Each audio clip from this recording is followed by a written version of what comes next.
guys, just so you know, just so we can Okay. get our checks out there. hmm Our Okay. I There, Excel, are you happy we're live? Sort of, kind of. I'm, Anyway. The I'm always Grateful Dead. I'm always trying to minimize the amount of clicks or the amount of Right. like like things I have to do in order to get a thing. So Mm-hmm. Do you have like a anytime favorites list for tabs? I had, well, back when I played D&D, a lot of play by post games, uh I had separate Chrome profiles all pinned to my taskbar, my taskbar, so that I could click one and it would open up like my character sheet for that game, Mm-hmm. and the most recent thread, and the like master like thread list and all that sort of stuff, and anything else that I would need, like a notes page or something like that. So with one click, I'd open up those 4 pages and I'd have them right there, and they'd all be logged in automatically, and I wouldn't have to do shit. And then I had one of those for each of the games, and then I was also producing homebrew content for D&D at the time, so I had a profile for that, which would automatically open up that Reddit and open up my editor and open up like 5 other different tabs that I use for references and for art, because Wizards has a lot of free art you can use, uh, as long as your content's being put out for free. Yep. And like literally, it's just a lifesaver for the campaign I run on Wednesday. I have, with 2 clicks, I can open up the 10 tabs I need to run that game, including all of the character sheets for my players, my encounter builder, and the modules that I'm running. Listen, And you are way more organized than I am because my setup still has all my stuff from Mhm. college still. here's the problem. I'm not organized, but if there's something I do regularly, after doing it like 3 or 4 times, I'm gonna automate it, Yep. because there's no reason I should have to, you know, waste effort and mental space on doing something that I'm gonna do the same exact way every single time when I can make a machine do it. Exactly. You'd burn your brain out trying to use the Pathfinder sheets on Roll20. Mm. What was that? You'd burn your brain out using the Pathfinder sheets on Roll20. Let's. I'm not gonna talk about Roll20, because if Sean ever wants to get sponsored by them, it's better that I don't talk about it. Yeah. Why would I ever want to be sponsored by Roll20? I don't I know. don't think it's their sheets. I don't think it's their sheets. It's just whatever bootlegs we found. What you got for us tonight, Ronnie? For the players. Players have a nat 20 before the game even starts. Thanks, Ronnie. Ronnie No Blight, my second favorite druid. Who's your first? Me. Not gonna tell. And they have a nat 1. Oh, hell yeah. Let's go. Look at you guys go. I dig it.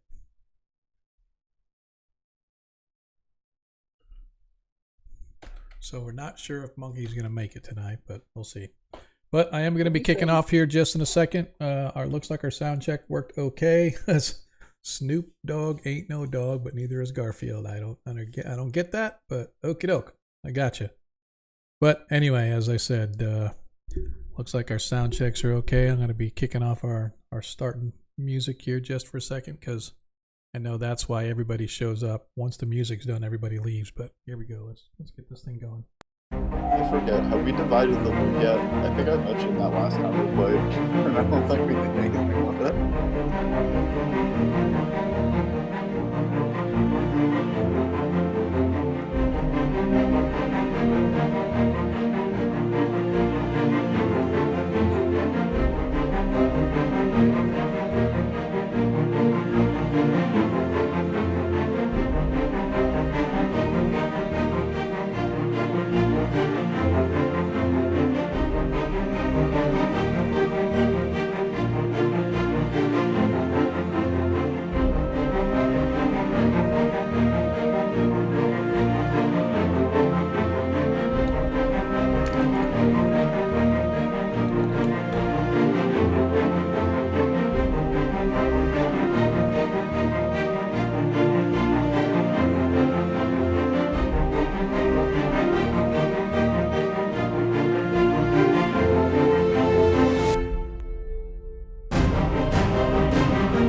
And we made it. We are live. Hello, everybody. Welcome to the next episode of Agora Quest, our Heroes of Kreistrich game, as we return ourselves to Perrinland to find out what our little merry band of adventurers is up to, where we left off, where we're going, what's the plan, and all things Greyhawk.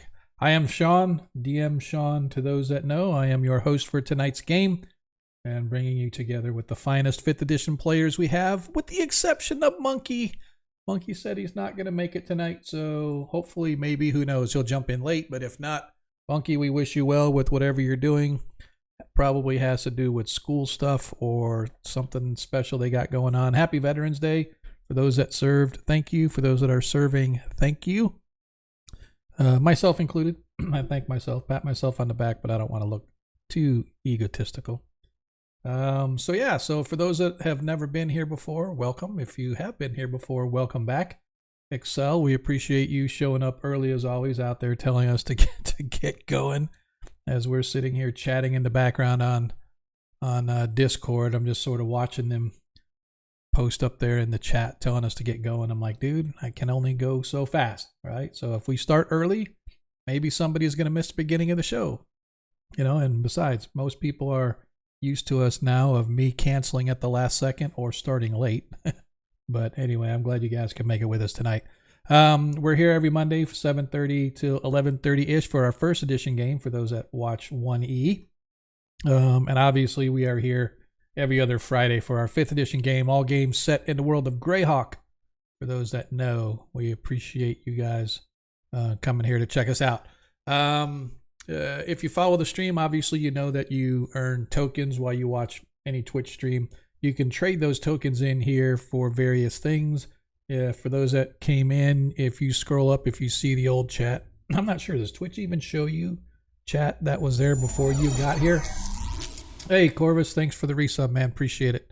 And no, for those that, before you ask, I don't force our players to subscribe to the channel, although I do ask that they at least follow us.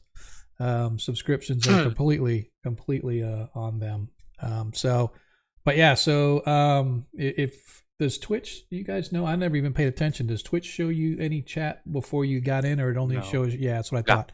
So for those that may have been in here a little bit before the game started, Ronnie Noblight, who is one of our first edition players on Monday night, came in and dropped some tokens for the players. And in doing so, you can give those players a Nat 20 or a Nat 1. Now, you can either donate it as a party treasure that they can use, or you can donate it to a specific player. In the case of tonight, Ronnie was generous enough to give a Nat 20 and a Nat 1. And so anytime during tonight's session that the party needs a dice roll that they just have to have, they now have a natural 1 or a natural 20 that they can use either before they even roll the dice they can determine, or if they roll the dice and decide that no, that's not good enough, we want to use the Nat 1 or the Nat 20, they can then use it anytime during tonight's stream. So if you have tokens out there, if you've been watching a while, you've been hoarding those things, don't be a dragon, throw those things out there, get them out now, because those things don't carry over session to session unless there's sort of a special circumstance. Usually they end at the end of the session. So I encourage you to get those out a little bit early, especially with the start of tonight's session, because we're just how we left off last week, and we'll talk about that in a minute. So anyway, you can give it to the party, you can give it to a specific player. If you want to give it to your humble DM, obviously I'm always willing to accept Nat 1s or Nat 20s that I can use to beat the players about the head and shoulders with. Also, for every 200 bits that are cheered, you can choose to give a advantage to a player. Those have to be given to a specific player because those carry over from session to session. And so I firmly believe if you're willing to drop a little bit of coin to help support the stream, I'm not going to make that just go away at the end of the session, so the players can put that in their hip pocket and carry it from session to session, game to game, until such a time as they need that advantage. And for every 200 tokens, they get an advantage roll. So if you want to drop 1,000 tokens and give one player 5 advantages, that means they'll have 5 separate advantages that they are able to use. And before we get going, or before we get too far, I just want to remind our players, Desmond has a advantage on hand. Ragnar has an advantage on hand. And Tarikas actually has 2 advantage rolls that he is able to use if we so desire. And if Tarikas doesn't make it tonight, I am not going to use his advantage while he's gone. The player themselves have to decide. I'm not going to take that off from them. So anyway, so that's just sort of a way that you can help support the stream. If you haven't followed us, as I said earlier, please click that follow button, trying to keep those numbers slowly but surely increasing. Tell your friends, family, coworkers who we are, what we do, and hopefully we can get some follows going. We have a merch store, and all this stuff is on our About page. You can go click and check out some of the merch that we got. We encourage you to subscribe if you want to help support the stream that way. Every penny that you guys donate to the stream, whether it's through tipping, whether it's through the merch, or whether cheers, whatever the case may be, it all goes right back into the stream. So hopefully you guys can help spread the word and spread the love and keep us going, because I don't do this obviously for that. I'm happy to pay out of pocket for what I use the money for, but content that we use, that I subscribe to, whether it's Patreon or just going out and buying some content to use in a game, all the way through the camera setup, the stream deck we got, lighting, the whole 9 yards. It's all because of donations and the generosity of you, the viewers. So we encourage and we hope that you find our content enjoyable enough that you'll keep coming back, at least to watch. But we're always hoping that we can get a little bit of love shown our way as well. So, and last but not least, if you are a Greyhawk aficionado like we are, our world is the world of Greyhawk. There are a lot of great content providers out there that do Greyhawk as well. Not to mention Lord Kazumba, who sort of started the whole thing, the godfather of the Greyhawk channels. We actually have a Greyhawk teams page. So if you go to twitch.tv/team/Greyhawk Creatives, you can see the little logo underneath our banner over there on the left-hand side of the screen. Greyhawk Creatives, all one word. You can go check that out, and you can see a lot of the different content providers that are out there. As I said, Lord Kazumba, Art of Mike Disney, Anna Meyer, Blue Box RPG, Trollord Games, I think, is in there. A lot of these guys do not only specific to Greyhawk, but just some fantastic gaming RPG content. So I encourage you to go check that out as well. So that is us. That is who we are. Like I said, hopefully if you haven't already, you will soon be following us, because we are the #1 shit show on Twitch, because nothing ever seems to go right, but that's okay. We have fun doing it. And we appreciate you guys taking your Friday Veterans Day to kind of hang out with us tonight. So let's talk a little bit about the game itself. Our party, the Heroes of Kreistrich, have just returned from their foray into the Vesvi Forest, which is on the right-hand side of the map, on the other side of the Klatspur Mountains. That's where they were, chasing down Nilo. Nilo is one of our characters whose sister happened to be one of the palace guards. And apparently his sister got involved with an attempt to assassinate El Presidente. And because of it, Nilo's family was stripped of rank and title and kicked out of the clan. And Nilo set about to set things straight. And having traveled across, they found her sister, dealt with her sister, and came to find out that her sister had been possessed by some kind of a demonic force. But unfortunately, Nilo put the ending blow that drove the demon from her sister, but at the same time took her sister's life. And so her sister whispered to her a name, and that name is Arthur Stevens. The party wasn't sure who that was, so finishing up what they did there, they crossed back across the Klatspur Mountains and came home to the little town of Kreistrich, where all this adventuring first started. That's where Nilo's mother has since been, or Nilo sent her to stay, because the party has a little house there that they kind of hang out at. So mom staying in Kreistrich, the party returning to Kreistrich, trying to figure out what they're going to do next, what's going on. rest up, heal up a little bit. And they discovered while they were in Kreistrich, kind of, there's some folks there that have been around a while. They got a library there that they checked out, talked to local clergy, etc. And they discovered that Arthur Stevens may or may not have been a cleric of Barai.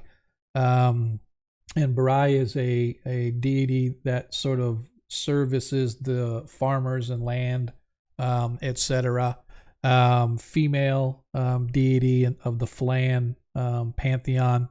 And so apparently this Arthur Stevens was trying to set up a little church in the Kreistrich region. Things didn't go his way for whatever reason. I think it had something to do with the tax man. I don't know. I think Paviskro or somebody could probably, Charikas could probably speak a little more as to why it was a little difficult to get a church set up there. The tax man cometh, so to speak. And the paperwork involved, I think, was just a little bit too much for him. But anyway, Arthur Stevens apparently went down to the Traft region, and from what the party had been told, perhaps he was the one that was helping run a small church dedicated to Barai just on the outside of town or outside of Traft, the city. And so the party was heading back that way when they ran into, so there are these towers that sort of stand along the road heading to Traft, starting a few miles out. And one of these towers they discovered looked like it had been battered in by a trebuchet. Like somebody assaulted this tower and collapsed one whole side of it.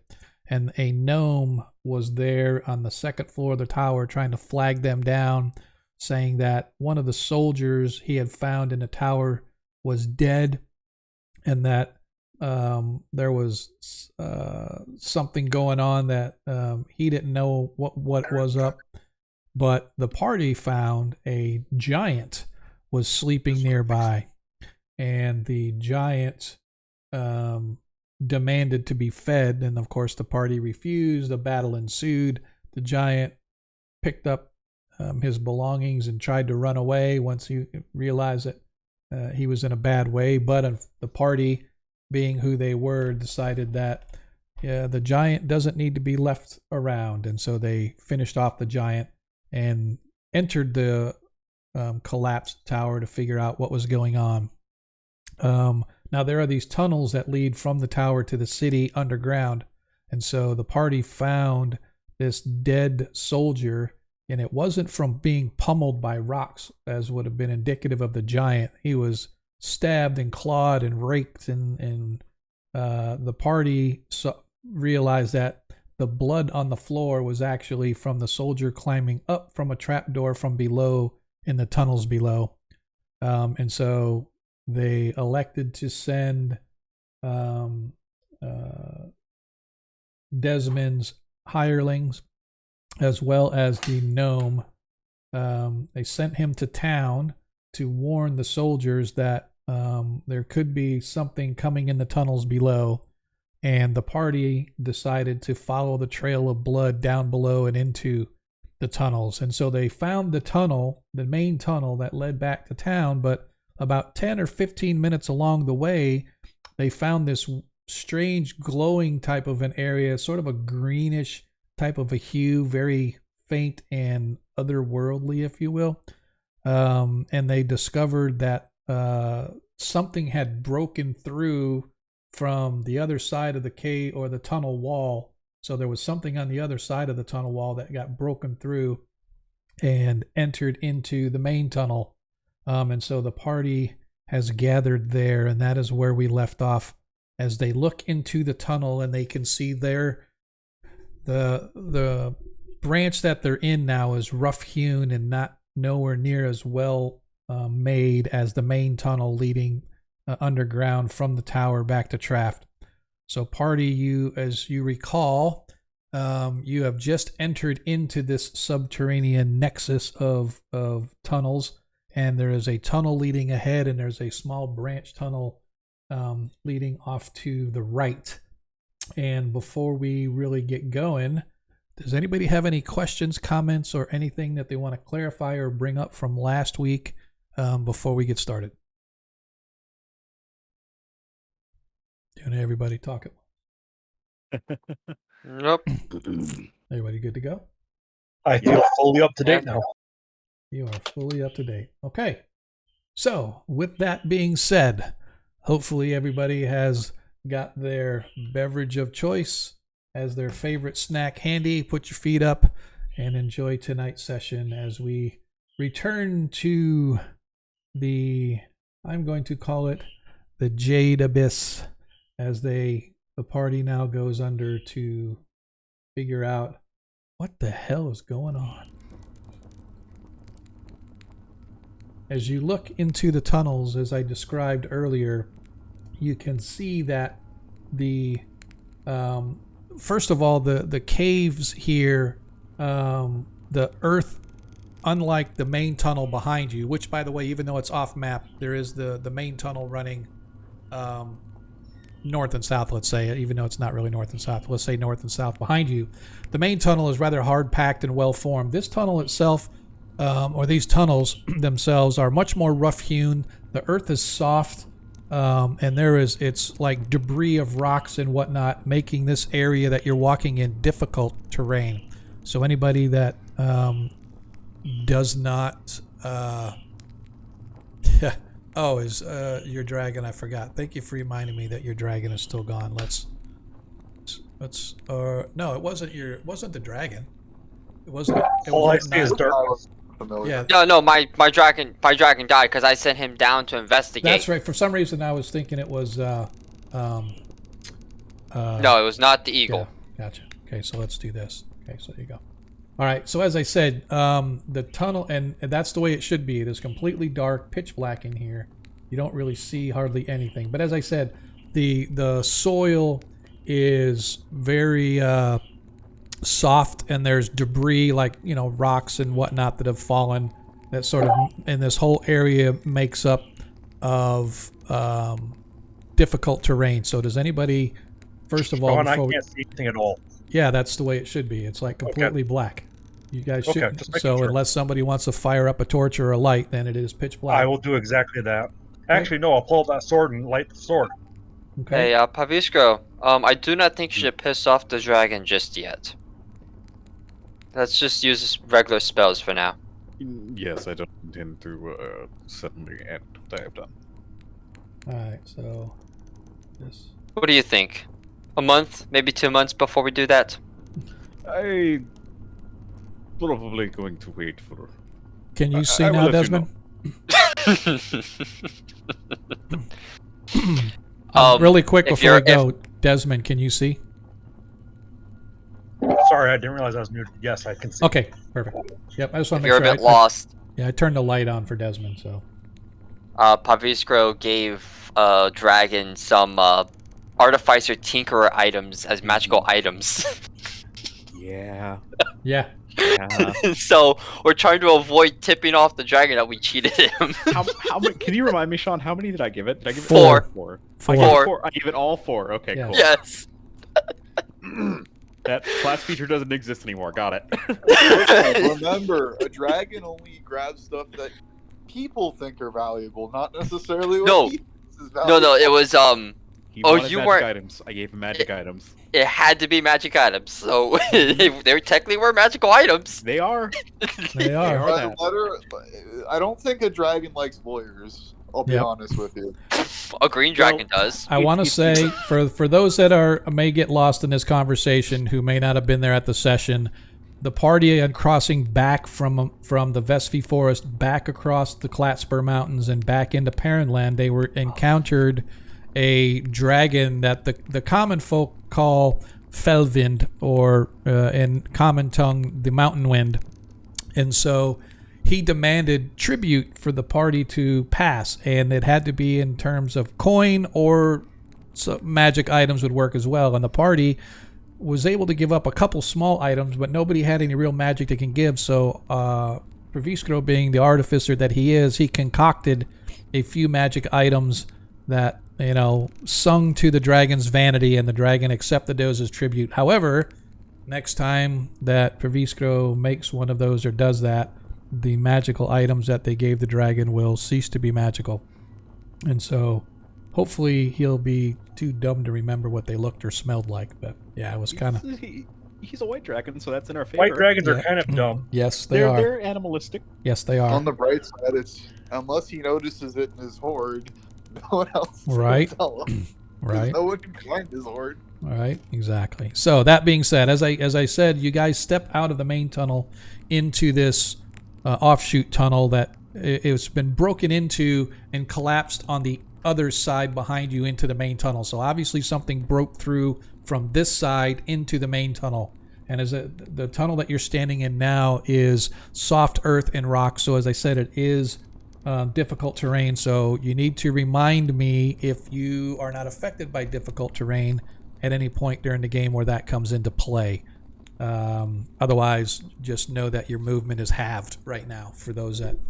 If this still counts as mountains, I'm not. But no, this is we're not... underground, This is, I think not. yeah, this is not count as mountain now. This is just soft earth and stuff. So it's kind of like walking on a soft sandy beach, although it's earth, right? So it's just a little bit of a difficult, just a little bit of sludge. It's not wet or anything like that, although it was damp and mildewy, but not like wet. But you guys can see the tunnel leads straight ahead, and then a few feet in front of you, maybe 10 feet in front of you, Niall, there is a small, narrow tunnel that branches off to the right. Alrighty. Well, I'm gonna move up to that space there and take a look down the tunnel. I'm gonna move slowly. I'm not gonna just rush ahead. I do have my shield out, ready to defend. Okay.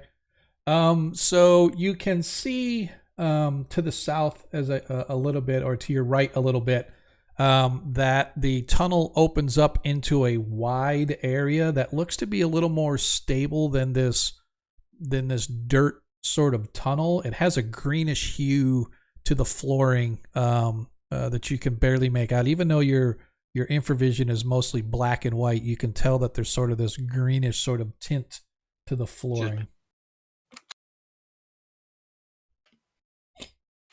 What do you think? Should we go down this one first? First off, I'm going to relay that I see more civilized space up ahead, greenish. Well, I can't really tell the color from here. It's thermal, but looks like it's actually constructed. Should we go down there first, or we look down the rest of this tunnel?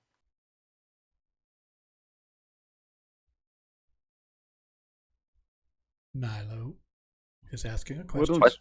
why don't you let me send my bird ahead on the direction, and then we can make a better decision. To be mindful, my dragon was wiped out real quick. I don't think it was those zombies that did it. Death is a temporary concern for familiars. They are meant to be used in this way. Oh, And, yes. I understand that. I'm just referring to the utility of it disappearing. rather than have the familiar fly in stealthily, I'm just going to have it move very quickly with the intention that if it were to be seen by something, using its natural flyby, it might just be able to retreat immediately before the thing's able to react. Does that make sense? Yep, absolutely. All right, cool. I'm just going to have it go. All right. So as it flies in very quickly, you find a room that's about 20 feet square. It looks to have a door on one side and an open hallway on the far side of the room. There's flickering light coming from the wide tunnel that exits out of the south of this area. All right. And I think and the first thing that you noted, I'm sorry. So there's a couple things that it notices.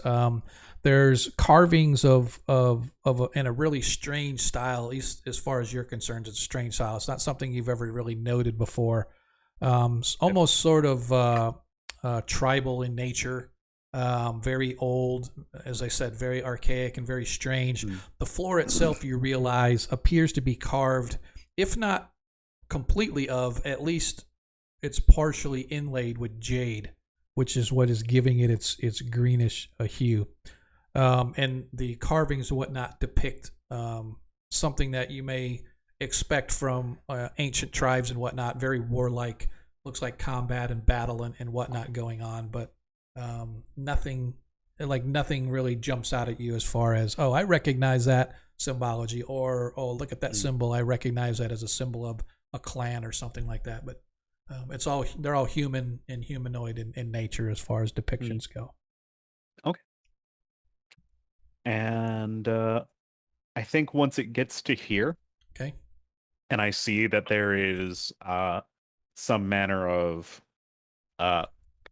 Paviskor would use the word fuckery down there, he's going to immediately fly back. Okay. I'm colliding with walls. Hold on, I gotta double move, I guess. Yep. And I'm gonna send him down the other way real quick. Okay. How do I do the thing where I like break up movement? Like, is it shift? No. Control? No. Alt? No. Tab? No. All right, that's fine. We can just do it this way. All right. Give me just a second here. Sure, I won't move. So as your eagle gets to right here, suddenly stepping up around the corner, this zombie-looking creature swipes at the eagle as it swats by.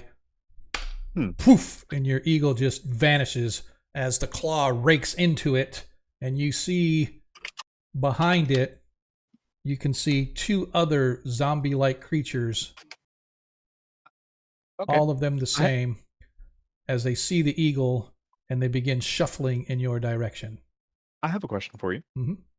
With my eagle's keen hearing, is there any chance it might have heard that and been able to fly back before being struck, or was it just that guy just was really stealthy? I'm just going to say that they were sort of hiding on the corner there, and when he came and they saw it, just reacted and swiped and attacked and struck your eagle.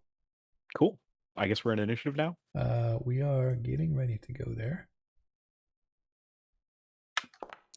I don't know what happened to my. Oops, not this. I want this. There we go. Zombies not much longer for this world. I know, but hey, man, at least we got something on it. Where is my? Let's go. Yep, I was just looking for something here really quick. Time to go kill some zombies again. I know. There we go. All right. I'm going almost as slow as a zombie. Yeah. All right. As we begin combat. Dun, dun, dun. Everybody roll for initiative, please.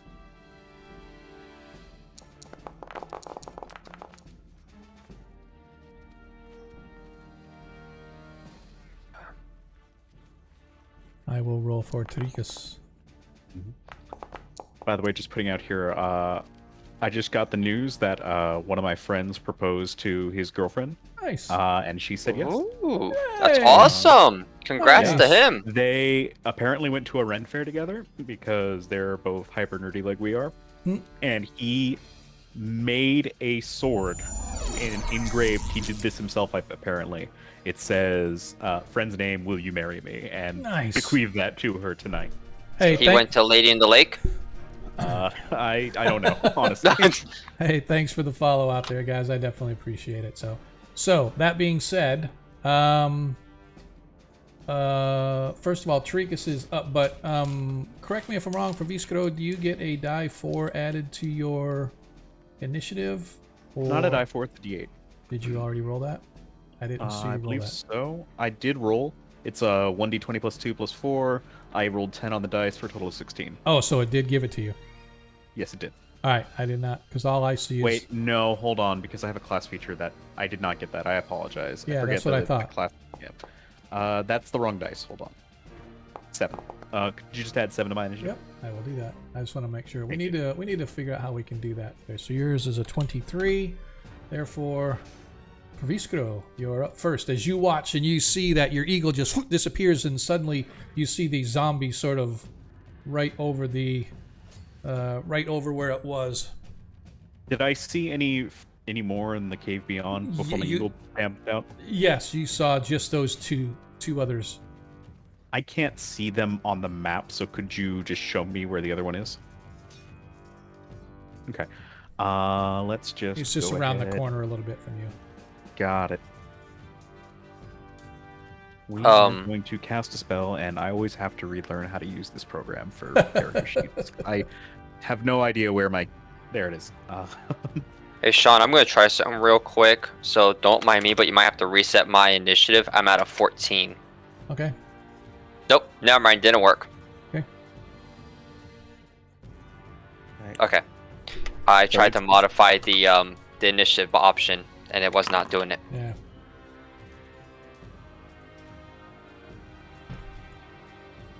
All right. Did that work? Yeah, it looks like. All right. What are you casting? All right. Well, I think maybe I have to move it to the left because it's telling me this isn't hitting him, but it says I don't know how they make their rulings. Okay. I'm casting Magnify Gravity in that area. Oh, okay. Oh, that's cool. Nice. So yeah, it should be. Yeah, let me. Is it this one? Yeah, it's this one. There we go. Yeah. I rolled 11 damage. It's a DC 15 con save for both. There, that's better. Moved a little bit, so okay. Sure. So you caught all three of them in the wave. So which con save is it? DC 15 con DC 15. Okay. for 11 damage. All right. First one, Constitution save 21. Yeah, it saves. Is it half damage if it's a save? Yes, it's half damage. All right. So that means it took 5. Okay. Okay. And then the second one, con save 15. He saved. Oh wow. Well, actually, he got a 20, but they get a. They're really good at this. They get a bonus con, yeah. And then the third one, Constitution saving throw. Wah, wah, wah, wah. As he completely suffers from this. So you guys watch as the gravity around them sort of you see this warping of the field of vision. All of a sudden you just watch one of the zombies just kind of his whole shoulder and arm crumples. The other two sort of crunch down a little bit and then struggle against the weight of the gravity that Paviskro has laid upon them, but they continue to move forward. Tarikas. I'll just clarify that I am going to move into melee with them. Oh, okay. 5, 10, 15, 20. He is going to get to right here. And since they are the undead, he is going to try to channel divinity. They have to make a wisdom DC 15. If they fail, it's turn for 1 minute or until it takes damage. A turn creature must spend its turn trying to move as far away from you as it can. It can't willingly move to a space within 30. It also can't take reactions. For its action, it can only use a dash action or try to escape from an effect that prevents it from moving. Unless there's nowhere to move, the creature can use a dodge action. Okay. So he is going to channel divinity, and so this one has to do a wisdom saving throw, which is no bueno. Oh no, he failed his save. So he failed, and wisdom save here. 15. That one saved. And the third one.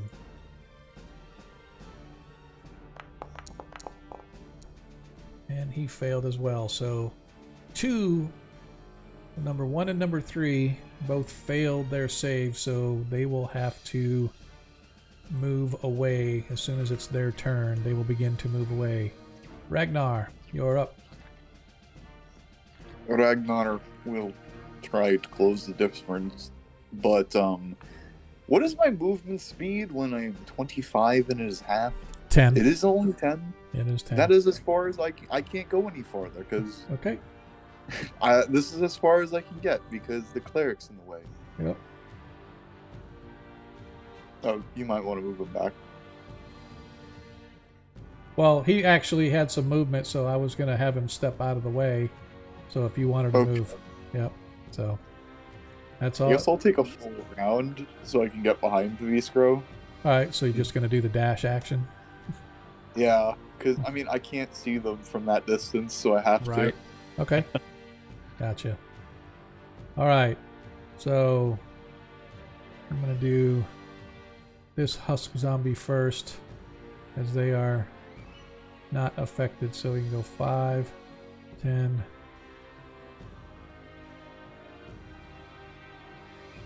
That's his movement, is as far as he can go. Is it the one that killed my bird? Yes. Anyone care if I make a suboptimal play here? Well, you get Sure. you Go get ahead. well, as I say, you Mhm. get a attack of opportunity as it tries to Yep, get away. That's exactly what I wanted to do. Okay. Even though I know that will force it will break the effect on it. I just want to make sure everyone's okay with that. I don't believe I actually targeted it, so I apologize. Hold That's fine.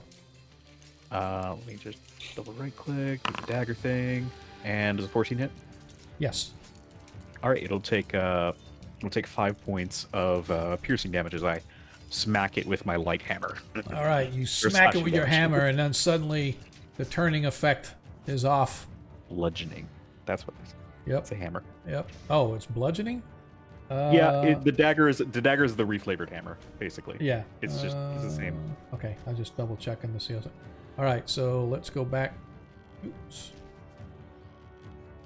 Let's go back to it as you strike it, and it then. Hang on a second. All right, it is going to target you with its claw. Cool. It gets 2 claw attacks. Sure. First claw attack misses because of the weight of the magnified energy around him. Oh my god. Both claw attacks fail miserably. All right, and so now we can go back to this one, as it's technically on the side there, still targeting you. 2 more claw attacks. Oh my god, what are the chances? What are the chances? If I get 4, I'll be dying. Nope, as that one misses as well. I cannot believe I rolled 3 in a row.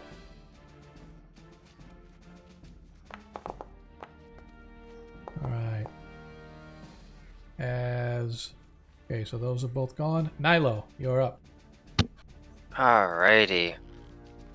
A lot of stuff's going on. I see a lot of combat going on over here. I'm gonna glance back down this hall. Is there any movement coming down this hallway? No, nothing that you can see. Nope. Alright, Desmond, call out something comes our way.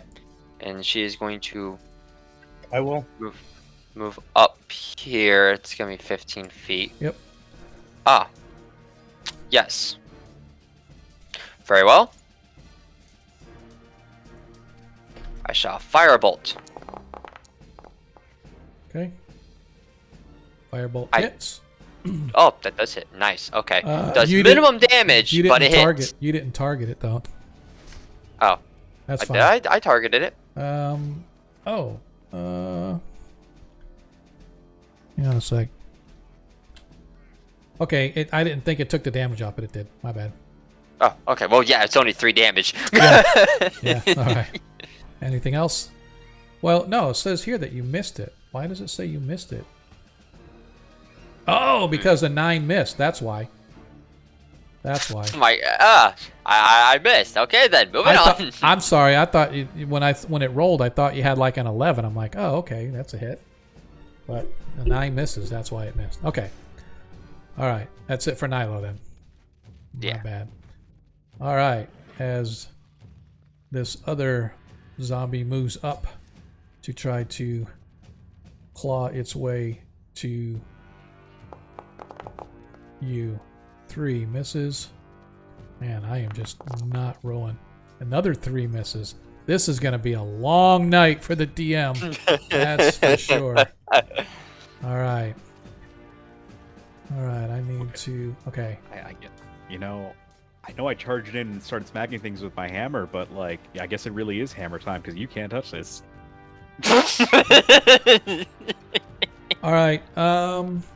Give me a second. What is, first of all, Proviskro? He really wants to kill me now. No. I'm just looking at each one of yous.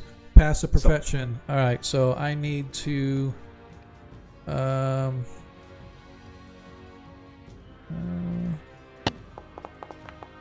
Okay. And so that's above all y'all. Proviskro, you and Ragnar and Nilo sense something. You're not sure what, but in the darkness around you, you sense something, and then suddenly appearing beside Nilo and Tarikas, you guys felt it coming along your right-hand side of the wall. It's almost as if it was part of the wall, and suddenly appearing out of the shadows is a shadow, and it targets... Behind you. I felt it. Pavisco, Adam, remind me. The bonded weapon does not count for attacking a corporeal, right? What is your actual question? Because that was not enough words. The bonded weapon Eldritch Knight has, it does not count for attacking incorporeal creatures, right? If you're asking me if it's considered magical, the answer is I do not believe so. It's not considered magical, but yeah, you can recall the bonded weapon to you and stuff like that. So yes. Alright, so I'm going to... I'll just double check it. That's probably going to be the safest bet. When in doubt, read the text. Yeah, as it reaches out and its claw sort of tries to rake at Tarikas, it misses. It misses badly. Oh, that's good. All right. This is actually how one of my characters died in one hit. All right, Desmond. As you watch, appearing behind. It does not. Yeah, appearing behind Nilo and next to Tarikas, you see this shadowy form. Its razor-looking claws sort of swipe out, striking across the breastplate. Holy crap. All right, so the flame. You get 2 attacks? Yeah. Yes, I'm sorry. I forgot I have it on push to talk. I've been saying here talking to myself. Yep. So the first attack misses. Never done that before. First attack misses. Second attack hits for total of 9. Total of 9 damage. First of all, For a bonus action, can I toss my Slayer's Prey on there real quick and do the extra D6? Yep. All right. 5 more. All right.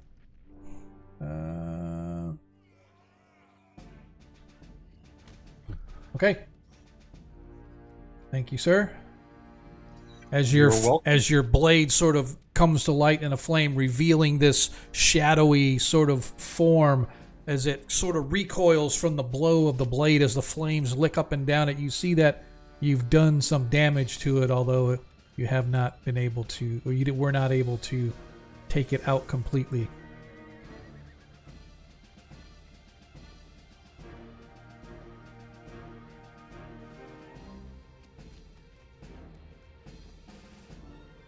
Alright, so it's kind of hard to do. I'm going to do something here that I didn't want to do, but I'm going to do it anyway.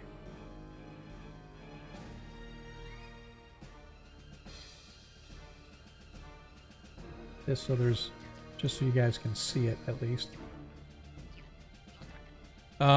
Once again, another one. You feel the shadow before you actually see it, and you see this shadowy form appear literally between Ragnar and the wall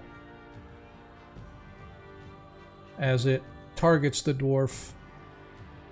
I'll make sure that nobody else is targeted. And it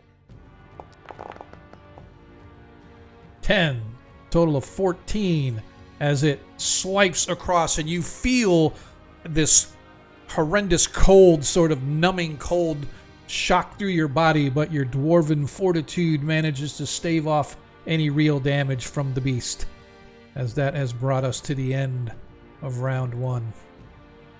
Praviskro, back to the top of the order for you, sir. All right. So, seeing now as the situation's changed, You might want to switch places. you are much better at the whole killing things in melee thing than I am. So, I have a question for you. Yes. Previously, you've allowed enemies to move through our spaces. Does that Yep. mean I can do the same thing? Yeah. Yep. Cool. As long as you don't as long as you don't get like out of their range or whatever, then they get attacks of opportunity, obviously. Oh, for sure. I just want to move to the other side of this guy. I actually can't because it's enforcing the rules, but can you just teleport me over here? Is that where you Because want I to go? can't move. Yeah, that's where I want to go. I want to run into it. Okay. Into the fray. Okey-doke. And actually, let me really quick before you go too much farther, because again, I have to do this so that everybody can see it. Sure.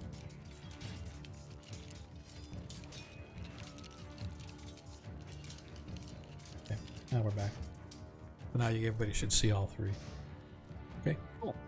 And as you step in, first of all, I don't know, your vision, I'm not sure what it actually shows, how far you can see, but you can see that in this room, there's an exit leading out of this room to the south, just so you are aware. Doesn't show it on the map, but you can see it with your eyes, you're in visual, so. I guess I have to refresh my page because nothing's moving on my page. Oh, yeah, so you'll have to refresh. I put you exactly on the other side. It logged me out of the game. Seriously? So give me like it no logged hurry. me like all of the way There's out. no hurry. It's done this before. I love Forge, but there are some yeah. things that they just need to get better at. Do I still have my password page? Yes, I do. It's still in my clipboard. Awesome. Downloading. Mine always logs me out every session. I have to always log back in. All right, I am back in, and I'm clicking through all of the million pop-ups it always gives me. I know. I hate So that too. I run into the fray. Yep. This shadow technically gets attack of opportunity, I believe, Yep. if it chooses to take it. Yep. It's going to. Cool. So let me do that.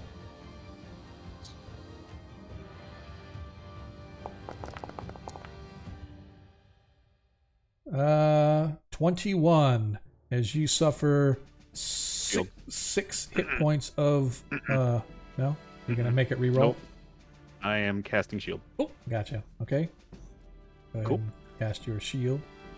I sure do. As it. Oh no! Body blow. Body blow. Nope. Guess not.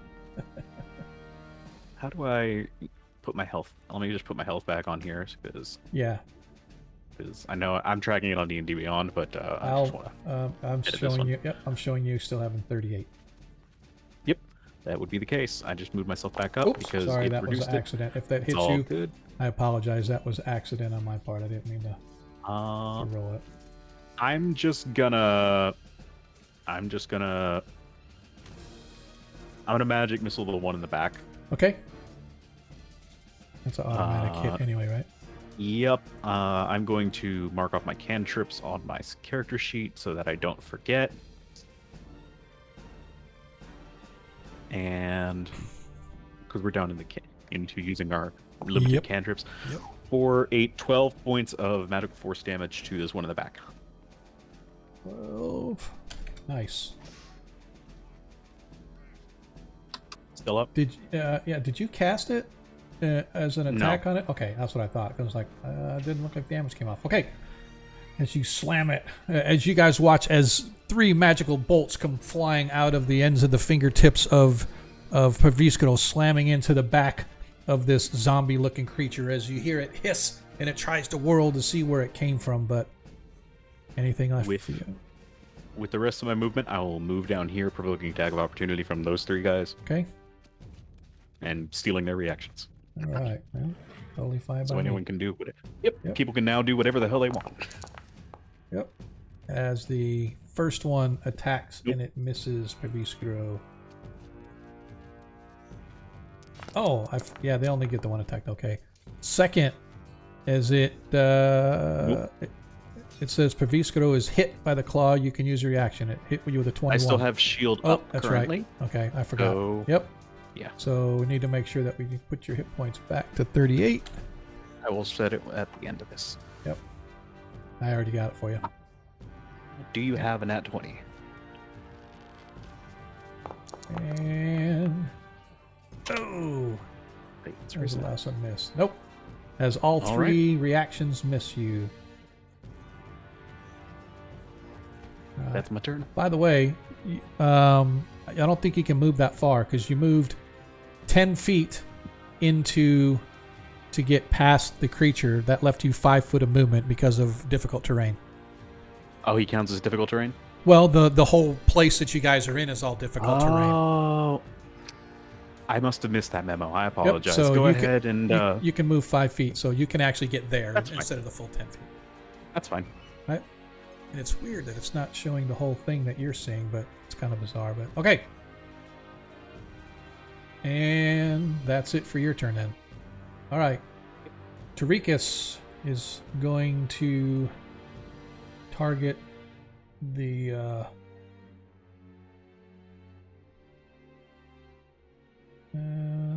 he is does he want to do spiritual weapon? I would do spiritual weapon with this many people around. All right.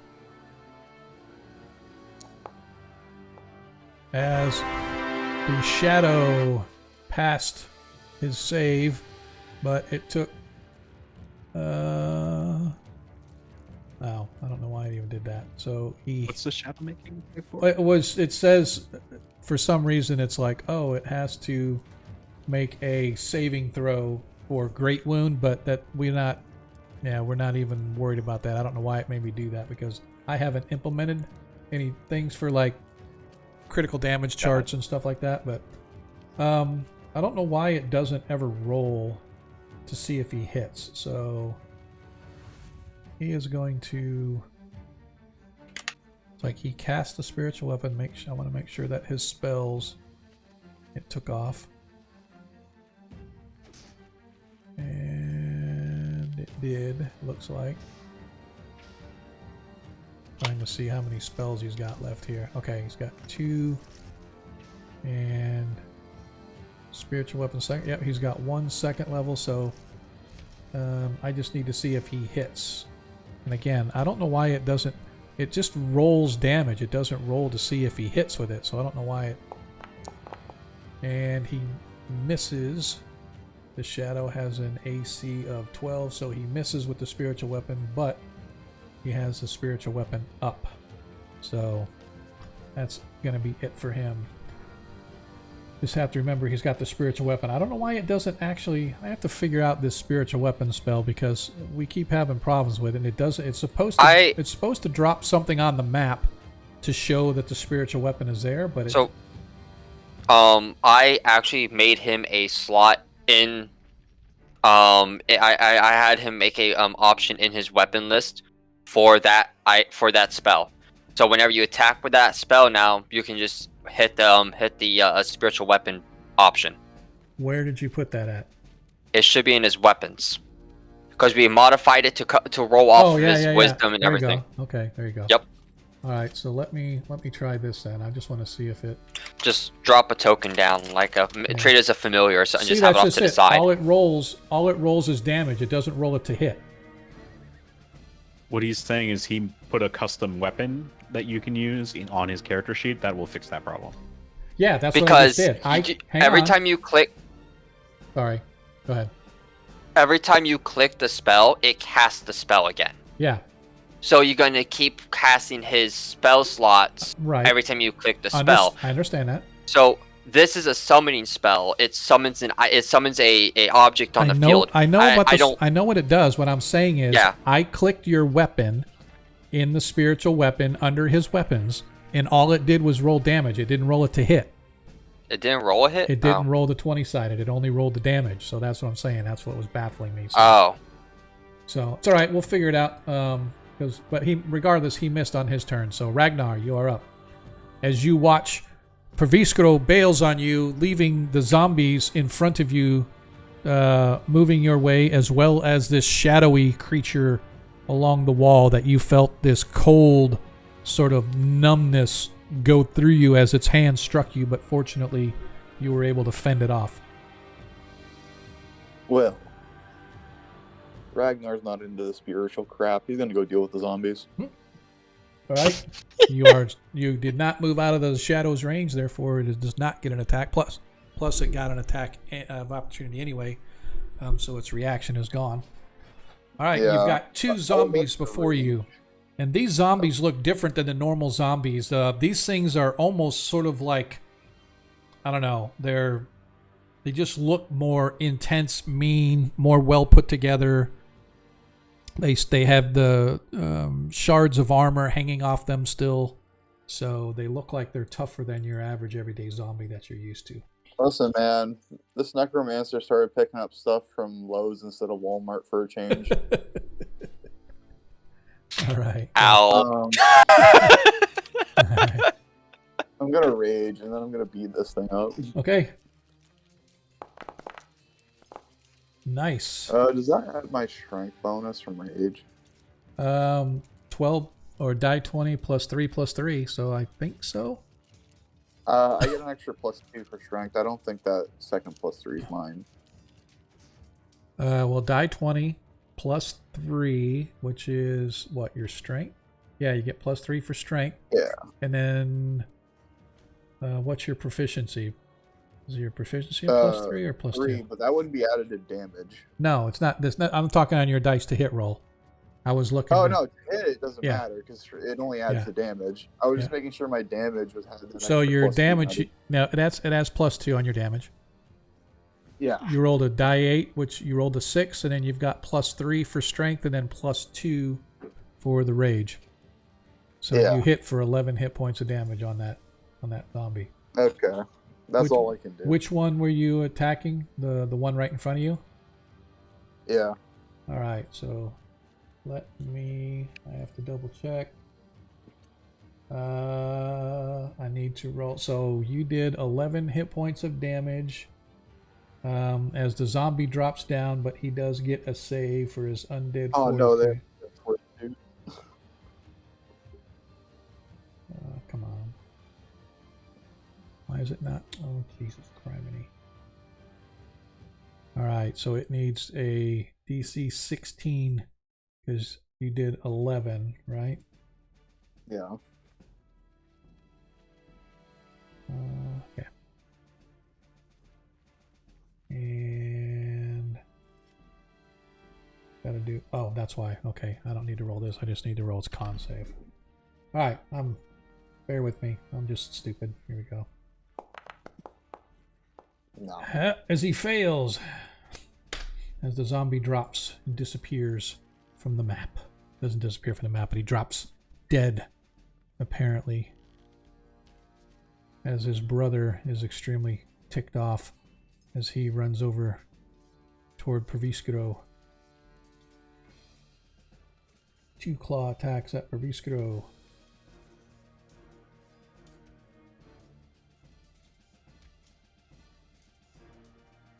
Oh, you have to target somebody. Yeah, I know. There we go. 21 still misses. The spell lasts until your next turn, right, Praviskro? Yep. Yep. That is true. Oh, so I'll actually. yeah, you took let 4 me hit just- points of damage. Yeah, let me just update my AC for the time being. That's not correct. Hold on.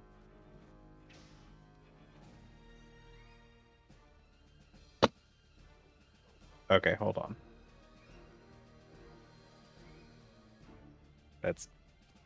I thought this was going to be easy, but apparently nothing is easy here. Oh, I mean, we can. I can. Yeah, there your we armor, go. Yeah, I was going to say armor class 125. I like it. Yeah, All no, right. that was Yeah. that was an accident. Yep. Okay. So that was its first attack. Yep. And here comes its second attack. Oh, so close. So close. As the zombie misses Praviskro, there's the shield. Nilo, you're up. All right.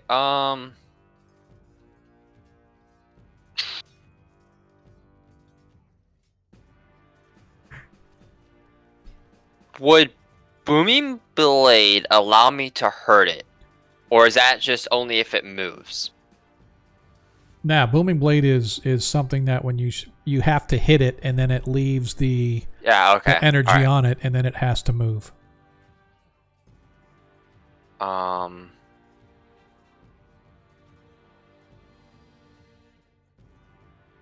Most I can do is magic missile. This is the one everyone's been bashing at, so I'm going to turn and cast magic missile on it. Okay. Go ahead and roll.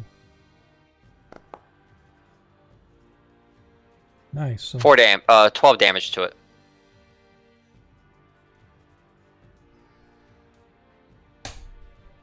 okay. So holds out her sword and just blasts it with 3 little missiles. Yep. And so poof, this thing slams into it. You watch as its whole form sort of shimmers and shakes, and it's what you can only imagine as its mouth opens in a gapping scream of apparent pain, although it is like a silent movie going on. As that is it for you. As the zombie up here targets the dwarf. 2 claw attacks. Oh my fucking god. What is up with the dice rolls tonight? And again, a 12. It's called payback for critting me 3 I times. guess so. I guess so, and I'm saving any of my crit stuff. As the shadow whips around, taking aim at Nilo. What? Why me? I didn't do anything to it. Yeah, whatever. No one's done anything to this shadow yet. It wants to feed on your strength 19 tab. as you are hit by You know what? You take- I don't like. I was gonna shield that. you're gonna shield it. Yeah. Okay, give your 10 hit points back. I'll give them back to you.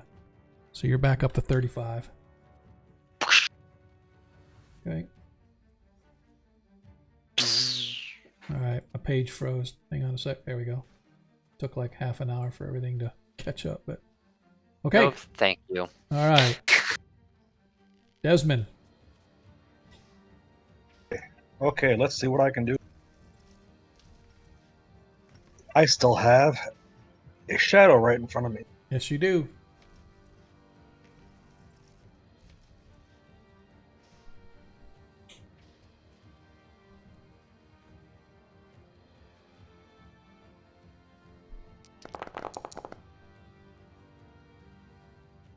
A 16 hits. Let's see. Yep. As the shadow just sort of evaporates into the shadow around you. What was a 1 for? The extra damage? That was my Slayer spray. Yeah. Gotcha. I'll step up back to back with Nyla to make sure something can't get behind her again. Okay.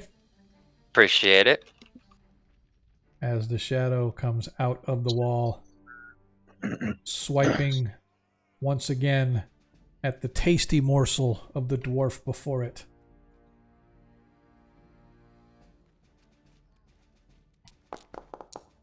Damn it. Not even close. As you feel, once again you feel this cold numbingness swipe along your back as the shadow comes out of the wall into the shadowy area around you in the flickering light provided by the torch that Desmond has, but unfortunately it misses. Paviskro. All right. I'm going to spend another 2 of my cantrips and blast this shadow with a magic missile. Okay.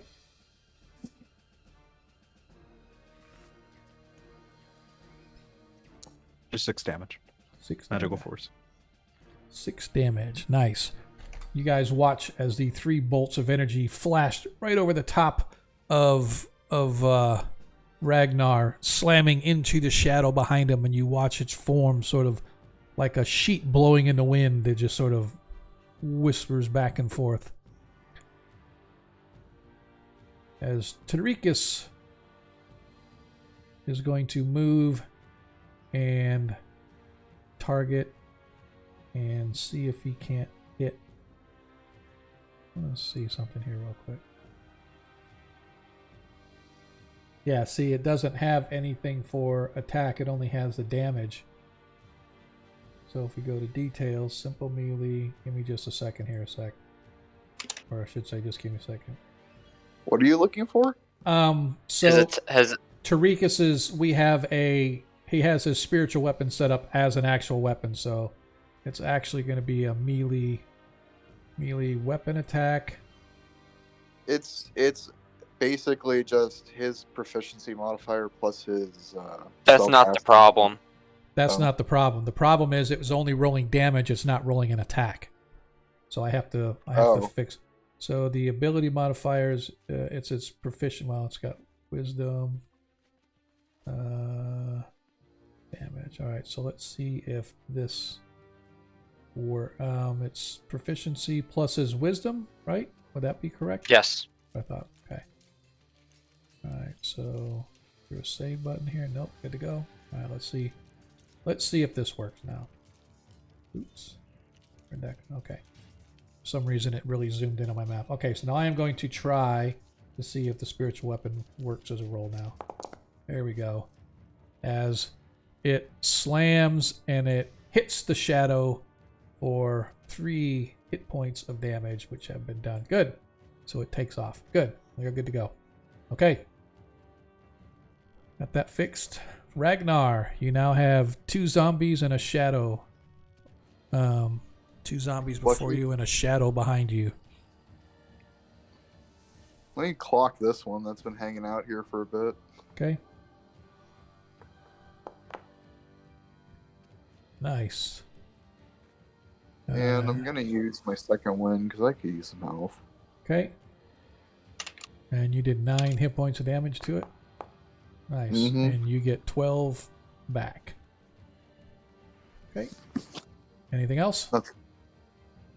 That's it. All right. As the zombie, now Paviskro, your shield is no longer in effect, right? That is correct. It's been my turn. Okay. Since we passed it. Want to make sure. Okay. First claw misses. We should put those out there so we Let can me see. reset my AC on here. Yep. First claw misses. Second claw attack. Misses even worse. No need to reset your armor class. These things can't hit squat. Nilo, you're up. As your shield automatically goes away. I love it. I love that this automatically does stuff for me.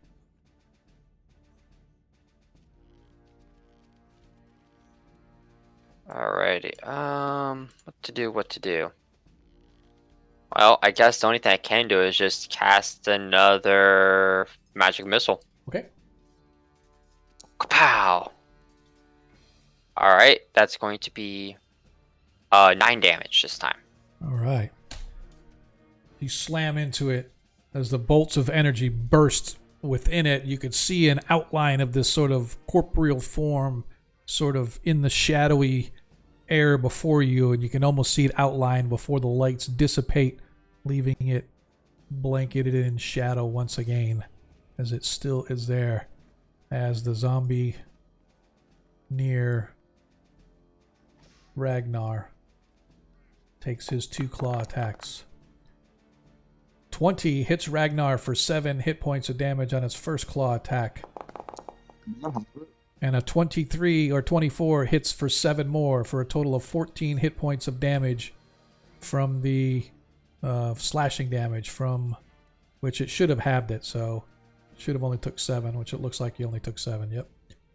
As it automatically calculated it. Good. All right. And next up, Desmond.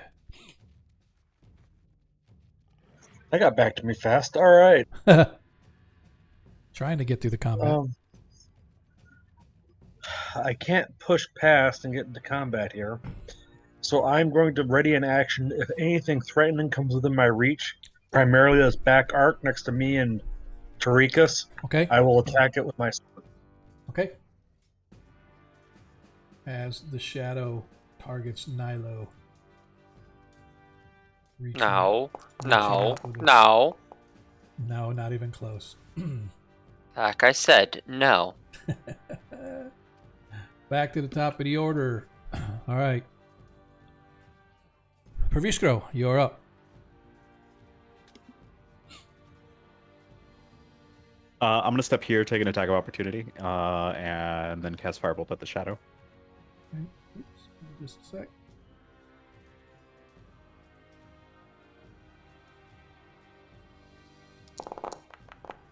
Natural 20.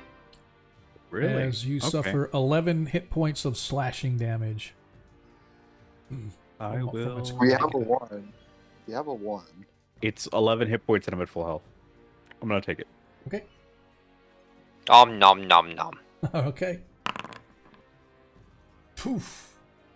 You slam, eviscerating the remains of the shadowy figure as you watch as it lights up, and it's like a little wisp of smoke. It sort of just evaporates before your very eyes, Nilo and Ragnar and anybody that can see right by it. Nicely done. All right. Oh, those are gone. As Tarikas is going to move his spiritual weapon over and attack this zombie that's near the wall.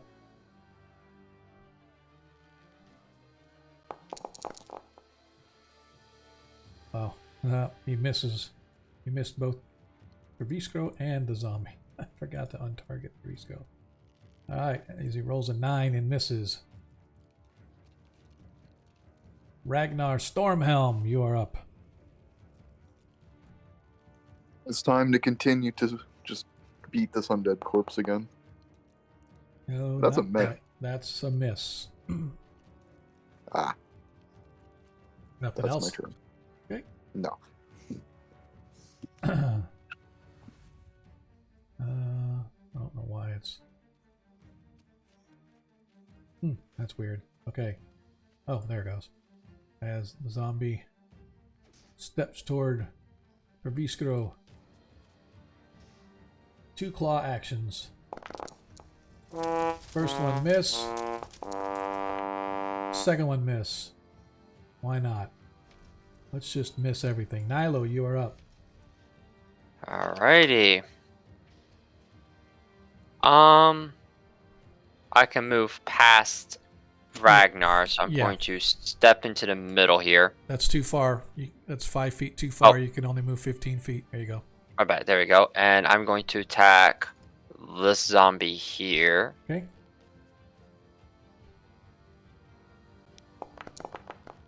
Miss. That's not a miss. No, the second one is a big hit for 27. Yeah, it's not going to be That's a able lot of to. damage. Yeah, 27 hit points of damage. I'm going to go ahead and roll it anyway.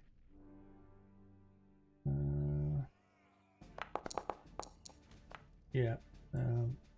Yep, not even. But now he has to roll his con save.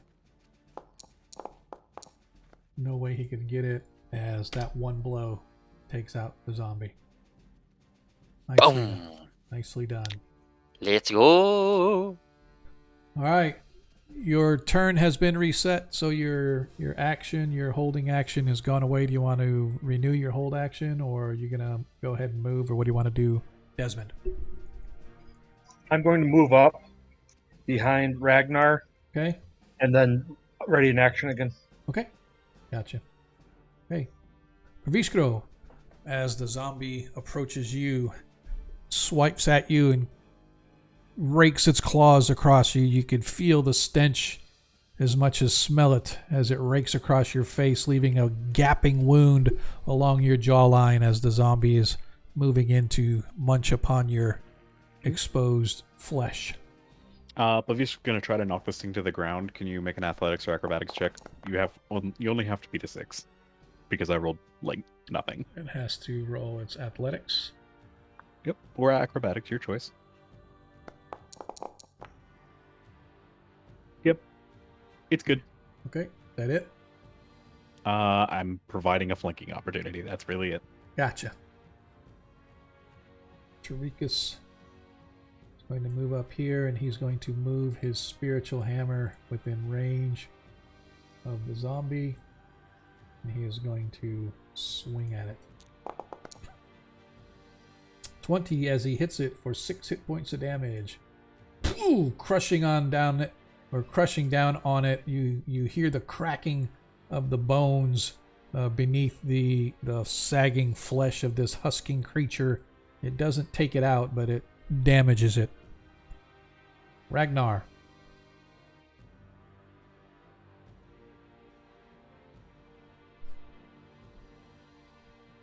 Ragnar.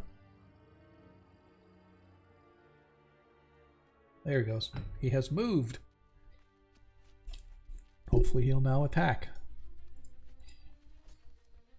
We shall see. He does attack as he strikes it with a 14 for 11 hit points of damage.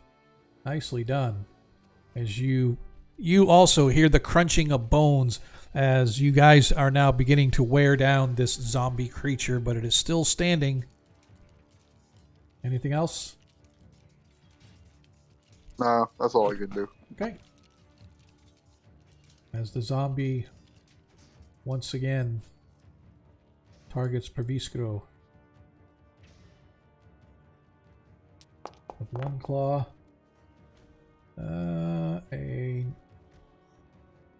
That will actually hit. 19 hits but for I 8 hit am points of slash. Going, I'm gonna shield it. Okay. As you make sure you give yourself hit points back. Yep.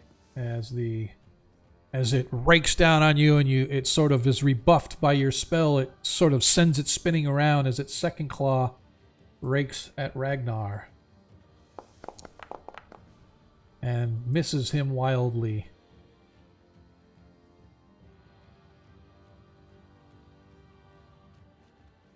As we're coming to the close of combat, Nilo, Hundar, you're up. Gonna move up.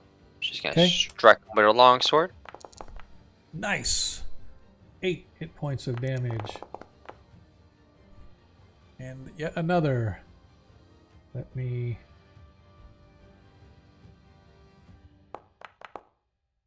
No, as the final blow takes out the zombie, bringing the combat to a close, as all of the creatures have no longer remain, as you guys once again find yourselves in the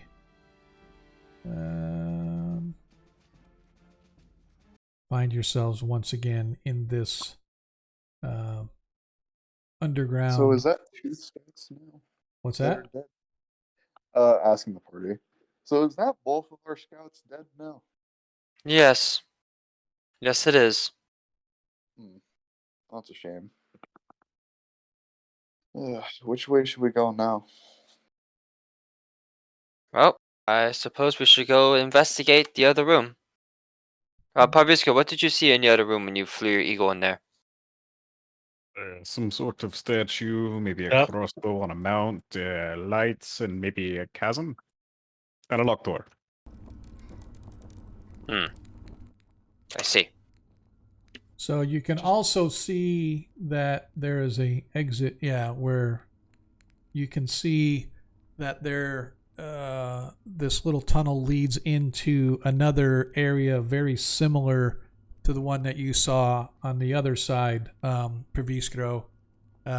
There's some sort of a jade-like flooring, but the other thing is you can see what appears to be a chest that has spilled treasure out onto the floor of that chamber. What all the treasure is, you can't tell, but you can definitely see there are coin and some other items on the floor itself. Got it. I'm trying to look in there, but my character... Oh, nope. I guess that is the specific spot. You have to stand to see it, because I was jumping around trying to look inside, and it wouldn't let me see anything. In fact, it lets me see it now. It just didn't earlier. Sorry about that. Reason. Yep. So like I said, you can see there appears to be a chest splintered and broken open on the floor, but there's also another chest that appears to be in decent shape. And like I said, there is what appears to be coin and other items strewn across this jade-like floor. I'll say to the others that I think this is a dead end here, so we should clear this area off first before we proceed to the other chamber. Makes sense. Let's get to work then. Give me a moment, and I'm going to cast Mage Hand. Okay. And I just want to... You said the broken chest had, like, its stuff, like, spilling out on the floor? Yeah. Okay. I'm going to slide the good one over to us. Okay. It's too heavy to move. Oh. More than 10 pounds? Okay. Yes. In that case, can I open it from here? Yeah, absolutely. It has no lock on it. It just has a little latch that you have to lift up and then flip the lid.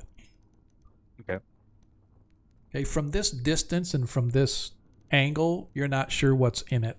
You can't see anything like spilling out of the top or anything. So whatever is in it is below the lip where you can see.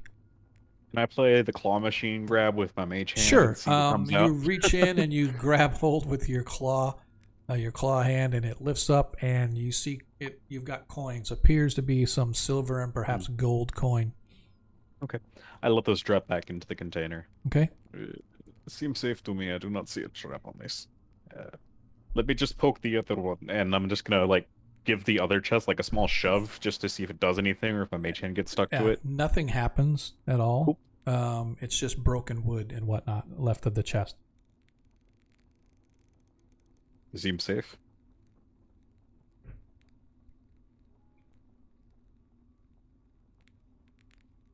And waiting for one of the others to decide whether they want to take the lead or whether they want me to go. I'll go. And- Okay.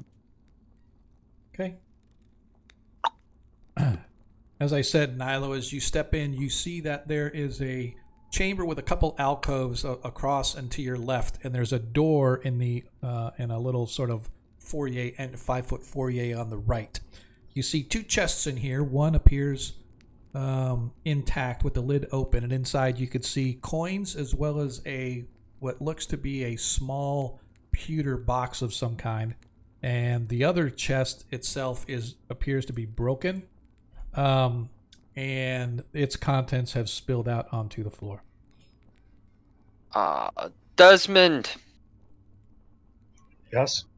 Oh wait, hold on. Was it Pavisco or Desmond that was really good at picking out traps? I'm particularly good at it. Yep, not Desmond. Pavisco, go and check this for traps, and I'll go and open it up. I also have find remove, or I have proficiency in thieves tools. Well, I will say, what are you looking on for traps? Because Pavisco's mage hand already opened the lid of the one chest. Oh, okay. I misunderstood that. Yeah, okay. She's gonna peer inside, check it. So, as I said, around the floor, you can see that there is some silver and gold. In the chest that is unbroken, you can see also some silver and gold, along with a little pewter box. Looks like maybe some kind of a jewelry box inlaid with bone. You see that there is a crown made out of some sort of ceramic material, like somebody did a clay crown and then fired it and sort of decorated it with paint and whatnot. And it also, the crown itself has some like copper inlay on it. And then laying on at the bottom of on the one side of the intact chest, you see a pair of silk gloves, although they're not very fashionable. They look kind of ugly, in fact. Like they're not elegant looking. Like if you were to put them on your hands, they're not elegant. They're sort of look like the pattern don't match. Like one finger is too big for the glove. They're just like a really ugly looking pattern of silk gloves.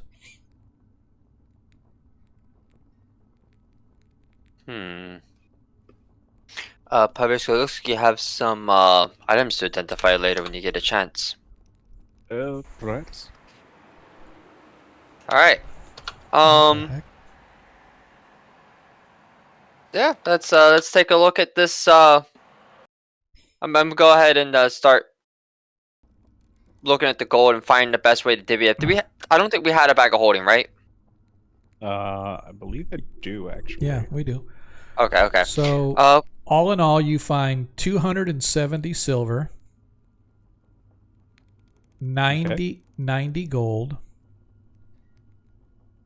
a pewter jewelry box inlaid with bone,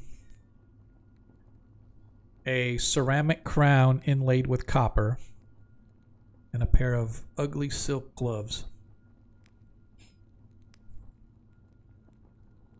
All right. Do you want to give values attached for those now, or perhaps at another time?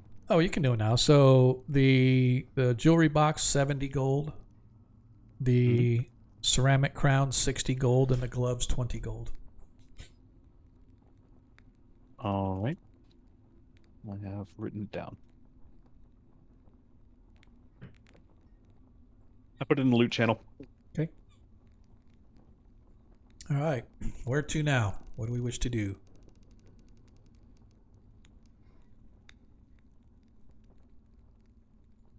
The other chamber, perhaps. Yes, I was seeing Desmond, it. can you bring that light in here, please? Yes.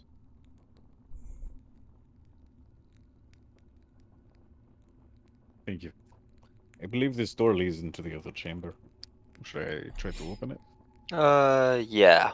Yeah, we should try to open this. I'd like to check for traps. Okay. Go ahead and... Check for traps, Schmoopy. Yep. Where is our elf when we need him? Check for traps on everything. Go ahead and roll. Investigation. Yes, please. I do not appear to have any traps on this particular door. All right. Well, Nyla will open the door then. I was actually going to mage hand it, so you didn't have Oh, to.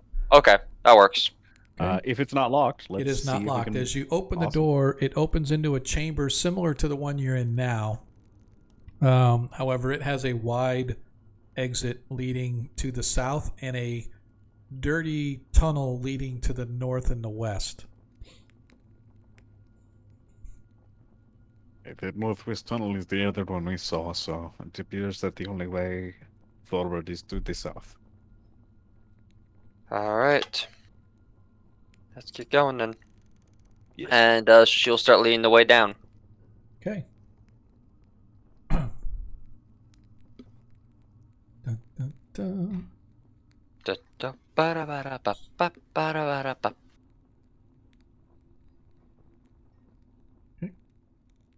And I'm just waiting on you guys. You guys say you're leaving. Oh yeah, that's right. Moving tokens. Moving tokens. Moving tokens. Mm-hmm. Boop, boop, boop, boop. So as you move out of the chamber to your, or out of the one chamber into the other, as I said, in the chamber that you're currently in on the north up there, you see that it contains like markings and engravings of some unknown sort and style. The floor itself is jade or jade inlay, and the iconography depicts soldiers destroying other armies and tribes and whatnot. Again, it's kind of difficult with the crudeness of the depictions. It's kind of difficult to tell, but they're all definitely humanoid, two-legged, etc. As you go to exit to the south, you see it opens into the hallway opens into a large 35-foot square room with a gaping hole in the center. A narrow 5-foot wide bridge crosses the gap to the other side. There's light sort of flickering here from torches to the left and to the right. And all the way across, you can see a massive, tall figure standing there, barring the path further. You can also see that there are two large, I don't want to call them ballista because they're not really as large as a ballista, but they are very large mounted crossbows, one on the left and one on the right, all the way across the room. The gap in the floor leads down below, but how far you're not sure, but you can see light coming from way down below, and it looks like far down below there are other bridges similar to this one, or at least one that you can see maybe 60, 70, 80 feet below where you're standing. So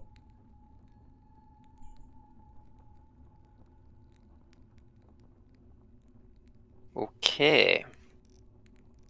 Does this statue armor look familiar to me at all? as it sort of, as you look, you see again, the creature itself is, whatever it is, this figure is completely encased in armor of some kind, including a helm, whatever, and it's just sort of standing there. And as you sort of get to where you're at, it shuffles forward a couple of feet and just sort of stands there and crosses its sword and its arm, so its sword sort of hanging down across its leg, just sort of hanging down like a warrior, whatever, waiting for whatever is going to happen next. But there's no iconography or armor design that would ring a bell with anything I know of. Give me a history check. Yeah, nothing that you recognize. It is old. It is dated. It looks a little bit rusty. And while you're sort of standing there kind of trying to get a good look, you see that it sort of slides its swords into a back sheath, and it reaches on the floor next to it, and it picks up a bow. And then it reaches into a side quiver, and it begins to knock an arrow. I'm going to call out, "Do you speak?" No reply. Cowabunga it is. She's going to try to close the distance before he can actually notch the arrow. Oh, well. It's an I was island's gonna running. ask, does Travisco have any spells that can knock it off to the side? We'll get into that. But as Nilo was about to charge forward and kind of trying to communicate with this thing, I was wondering, does Paviskro, with his background in Arcana, have any idea what this thing is and how it might be avoided instead of fought? Go ahead and give me an Arcana check. 21. So you've heard of guardians, right? And usually guardians are put here for a reason. Mm-hmm. And most times is not. It's literally the guardian is there and it has a set of commands that it is obligated to follow. And so if this thing's instructions were let nobody past, then there is no arguing with it. It's understand. But again, that's what you know. You don't know what this particular thing's been told to do. Okay. All right. You gonna try to stop her at all, or? Nope. It sounds like we're going into initiative. Alright, so she's gonna start with trying to sprint, but I'm pretty sure I'm gonna have to roll before I make my move. I need everybody to roll initiative first. With a 21, do I know any other pertinent information that might help us in this fight? No, not honestly. Okay. I don't have the initiative button, so I'm going to refresh my page. Okay. I assume it just logged me off again or something. Imagine Maybe. that. We'll see. All right, we shall wait for you.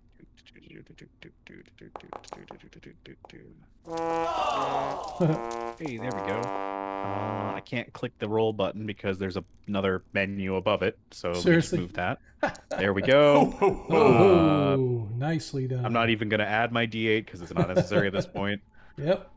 All right. So, Paviskro, you see that Nilo begins sprinting as this thing knocks its arrow and pulls it back. And as it does, you see movement coming from over here as something sort of rises, and it's kind of hidden behind this large crossbow, and it's turning and aiming the crossbow in your directions. It's a mounted crossbow, I should say. I'm not about that. And since I don't have any third level spells, but I got this nice third level slot, I'm just gonna third level magic missile that thing to the side.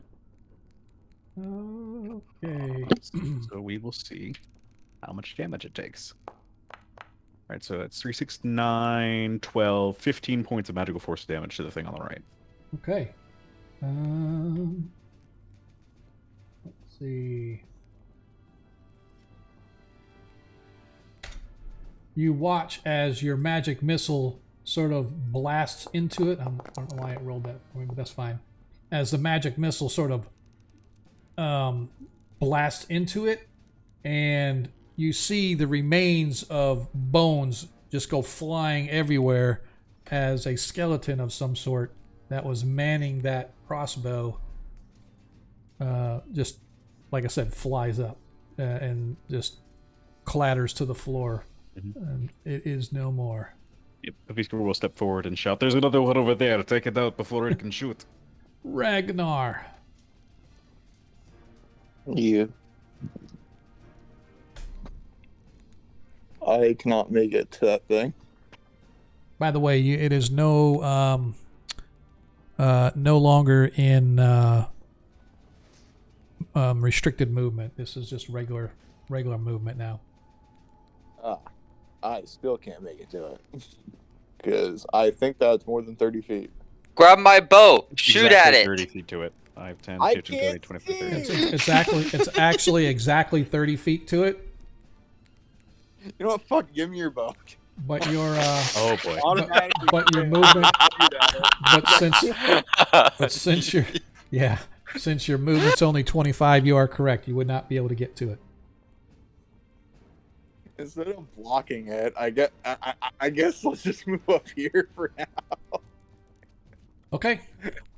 That's it. All right.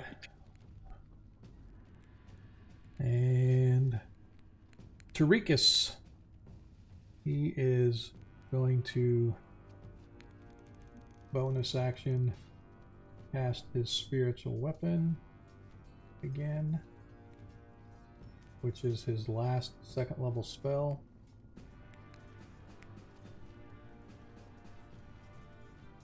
And did it cast it? No, it did. Oh, okay. What's the... Let me look. Sorry, the range. So range is 60 feet, so he can definitely reach it with his spiritual weapon.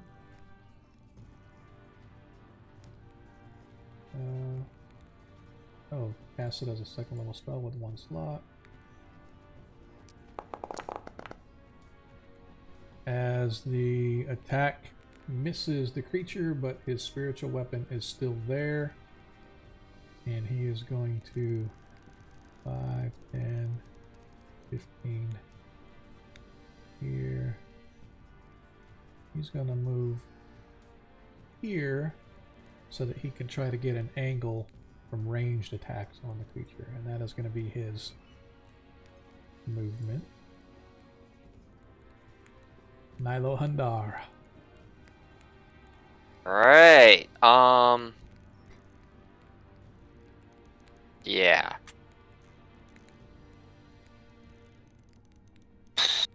I'm going to step over here. I'm going to target the skeleton in the other corner. And I'm going to firebolt it. Okay. I don't think a 10's gonna hit that. It did not. And I actually, you were aiming at the thing in the corner here, right? Yeah. Yeah, I need to... They have cover, so that this armor class is actually a little bit better. Not much, but a little bit better. Ooh. Alright. Okay. Alright. That's it for Nilo. Okay. As the Guardian, seeing the dwarf run up, brings his sword out and steps forward to greet the dwarf. He gets 3 attacks, 2 sword and a shield, as his shield comes across to bash him. But first we're going to do the long sword attack first. 17. Oops. Nope. Yep. Missed. Why is... Okay. Oh, he's got a necrotic blade. That's not good. As the second blade hits for 5 slashing and 4 necrotic. And now the tough one, as he comes in with his shield, as he smashes you with his shield for 2 hit points of damage. I need you to give me a dexterity saving throw. Dex. Yes, dexterity saving throw, DC 12, to avoid being knocked off the ledge. Ooh. Don't I have an advantage? Why would you have advantage? I think I have an advantage. Like the external concept, not character. Oh, yes, you do. You actually, let me double check here. So for game notes, Ragnar has 1, Tarikas has 2, and Desmond has 1 advantage should you need it. So if you fail, you would have advantage. So you don't have to use it until after you find out if you need it. As you save, as you watch, as this thing slams you with its shield, knocking you sideways for a second, your foot slips off the ledge and you manage to just barely scramble back to safety as this thing now looms towering over you, about 7 foot tall. Its massive blade gleaming with black sort of, it's like some sort of a black metal with inlays and stuff. And as it looks like it just sort of flickers in the torchlight. But fortunately, you manage to hold your ground. I don't mean to alarm you, but I have 14 first level spells, and and Featherfall is not one of them. So just be aware of that fact, that you will receive no help from that. Okay. Desmond. Thinking. Okay.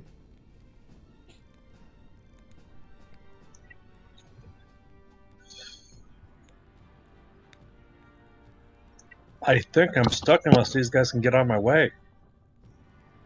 Where do you want to move to? I can move you wherever. Well, I'll move right behind Ragnar for now. Okay. Okay. So the token is the guy that's the picture, right? Yeah. So the token is like right here, directly in front. This picture was part of the map, which I thought was stupid that they put it on the map, but unfortunately, so there's nothing really there now. It's right there in front of Ragnar. So I'll wait till next turn because I can't move past Ragnar and the Tomb Guardian until next turn. I mean, where are you trying to get to? The space for the images. Oh, I got you. Okay, you're going to try to move around him and squeeze around. Okay. Correct. Just so you know, this is only 5-foot ledge, right? And so it's going to be extremely difficult to maneuver around Ragnar and the Tomb Guardian without taking a chance on falling off of the ledge because it is so narrow. I have no problem with you guys moving around people, but there's like nothing to squeeze on the other side. Like there's no wall to squeeze between, or like if Ragnar could probably turn sideways to let you slip through or whatever, but obviously the Guardian isn't going to move, and then that means you would have to try to crawl around him, and the chance of you falling off the ledge is pretty great. Okay, and I'll just be here for now. Okay. Do you have any ranged or anything that you want to try, or? I feel like if I put away, these 2 things back here are making light, aren't they? Yes. Yes. Yeah. So I'll put away my sword and I will shoot it with my bow. Okay, that's fine. We can do that. My initial fear was not having any light. Right, and I will tell you also that... Oh, sorry, you already rolled your attack. That's fine. As the arrow just sort of deflects off of its shield, you do see over here in the corner, you do see that there is another skeleton of some sort manning the crossbow here. It does have partial cover because of the large crossbow, but you do have an angle at it with your bow if you want to try to attack it as well. Just for a future. I'll use my second shot to shoot that one. Okay. But I can't roll higher than a 10 today. Hey, dude, man, I'm with you. I'm going to stop trying to attack Ragnar because I can almost never hit. However, the creature, as you fire at it, it now fires back as it draws its...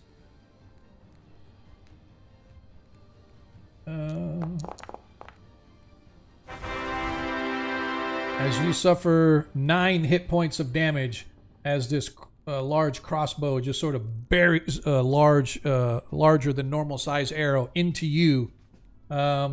I need you to give me a DC 5 dexterity saving throw to avoid being knocked backwards off of the ledge.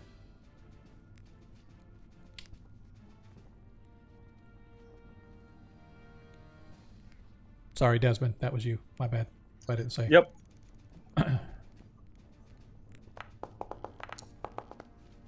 Easily. Now I roll well. Yep, easily you manage to maintain your balance as the arrow buries into you as we move back to the top of the order of Praviskro. All right. Still Skelly Boy over there. Yes. Let us see if this forge will let us do this. We are going to attempt to cast a spell on both of them. Okay.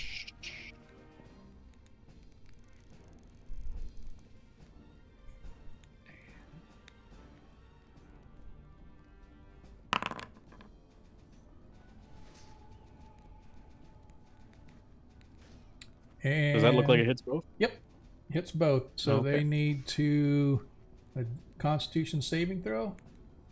Yeah. There is one thing I would like to clarify on this is that I am casting this at a higher level. Okay. So I'm just going to add an extra D8 to that roll. So give me 1 second here. Okay, 12 points of damage. Okay.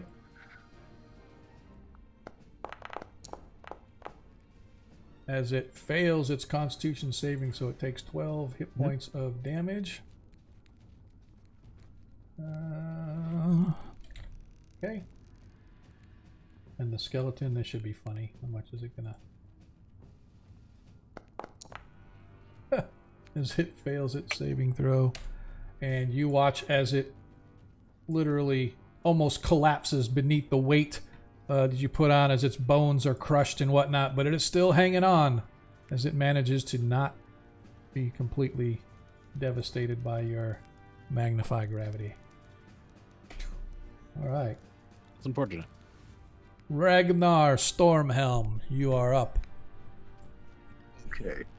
I'm gonna, I could square off with this guy and potentially beat him. Can I use a shove action and knock him sideways, like diagonally, to send him plummeting off this platform? A shove action allows you to shove Them backward. back like 10 feet, I think it is, but like, can I angle that diagonally by any chance? I am gonna say that yes, but it would be a little bit harder of a attempt.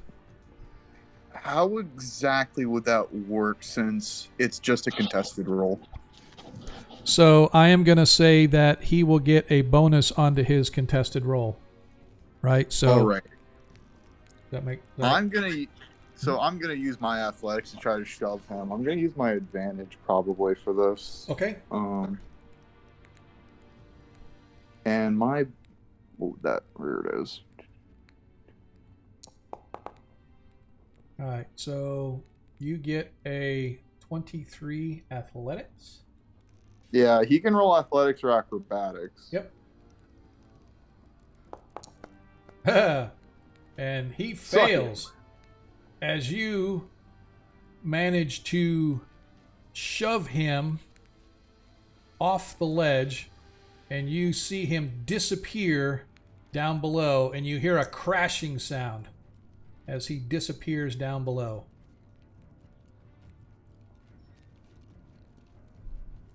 Who's this guy, by the way? Is That's that just another guardian? that's just a picture on the map. Oh, okay. That's what we were talking about earlier. I don't know why they had that on the map, but it wasn't VTT friendly, that's for sure. Okay. All right. As Tarikas is going to now try to... well, I'm sorry. Is there anything else you want to do, like move or whatever the case may be? Ragnar? Nah, I'm good here. Okay. Then Tarikas is going to target the skeleton with his spiritual weapon as he slams it, taking out the skeleton, leaving the way open for you guys. as there are no longer any creatures in combat.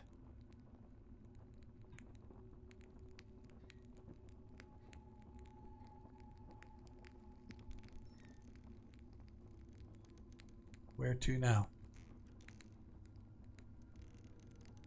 All right. Would you like me to take the lead, Ragnar? What was that? Would you like me to take the lead? Sure, why not? Unless Paviskra wants to try to fish out whatever that thing was as he looks down over the edge. How deep is the edge? So you can see that it goes down for at least 70 feet or so. You can barely see the outline of what looks to be another ledge similar to this one way down below, but you can't really see what's down there just because of the fact that, like I said, it's pretty dark and pretty far. I think Pavik will say, as much as I am inclined to see if the armament of that creature had was magical in any way, I think perhaps it is something we should do on our way back. Very well.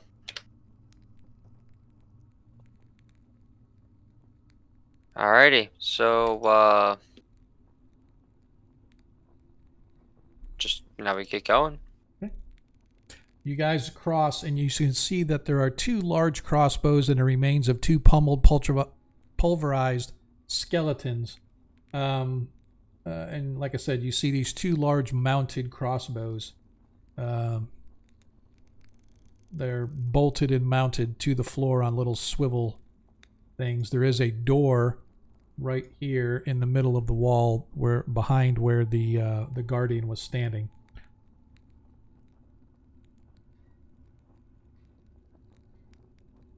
Shall I open it? Yeah, go ahead. See if a mage hand can do it. That's the plan. Mage hand. Okay. You open the door, and behind the door, you can see that there is a hallway. It's a little foyer, maybe 5-10 feet wide, and there is a 5-foot wide hall leading off to the right from where the door is open.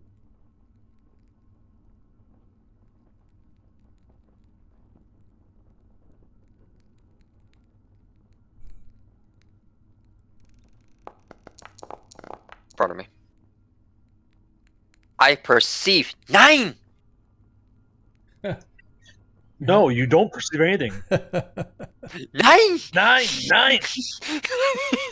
Exactly. All right. Zen! You need to roll a Zen. 9!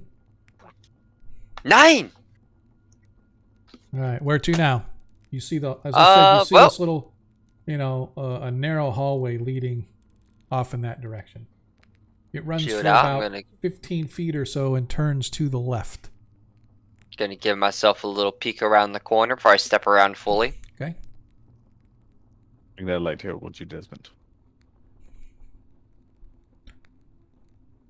You guys. What do I see around that corner? So you can see that right where you're at, Nilo, there appears to be a pair of alcoves about 5 feet deep. Inside the alcoves are a pair of what look to be granite busts. One of them, the first one that you're at, appears to be an old man with green jaded eyes, and the other on the other side appears to be female of some kind.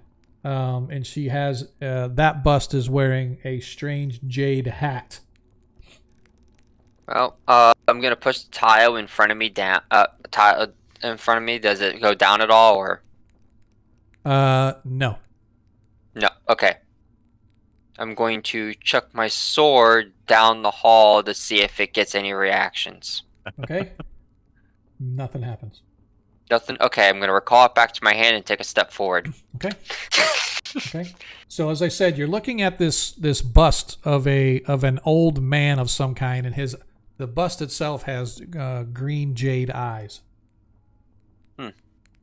I'll let the mage look at that, and I'll go up to the next one, do the same process. Okay. Make sure nothing actually does anything to me. Yep. Then I'll walk by it. Okay. nothing appears to happen. And the second bust is an old female, and although the bust itself is made of granite, the hat that the female figure is wearing appears to be made of jade.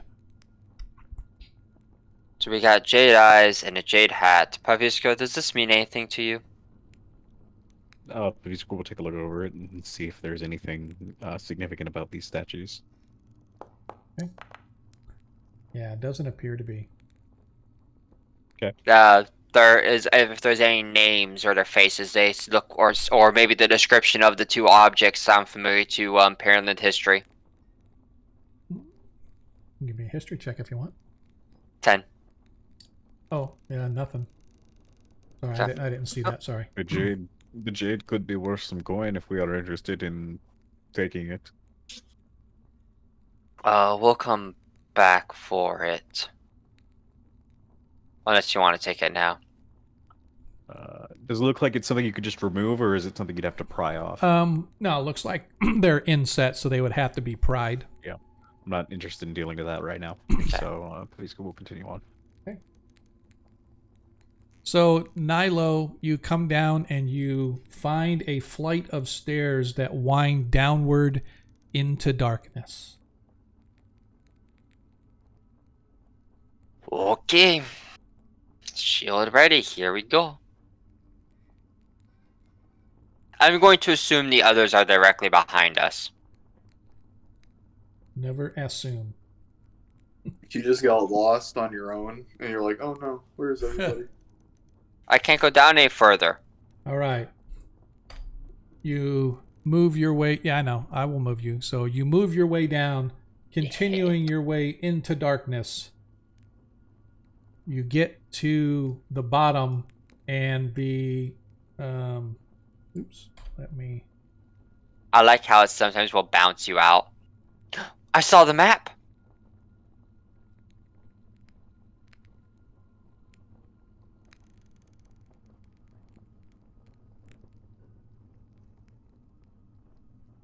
Oh, I see. Okay, that's neat. That's neat. I like that. All right. As you guys come to a room, or come to the bottom of the stairs, it opens into a lit room, and that is where we're gonna stop and take our break for tonight. And yes, there we go. Reset that so we don't see the rest of all that other stuff. So we are going to leave that off for a nice little break. Hopefully you guys will hang with us until we come back. Let me get to where we are going to hang out and listen to the smooth sounds of Monkey Boogers, who can't be with us tonight, but that's okay.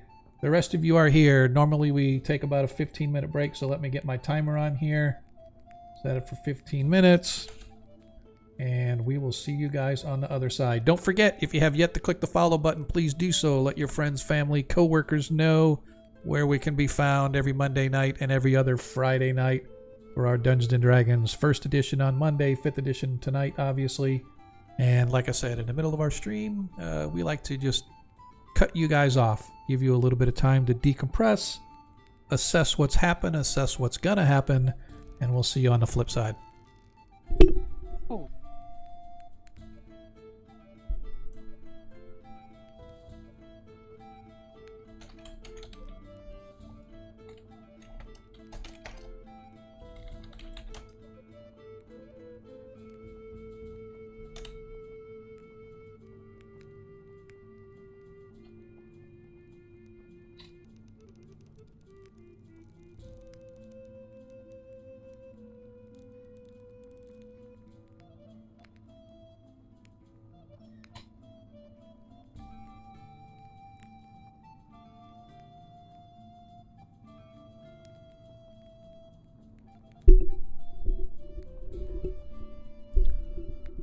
They learn music. You need to go find Monkey and tell him to get out here, man.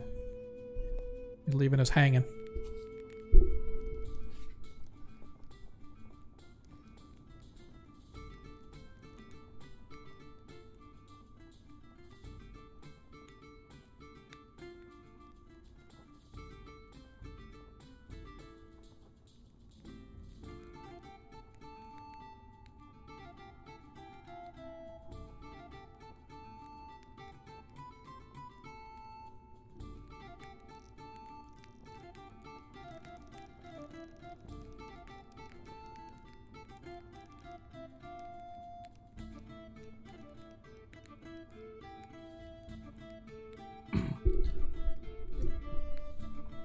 So did you guys see this new guest star management that Twitch has on your channel now?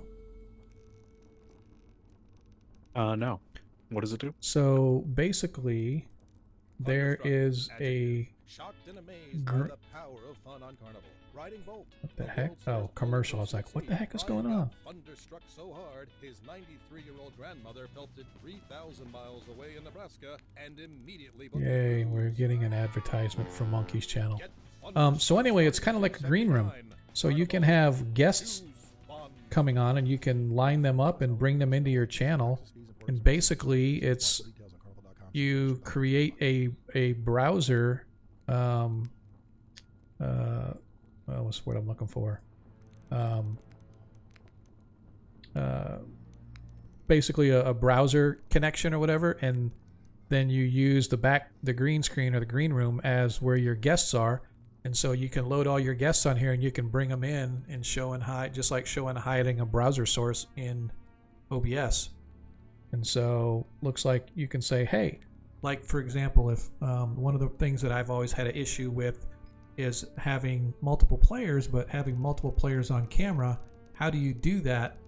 Because normally what you have to do is you have to, like, let's say you use Zoom or something like that. So everybody goes to the Zoom channel and then you create 5 separate browser or app connections to Zoom, and then you just sort of cut and paste that one person's spot on the Zoom, and then put them on your in your OBS scene. The problem comes is if you've got, say, 5 people in Zoom and a person leaves, Zoom will rearrange the order at which people are set up in Zoom, and so when that happens, then it jacks up your how you cropped out that person in your OBS scene, because all you're doing is like, oh, I'm outlining, Pavistro's camera, and I'm zooming and cropping on him, and I'm putting him into my scene, and then I do the same thing.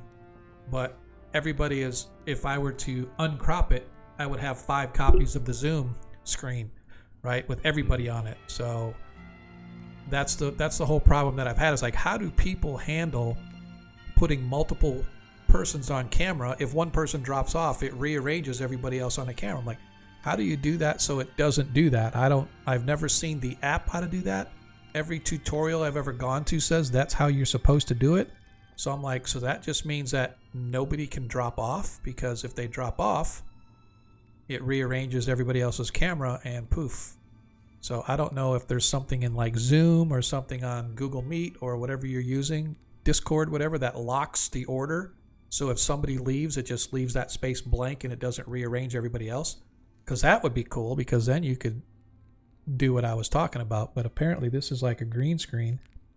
And so I could have however many guests are coming in, let's say 5 players. So I have 5 guests, and it will set up 5 things, and I can import them all into Twitch, into my scene. So it's something I might have to play with. It's kind of cool. Anyway.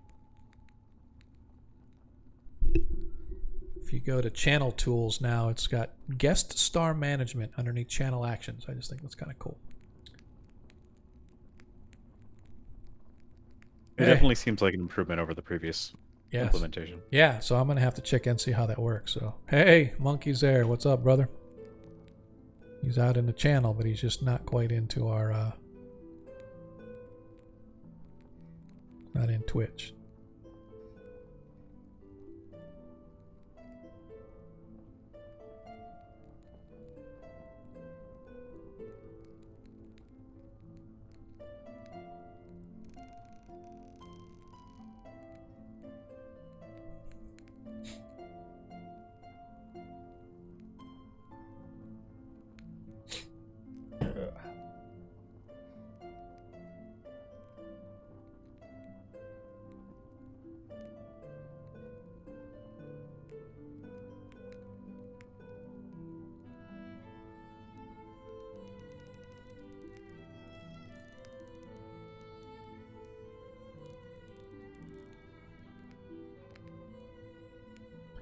A monkey is here.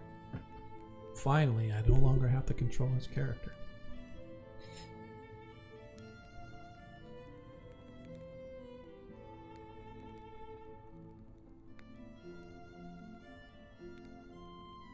Yeah, can you not hear me? Yep, hear you now. Oh, okay. Yeah, I almost didn't make it. I'm glad you were able to show up, man. Yeah, I've been got a big project, house project. Had to redoing the floors, Hmm. and I gotta go I had to finish moving shit out of one of the rooms and fill up the whole floor and baseboards and all that. I gotta pick up all the flooring stuff tomorrow so it could acclimate, in the bedroom. So give me a shitload of flooring. Nice. Oh, sorry, didn't mean to curse. Yeah, just been very busy, and I have to think of it as the break and my little vacation break, and I have concert stuff one after another. Performances, work's been hectic. Busy season.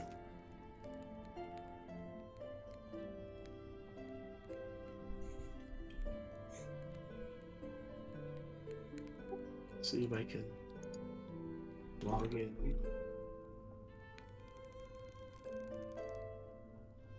So, am I dead yet? Or Tried to. okay.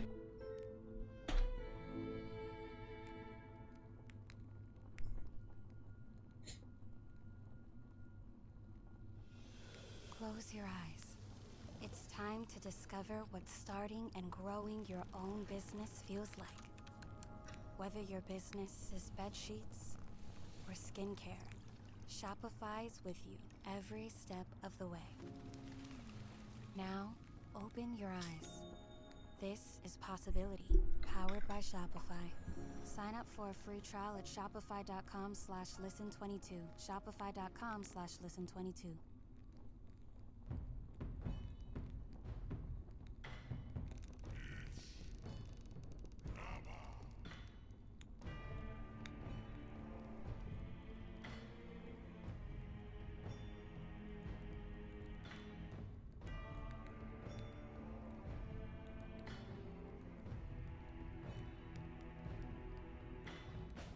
Boy, the asbestos tastes good. Appreciate everybody that's out there hanging out with us during our interlude as our party moves from one level to the next, to the next, to the next.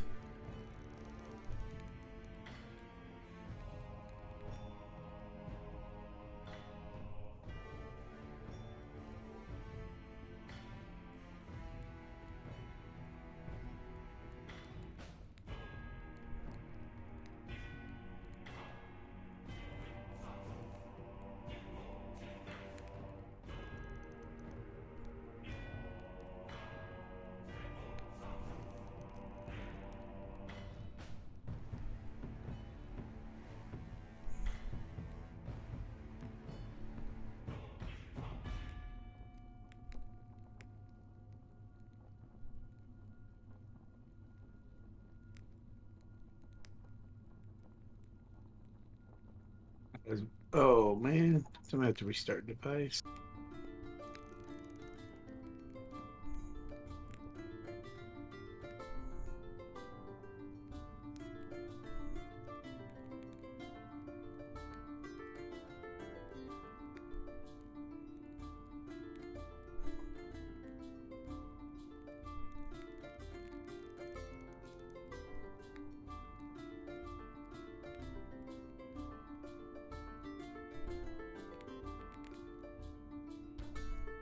Yeah, so I'm looking at this, and it looks like you can set up to five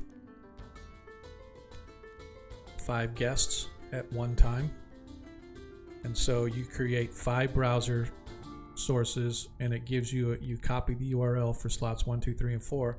And once that's done, then you can go in and add guests. I'm not sure how you add guests or how that works, but this would be a way that I would be able to set up and do a have players or have people be on camera. So I can, like I said, I could set up to 5, and then I can actually, once you set it up, it's set up for good. You never have to do anything again. It's just whoever's using that slot is the person that you add when you add your guests. So whenever they come into your green room, you assign them that slot, and then that's where they show up on the page. So then you can just build your scenes based on your up to 5 slots. So that's kind of cool. I have to play with this a little bit.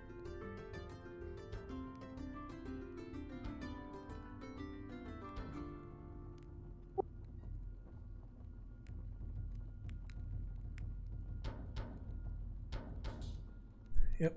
So you just have to go under channel actions, guest star management, set it up. I also installed some new toilet seats. All right, we got a couple minutes left. I'm going to try to go refill my stash. I'll be back. Stash. How's everybody doing? Hey, chat. Is anybody in chat? I'm in chat. I was muted. I'm doing all right. What about you? Doing well.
Hello, people. We are back. For those that don't know, I am Sean, your host, and you are watching Agora Quest, our Friday night, our every other Friday night 5th edition game, as our heroes of Kreistrich are exploring beneath one of the guard towers, what we call the watch towers, that lay along the road between the mountains and the hills east of the city of Traft. And the city of Trapt itself, as the party discovered one of these towers had been bashed in, apparently by a hill giant seeking food. And inside the tower, they discovered the remains of some soldiers that were not killed by the giant, it seemed. They were hacked and slashed by some other creatures, and they have come to discover beneath these tunnels that lead from the watchtower back to the city that a branch set of tunnels had been burst out of, and so they have discovered a whole other little underground layer of some jade tunnels and rooms, along with creatures and denizens, skeletons and others, and they are now working their way into the rooms below. They have apparently left the first level and have come down into the second level. We welcome everybody back, players. I hope everybody's back. Monkey, thank you for making it. We missed you, man. I was about to use you as fodder. I was about to say Monkey's standing on the ledge, and he says, "I disbelieve," and I jump off the ledge. But unfortunately, I didn't get a chance to do that, and now Monkey is here to control his own character. As a reminder, players, Desmond has a advantage.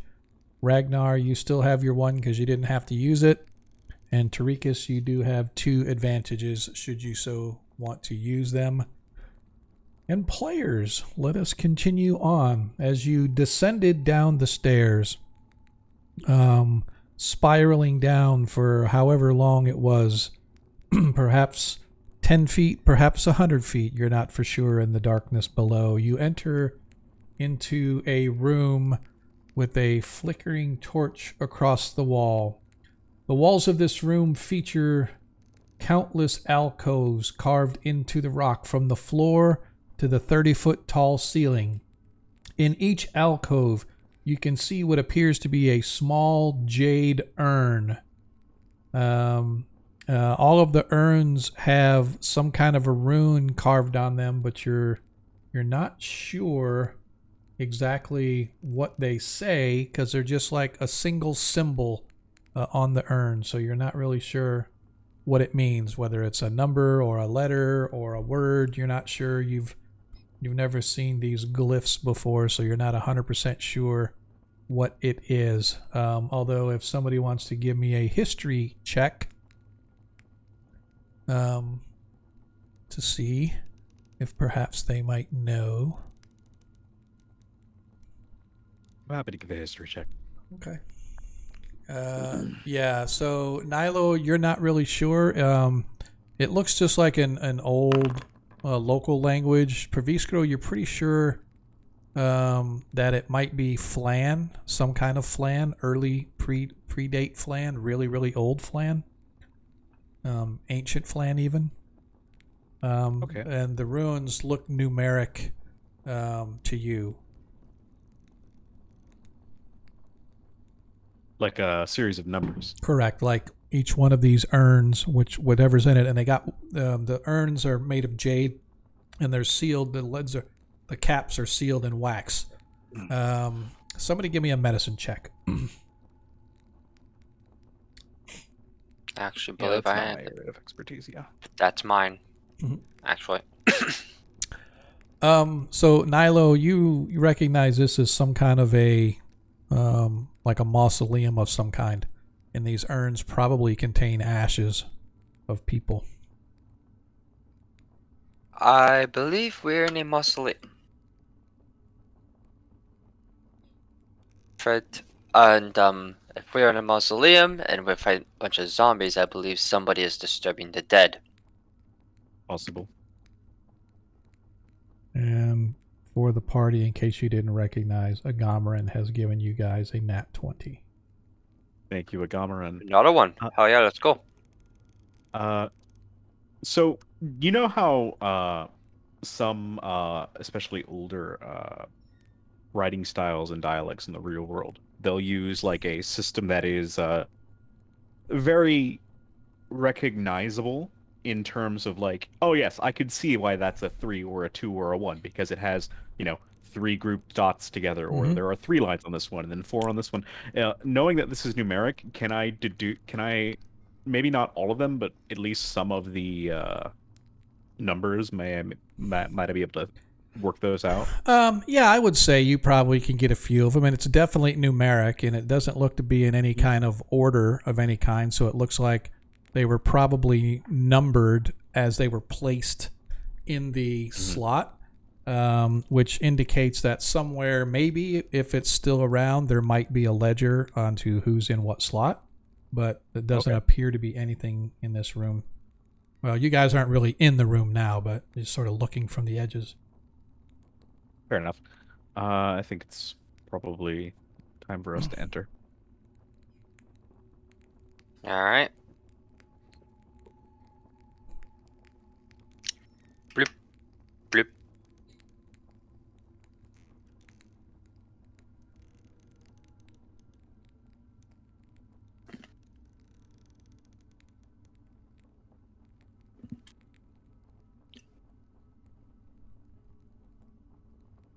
As you guys enter in, suddenly the light from the torch goes out. Oh. and appearing Shadows. coming right out of the wall. You see what you recognize to be those same shadowy creatures that you guys fought recently, along with what appear to be wraiths of some kind. Did you say wraiths? Yep. We fought shadows earlier. This is not ideal. Roll for initiative.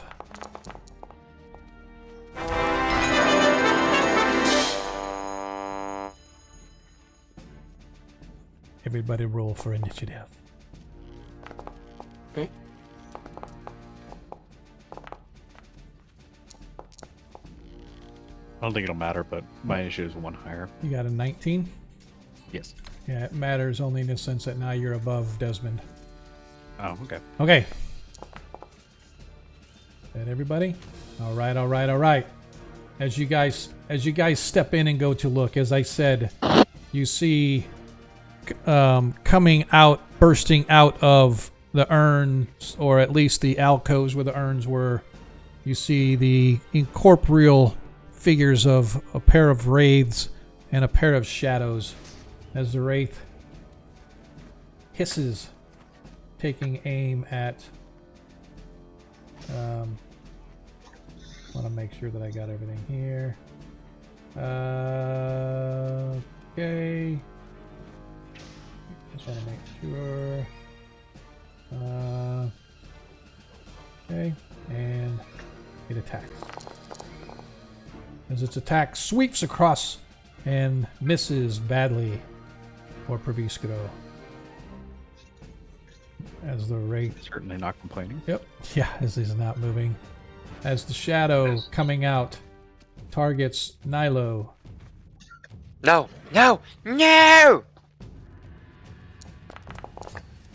And of course, wildly misses Nilo as well. That's what I thought. Okay. Praviskro. I'm going to cast Mirror Image. Okay. That's a very good spell to cast for this. Yeah. Does that automatically... And now in this version, does it automatically, or do you have to roll 1d4 in order to figure out how many? You get just 3. Okay. So Yeah. there's 4 Paviskros standing in this square. Yep, right and now. every time they hit, there's a 25% chance and then a 33%. Is that right? Something like that, yeah. Yeah. And that is going to be my action. I have no bonus actions, so I am going You going to move? I'm going to move to here, actually, yes. Okay. Good. Lucky you. All right, that's it for you? Yep. Tarikas, my friend. Okay. I'm gonna push this dude in front of me out of the way. Get out of the way! No, I'm just kidding. I only see this shadow. I can't see anybody else. That's right. So line of sight. So I'm going to assume it's just a shadow, or can I sense those other guys? Or You sense intense evil. If you want to, don't you have to? Again, this. Forgive me for not knowing clerics very well in the 5th edition. As far as like, no, you don't sense. Or is there? You have to actually. all right, no worries. I will see. I see the shadow, so yeah. I will attack the shadow. I was going to say, just so you know, you've already used your channel divinity to turn undead. Oh, I did? Yeah. So you don't have any uses of you get 1 channel divinity, right? Is that what you have? Yes. Yeah, because you used it. Clerics have 2. Yeah, is it 2? I was going to say, because here it says he has 1 out of 1 uses of channel divinity left on his character sheet. But I don't know why it didn't take it last time. Oh, you're right. Yep. So You're right. They only have 1. Yep, you used the turn undead on the other undead that we fought before you got here. Oh. So you don't have turn undead. So Don't worry, it was not a waste. We definitely needed it at the time that it was done. yeah, there were 2 shadows and some rather tough zombies to fight. Like, Okay. really tough zombies.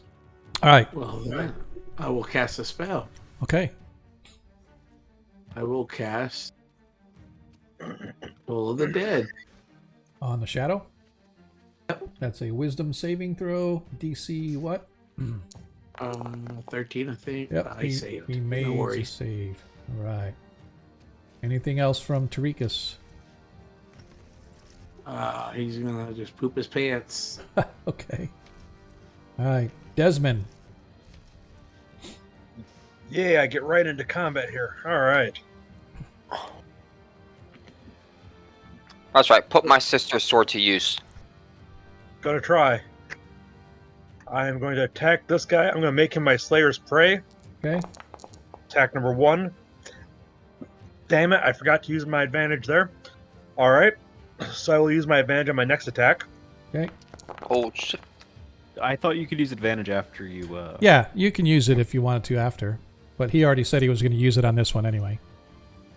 Okay. So you hit the wraith. Okay. And there's an additional 6 points of damage Okay. from the Slayer's Prey.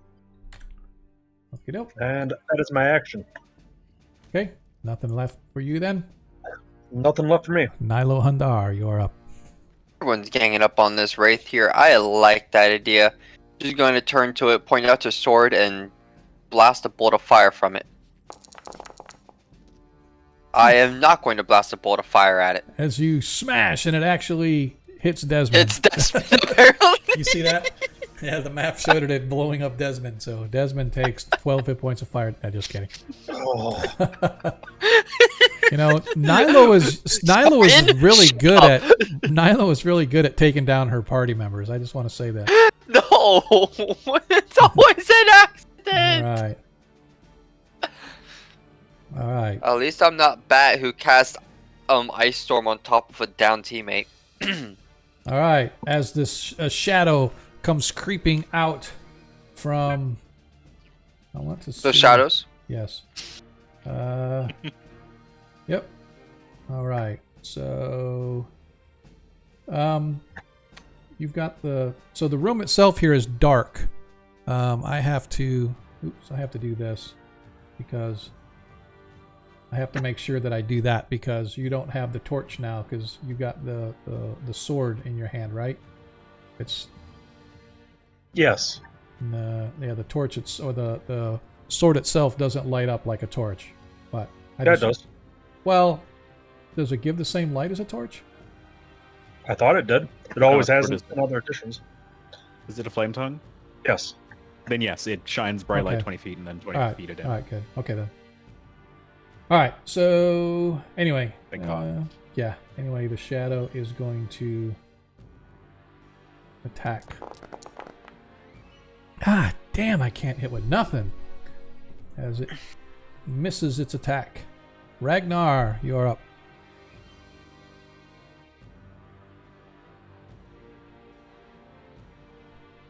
I'm trying to think of what I can actually hit here. I guess we'll try to get up here behind Desmond. Okay. Actually, I think I have enough movement to get over here. I'll beat up this one because this one looks scary. Okay.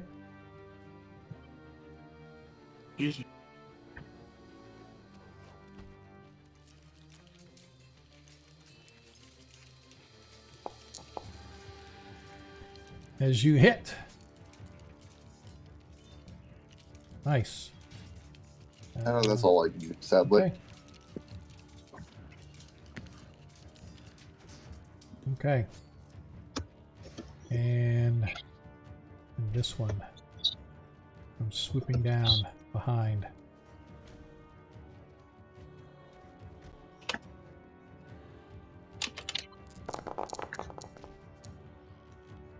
As the wraith swoops down, swings, and of course easily misses Ragnar. Give me just a second here.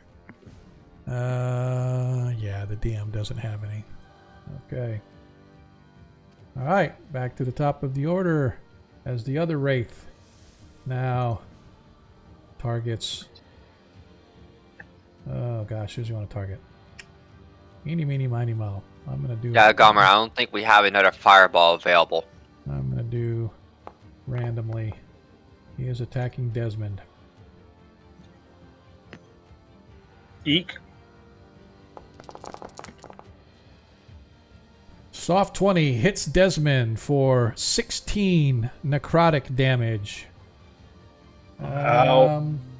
Be amazing if I could cast shield on allies. I need you. Gonna, What's that? I want to make him reroll that. Okay. So, first of all, let's put you back.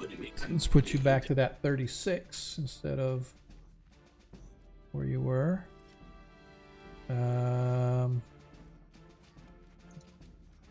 Now he is going to re-roll. And he misses. There we go. As the re-roll misses. Nicely played. I like to think my threat to come back with an annoying elf character if I die is what's prompting people's efforts to save me.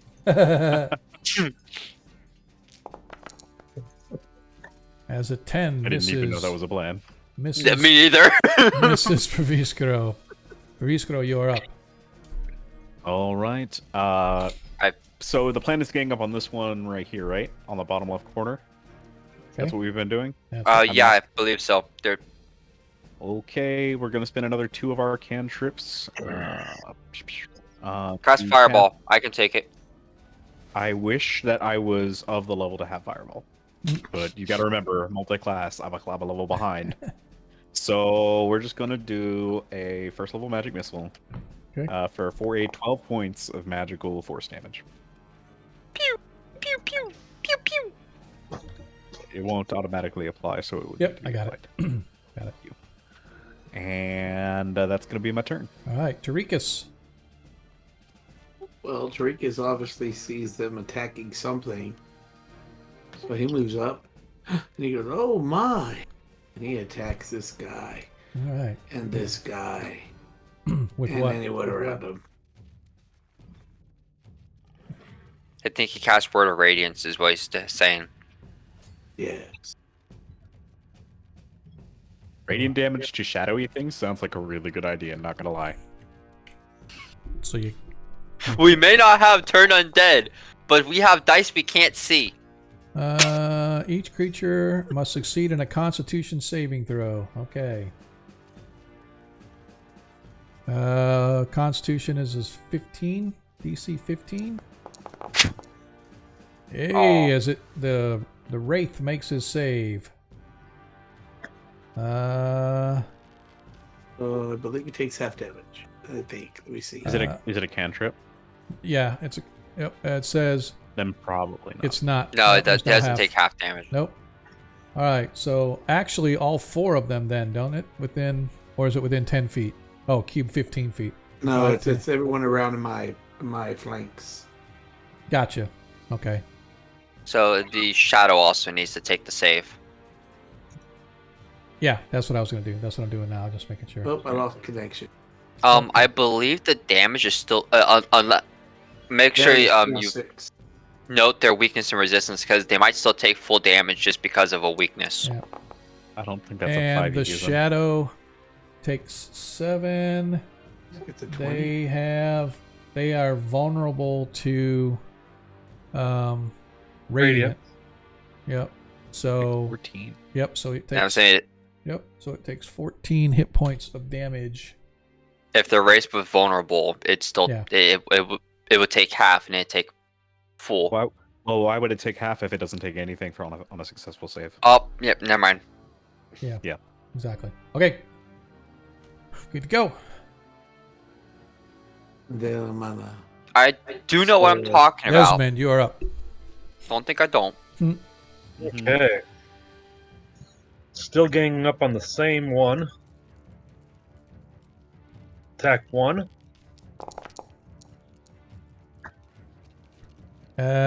Hits the Wraith. Nice. And my Slayer's Prey 3 is an more. additional 3. Okay. And then I'll make my second attack. Second attack misses. And likely miss. Well, that's why I have 2 attacks around. There you go. And that's my action. Nilo Handar, you are up. You have All right, now a I'm about to Wraith get as really well loud as a here. Shadow. Sorry to everyone's ears. Hmm. Alright. Yep. Oh, come on. Okay. Yep. Same guy. Same guy. Okay. As you hit. Nice.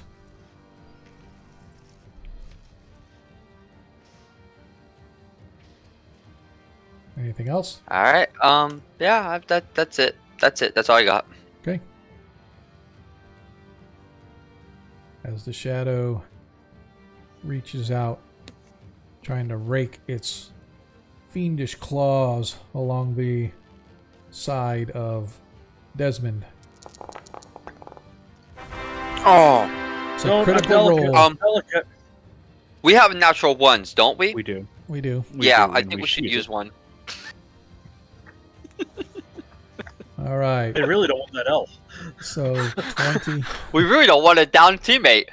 I don't care. That's not an elf. All right. As the party uses their nat 1. Okay. I'm sorry, I gotta step away for just a second. My dog wants to go through the portal. Okay. No worries. As We'll that make sure he jumps off the cliff. Ragnar. Did he say his dog wants to go through the portal? Yes. What? I'm guessing that he's got some kind of a time portal that he as you hit. As you critically hits the wraith.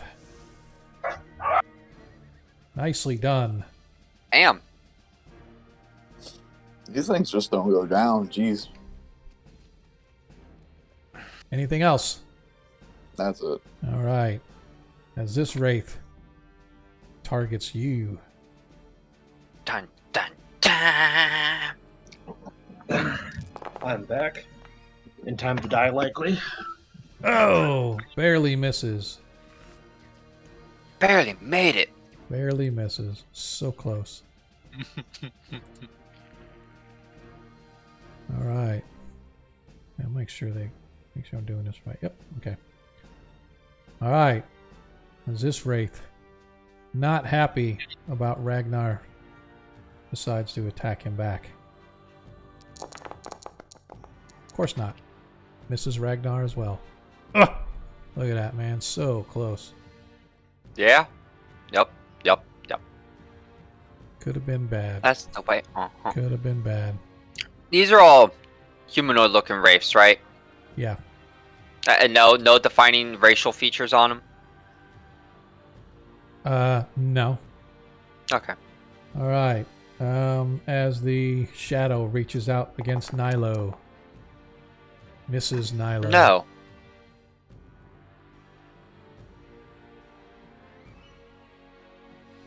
Risco. Boy, this is getting to be a pain, man. What? This is getting to be a pain. I can't hit nothing. And when I do hit, you No. guys take it all away. Yeah.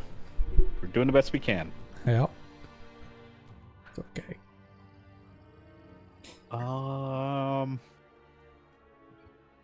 Yeah, I guess I'm gonna keep doing what I've been doing. I'm gonna cast a first level magic missile by using 2 of my cantrips. Starting to run low on those.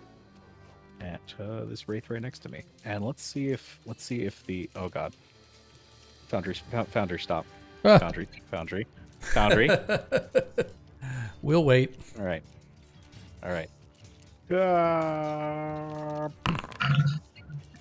Nice. Did it take the 4, 8, 12 damage, or did it only take 4? It only took 4. Okay, well it should be 12.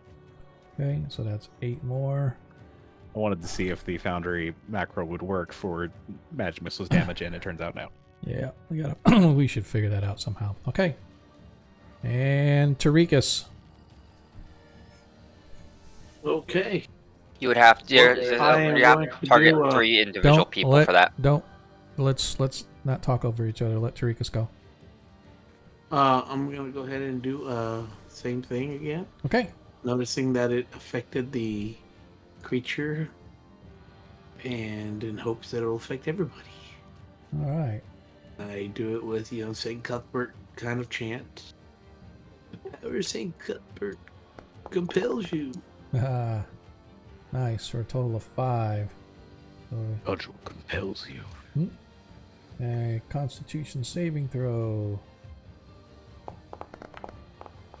Uh-oh. Yeah. As he fails his saving throw, and let me double check. It'd be vulnerable. Nope. Oh. So you took 5. Alright, so that leaves him there. And now the shadow has to run his. Oops. Constitution saving throw. The shadow fails, so the shadow takes 10.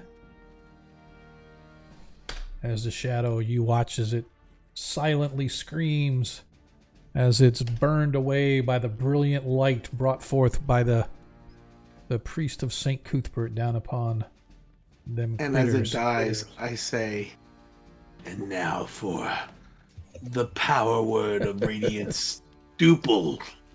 Hey, Gomer, and I can always use a nat 20 because DM can never hit nothing. And hey, Len, man, thanks for the follow, dude. We appreciate it. He doesn't need a nat 20. I do. I can never hit nothing. All right. You can hit plenty of things. Yeah, but you guys always take it away. All right, Desmond, you are up. Excellent. Let's see here. How bad off am I? Well, it looked like it said I took 20 damage, but I don't see 20 damage anymore. Anyway. Oh no, you did. You did take it, but I put it back on you. Okay. I will attack it twice. This one twice again. Oh, blows, hits the wraith. Nice. And there's 4 more from Slayer's Prey. Okay. Oh. That ripped you off. That was a 17th. And he hits the wraith again. As you manage to take down the wraith. As it evaporates, screaming into nothingness as the flame looks like it just completely engulfs it. And like a roaring pile of, or a rolling column of flame sort of bursts up to the ceiling, and then the wraith is gone and no more. Alright, good. Now take care of the other one. Nilo, you're up. I suppose I should start with that. Yeah, there's room for other people to get in now, so I am going to target that one, and throw a firebolt at that one. I am not going to throw a firebolt at it. Nice. I like it. Ragnar. These things are tanky. Let's switch to this one. Since you guys need the help. It's not rolling good. 21 hits the wraith. Nice. That's it. Good for you. All right. As the wraith takes aim at the creature who dared swing at him. As he hits, I need you. Let's see. All right. So you took. We don't have anything. We don't have anything in the queue for this, do we? No. So you took 48. So first of all, you take 24 necrotic damage, and I need a DC 14 Constitution saving throw, please. For me? Oh yeah, hit No, me, Chief. from. Yeah, it's life drain. So Ragnar, I need a DC 14. Pass. You made, and therefore your max does not drop, but you did in fact suffer 24 hit points of necrotic damage. That hurts on a personal level. Yeah.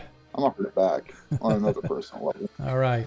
As the shadow, seeing Nilo before it, reaches out with its shadowy claw, and of course, nothing close.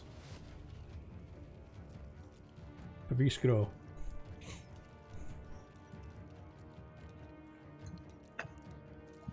I respect and appreciate the fact that now that there are 4 of me, I am infinitely less likely to be attacked. So I'm just going to step out of here and let him take an opportunity if he wants it. Okay. And He's going to let me do that. First of all, I don't want to target. I just want to. No, it's not going to let me without targeting you. So, if it hits, we're going to roll a D100, and it's only a 25% chance Yeah. to hit you. It's a D20 in 5th edition, and Okay. I'll take Yeah, care of that. Gotcha. All right. Well, it missed anyway. Actually, yeah, it missed. Sorry. Okay. Yep. Actually, hold on, because my illusions have a lower AC than I do, Oh, okay. so it could hit one of them. Yeah, they do. So if I roll a 6 or higher on a D20, then it hits an illusion and one of them puffs, and it Gotcha. does. So just puff, one Yep. of them's gone. Yep. So now it's gotcha. Okay. Mhm. Cool. And I am going to I'm going to cast Mind Sliver on this other wraith. I need an intelligence saving throw from it.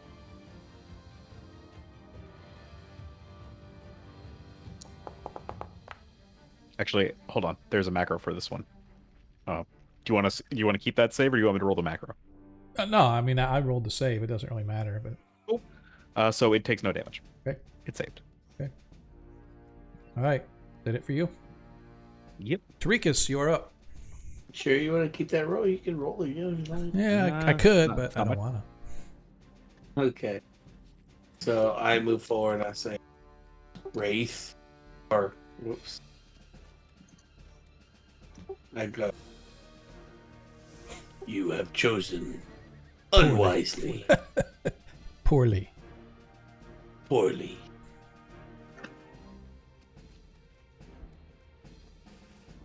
And I take out my holy symbol and I show it to him. Okay. He spits at you. Now what are you gonna do?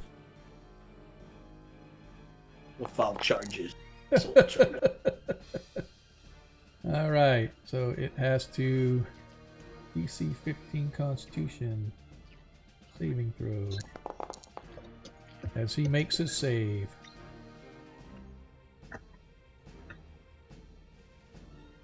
Sure. All right. Cool. All right. Good for you, Desmond. All right. I don't like this wraith any more than I liked the last one. So I'm going to target this one. Okay. With my Slayer's Prey to this one. Okay. As you The hit. minimum damage ranger strikes again Okay. for not quite minimum damage. And we'll attack one more time. There's a second one. Hits as well. Nice. Awesome. Very nicely done. And that is my action. All right, Nilo. Alrighty. Target the same guy. Let's hit him with another firebolt. I will not hit him with another firebolt. Would have done Wow. Would have done a lot of damage too. Yeah. Apparently she's not nailing those firebolts. Nope, apparently not. Don't forget the party still has 2 nat 20s available if they ever want to use them. Ragnar, you're up.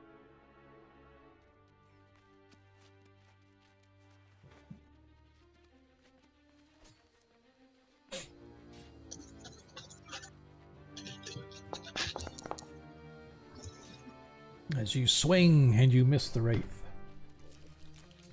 Anything else? Oops, sorry.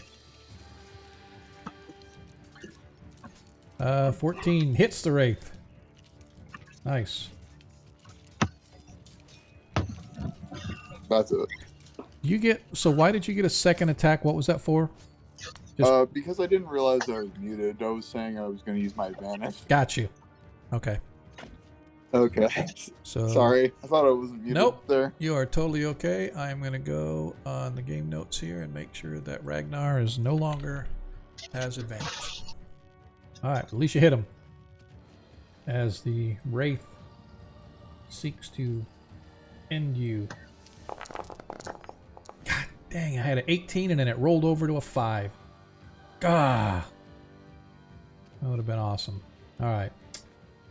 As he misses Ragnar. As the shadow takes aim at Nilo.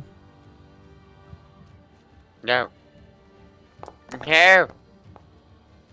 20 hits Nilo. 20. Yep. You suffer 8 hit points, and I need... hang on a second. What are you doing? Oh, wait, nope. If that hit, go ahead and take that off. I realized that that's not what I wanted it to do. Yeah, no, it didn't do anything. I keep forgetting that freaking it pops up with the effect, even though it only happens when I die. Let's see. I need you to reduce your strength by 3. My strength by 3. Yeah, the shadow hit you. Ow. And you suffered, where was it? The shadow hit you, you suffered 8 necrotic. And then because of the hit, your strength is reduced by 3. So I need you to move your strength down by 3, please. Just remember remember what your original strength was. We don't forget. Well, we got it on hand. Okay. That's it for that. For Viskro. All right. Gonna need to take a rest after this. I'm just gonna go for the Wraith with another Mind Sliver. Okay. Actually, no. Why would I spend 1 cantrip to do maybe damage when I can spend 2 to do guaranteed damage? Let's just do that magic missile for a total of 2, 4, 6. Only 6 points of force damage. Okay. All right. Oh wait, 6. There we go. Okay. All right. Dorikus. Okay. Dorikus will once again perform his Word of Radiance. Okay.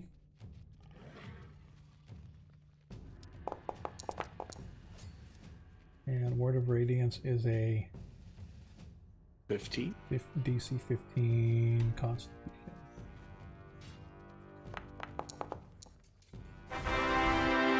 Once again, he suffers no damage.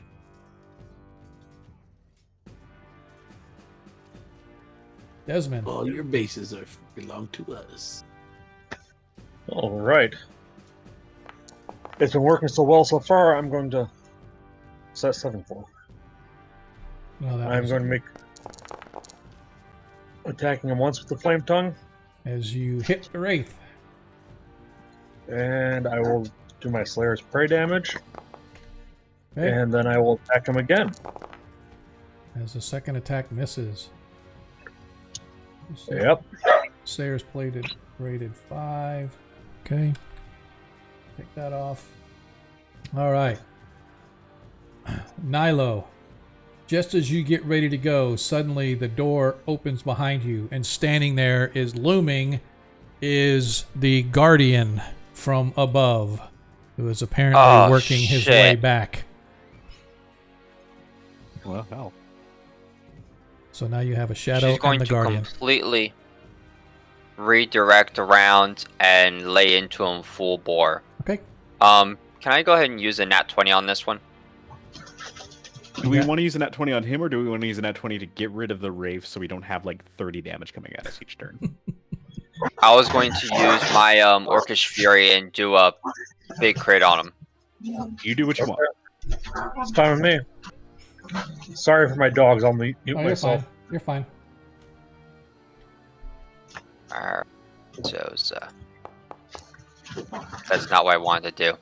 Okay, so, what? It just rolled. Yep. Oh, I see what happened. Okay. Right. So 6 damage plus my crit, which I forgot what my crit damage was. It was something stupid. For what? For this? Because I used the natural 20 on him. Yeah, I know. So here, if you did a crit on here, it would be... Oh. What the... No. The option to edit my my stuff is gone. edit what stuff? It's in my. Okay, it's in here.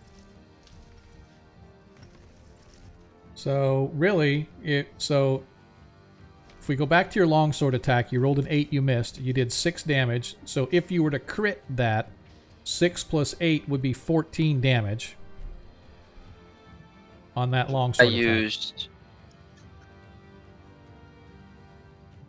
Oh wait, nope. What the hell? Yeah, the Orcish Fury was the rest of the crit. Yeah, so it would have been 8. It would have been 6 plus 13.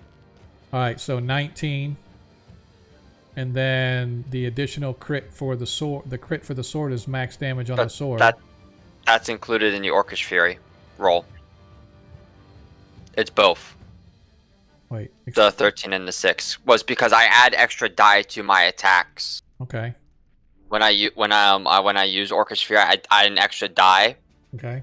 And I set that up specifically so that when I this roll specifically so that when I use a natural 20, I can just roll this. Okay. And alongside the longsword. All right. So what's the total damage then for the crit on 19? 19. Okay. That is underwhelming. I rolled low. Okay. I just want to make sure exactly. So that took off. Actually, let me see really quick. Okay, just want to make sure you didn't have any different. Okay. All right. So that's it for you, Ragnar. As you are facing down the wraith, you hear the door creak open and Nilo sort of curse, and you can see looming in the doorway the creature that you pushed off the ledge. You can see that it looks rather battered and bruised, but it is still moving. I'm gonna rage again because I'm gonna need to beat that thing up after this. Okay. And then I'm gonna clock this thing with my I'm gonna get advantage to my reckless attack. Okay. All right. As you hit, it says you hit yourself. Did I hit myself? Dang. Yeah, and it took. But hitting yourself. Hitting yourself. Hang on a sec. I got to put the. It took the 12 hit points of damage, or 13 hit points of damage off of you, so I put it back on you, and that should half be of that because it took half. Oh. Yeah, it took half of the damage off. All right, so. All right, so you were at 22. Let's try this. 22. So that means you were at 26 because half of that is 6. 28 then. There we go. I think that's right. Okay. And you took, yeah, and you took 13 off of the wraith, right? I did not. I don't think I took any damage off the wraith because I wasn't targeting it. But I'm saying that's what it should be, though. You took. Yeah. Should be 13 off the wraith. Okay. All right. Good. There we're good. Okay. He's still standing. Yes, it is. All right. As the Tomb Guardian targets Nilo. What? No. As it gets no, don't target me. 3 attacks on you, 2 with its sword and 1 with its shield. First attack misses Nilo. Second attack misses Nilo.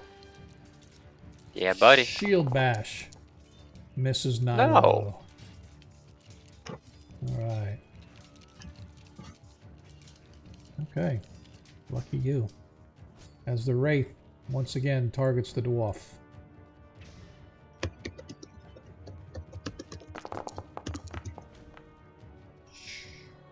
Misses Ragnar. Damn it. So close. You have advantage. What's that? Oh, I forgot. You have advantage. I forgot I had advantage, so let me roll again.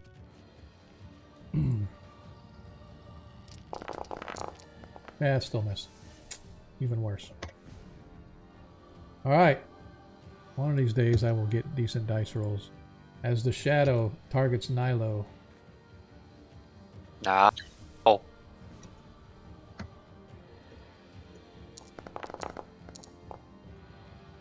21 hits Nilo for 5 hit points of necrotic damage. Shield. Okay. Wait, do I want to use shield on that?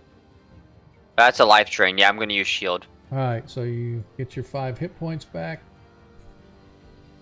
And you don't have to make a save because you don't, I should say, you don't have to, yeah, you don't have the strength drain. Okay. Alright, Praviskro. All right. Things have gone from bad to worse.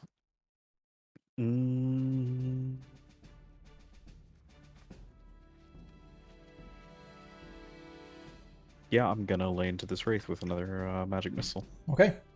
Actually, I'm gonna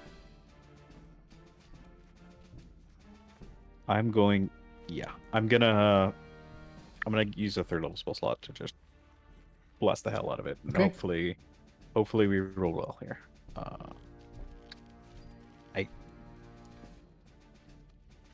Sorry, my forge is glitching out. No, you're good. Here we go. Oh, okay. So 5, 10, 15, 20, 25 points of magical force damage. Okay.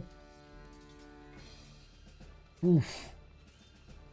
Boom! As you blast it away, it had 22 hit points left. Wonderful. And one of these days I'll have one of these days I'll have a real 3rd level spell. But for now, that was good.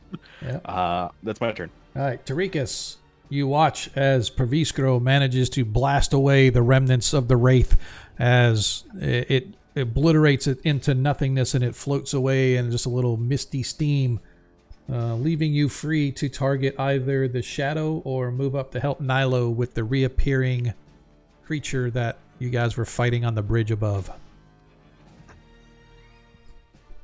I would probably go and attack this thing. Gotcha. Yeah, let's get rid of that shadow. That strength drain is nasty. Okay. It needs a DC 15 Constitution saving throw. As it fails, and it suffers 7 hit points of damage.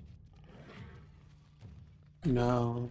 Actually, it's vulnerable, so it takes double. Yeah. So it was 14 hit points of damage. All right. Nicely done. It does not fall, but you watch as it screams in silent pain. Desmond. All right. Let's see if I can't change that. Oh. Can I attack the guardian thing around that corner? You would have to move up to get an angle. Yeah. Yeah, from up there you could, yeah. I will attack the guardian then. Okay. First attack misses. As a bonus action, I'll move my Slayer's Prey to it and attack it a second time. Okay. Second attack hits.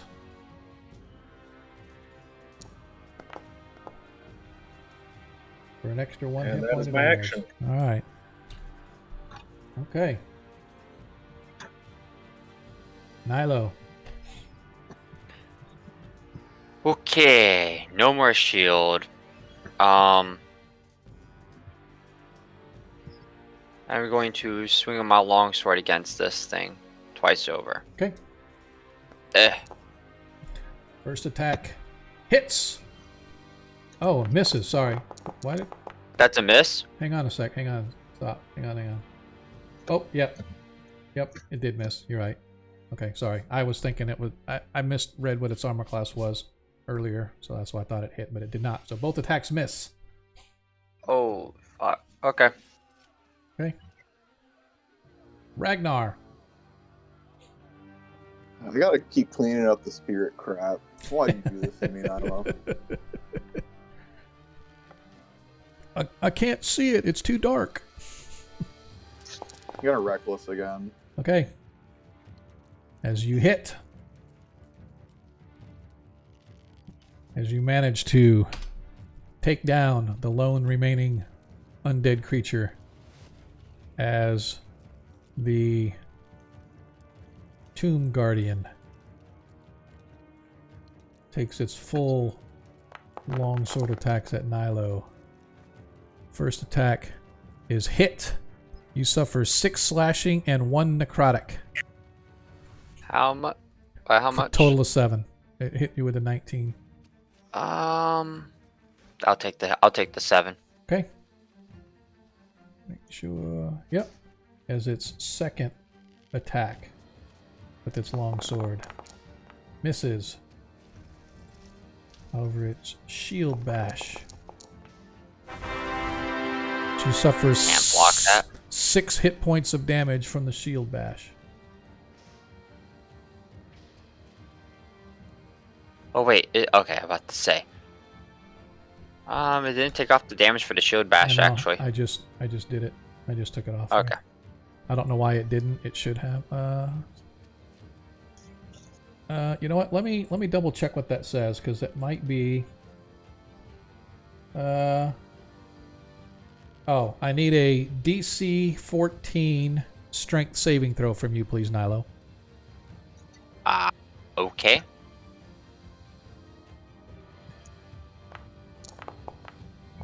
As you pass easily. Okay. All right. All right. Braviskro, back to you, sir. Seeing as this is the only remaining creature, I'm going to move over here and just take the help action to give the next person who attacks an advantage, because I have like 8 cantrip left. So. Okay. You son of a bitch! I can't melee it. What do you mean? I can't melee it when you're Dude, standing. you can move into the same space as Nilo, take an attack, and then move back. You just can't end your turn there. That's Can all. I? Yes. Can I not? Yeah. Okay. Tarikas. I was like, hold on. Yes, I'm going to cast Fireball. Fireball. Did he say fireball or firebolt? No, fire. No, I'm just kidding. I was going to say, you don't have fireball. I was gonna say you're gonna one-shot the party. Not yet. Not yet. Okay, that's the plan.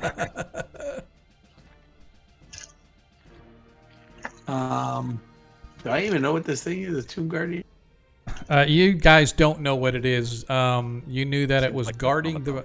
There was a bridge upstairs that you were trying to cross, and Ragnar somehow finagled it where he shoved the thing so hard he shoved it off the bridge. Apparently, it fell down to this level where it has now come back to you guys. Okay, I You're go. playing chicken on the bridge. I tell him, you must leave or take this. Nice. 11 points. Toll the Dead as a wisdom saving throw. DC 15. As he makes a save. Why is it on my saves I'm critting, but on the attacks I can't get squat? Sean, it's not even on the saves. He rolled minimum damage, dude. Yep, exactly. That would have tickled him.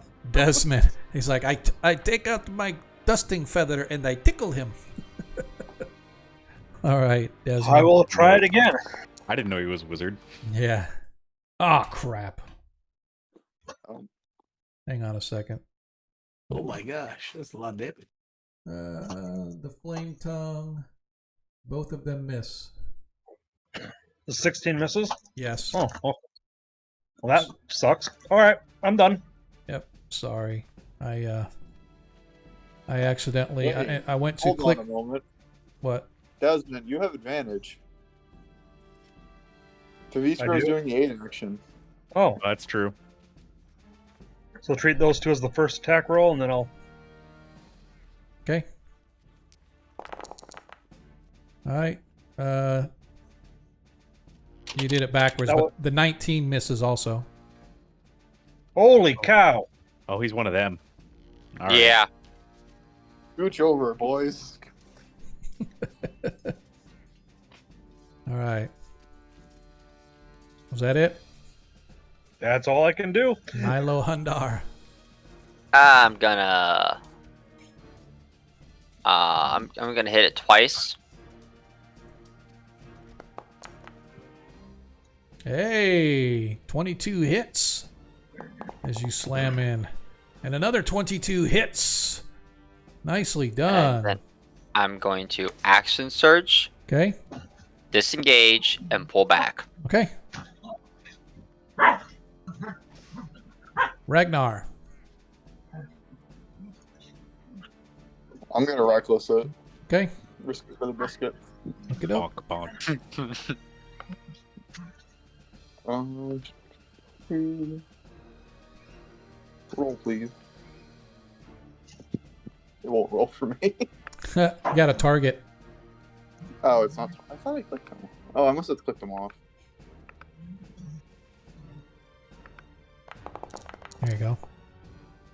Nope. 18 misses. Is that it?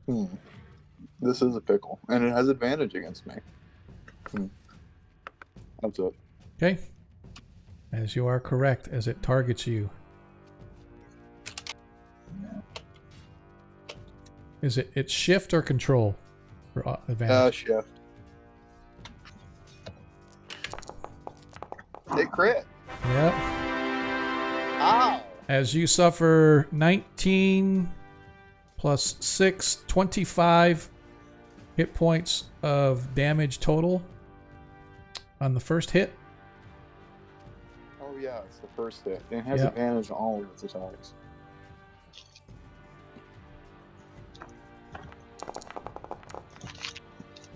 The second one misses. And now his shield bash. I don't know. That's 2 crits. As you suffer 8 hit points of damage, and I need you to give me a DC 14 strength saving throw, please.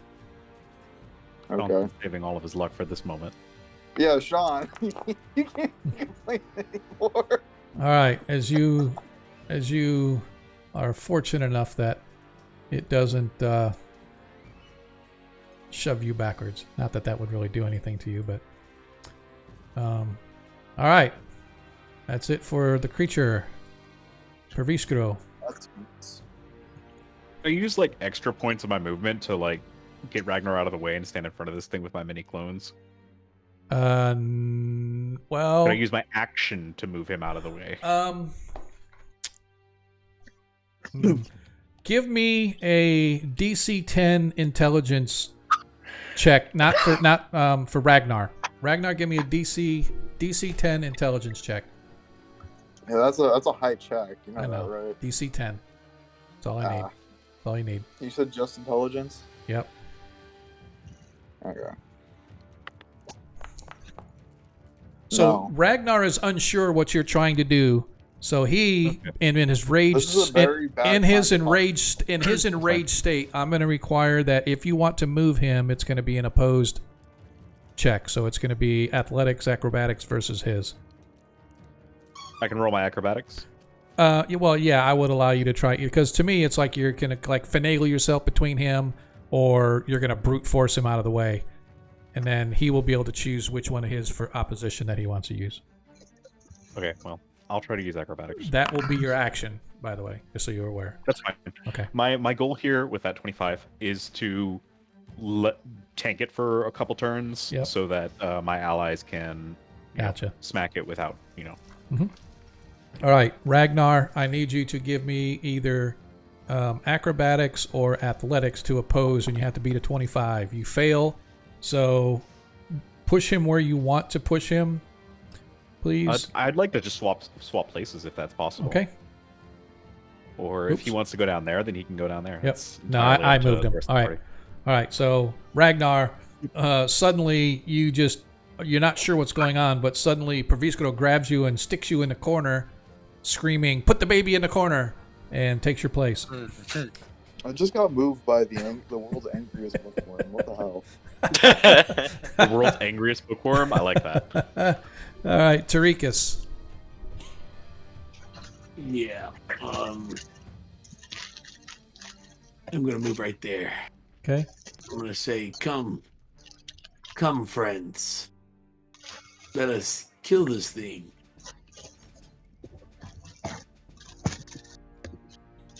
Yeah, that's. I don't think it's alive, Tarikas. Well, it won't be after this. What are you doing? Oh, nice. Nice. Juicy. Juicy! Oh, I need to roll If it 2 12. fails. Sorry. That's okay. I'll treat that as 24 then. We'll treat it as you maxed on the DC 12 on the D12. All right, so that is a DC 15 Wisdom saving throw. You got 5. Oh, I'd roll for him. And he fails, so he took Oh, 24. As you guys watch, as suddenly the creature before you, it's, liken it to the Lord of the Rings when the girls stabbed the one of the oh my god, brain cramping on the Razgul. yeah, thank you, the Nazguls. As she stabbed the Nazgul, and you watch this, suddenly the wind starts picking up, and its whole face begins to collapse in on itself. As you watch, as it sort of drops its sword, and it grabs its head, and it just begins to collapse. And the next thing you know, there's nothing but a pile of dust lying on the floor. You notice how I called that? is the I did. It was great. Is the sword still there? Or is sword gone too? No, it all collapsed and turned to dust. By the way, you can't do that death scene. It's copyrighted. Sorry. Yeah, whatever. We just did. Jesus. Hey, creators freedom. We used only a 10-second clip. As you It's guys, hairy. as you guys It up. huffing and puffing and feeling the scars of what has just gone on. I look to see, is anybody injured? I am injured. Greg Significantly. thinks about that with his gaping chest wound. They go, okay, well, thank you for telling me. I just wanted to know. Good luck with it. I'm not the blind one here. Let's take No, a I'm rest. gonna heal. I'm gonna heal. Are others injured too? Yes. Neither of those injured as well. All right. So, I hesitate to say anything, but I took 3 points of damage. all right. Well, I'm just gonna cast.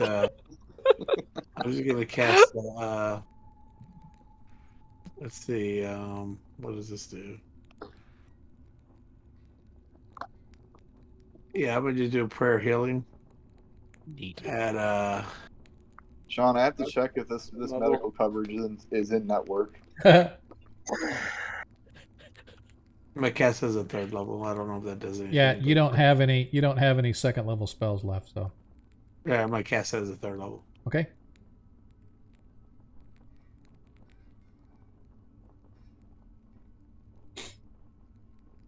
I'm not sure how to roll that. You just roll it out of your just target Oh, got it. I was gonna say you need to target somebody first. No. Okay. Alright, 26. Up to 6 creatures of your choice. So 26 everybody gets 26 hit points back. So whoever you it are. should be more than 26 actually. Um It didn't- you I think roll it counted 3d8. Yeah, but it did, but I'm domain. Oh God. Oh, so you do max healing or max points? Not max healing, no, not that's at 20th level. Oh. Let me see what I got.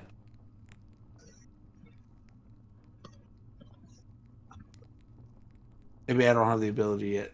It could be. No, just normal healing. Okay. Okay. All right. So everybody gets 26 hit points back.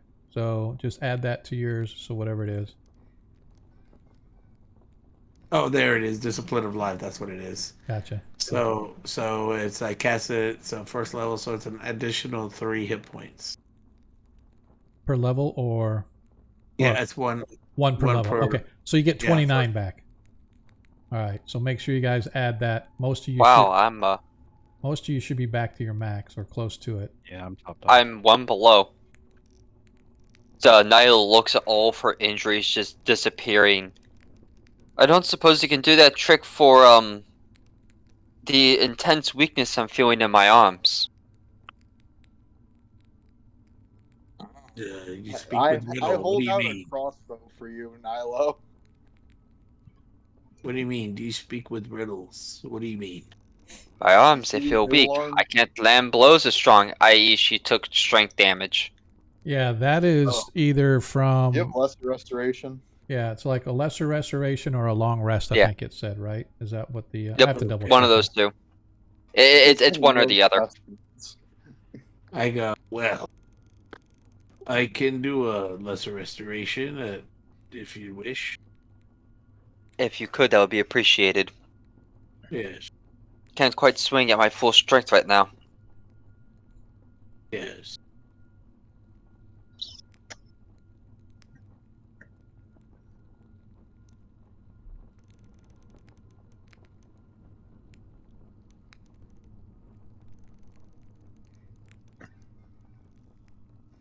Well, I casted it and it didn't do nothing. Okay. So does it just completely get rid of the damage, or does it heal a certain number of damage? No, it just restores the what. Read the spell for lesser. That's what you cast, right? Lesser restoration. Yeah, at 3rd level. Yeah. You It touch says a you creature and it and can either one disease or one condition affecting it. The condition. So this isn't a condition. This was a drain, right? So give yourself that spell slot back. Okay. Yeah, we Because- just need to take like a short rest or something. Yeah. Let me double check. Yeah, it's a long rest for me because of that. It's a short rest. Oh, it is a short rest to restore strength, ability damage. Well, I suppose Sean will probably read the monster. Yeah, that's what I was going to go back and look up on the Wraith. So, give me a second here. I think you have to find a 7th level cleric and have them restore it.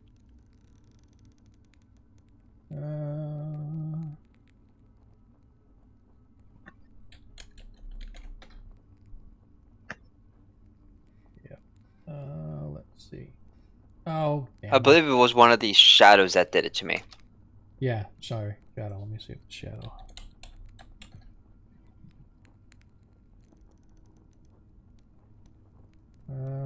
God dang it. I'm sorry. I have like different accounts that I log into. Target dies if it's trying to reduce to 0. Otherwise, it lasts until you finish a short or long rest. Thank you. I went to D&D Beyond, but I can't use it because I have to be logged in and I don't feel like going through all that. So. Okay, so it's a short or long rest. Okay. Alright, well, anyways. Should we press on to see what's underneath that bridge that we witnessed? If we are to get into another fight, I would have to dip into some permanent resources, some of my scrolls, in order to contribute meaningfully. I think it might be in our interest to take a moment here to recuperate and recover.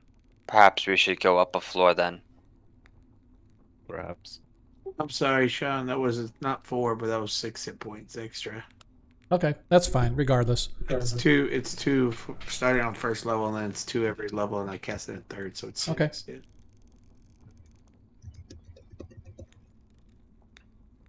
So Nilo, you and Ragnar get an additional. All right. Additional 3, if you did not already max out. I could use that. So we're short resting, right? Yeah, going up out of this particular chamber, taking an hour, and then continuing would probably be in our best interest. Okay, How we does can do that. rolling hit dice during short rest work again? Is it just rolling a number? No, so for us, our short rest works differently. First of all, spells and everything work as always, but for hit points, for a short rest, 1st through 4th level, you get to roll 1 hit die. 5th through 10th level, you can roll 2 hit die. So you guys being 5th level, you could roll 2 hit dice to get hit points back. But recuperating spells and other abilities and stuff work as normal. Yeah. Okay, I'm gonna do that.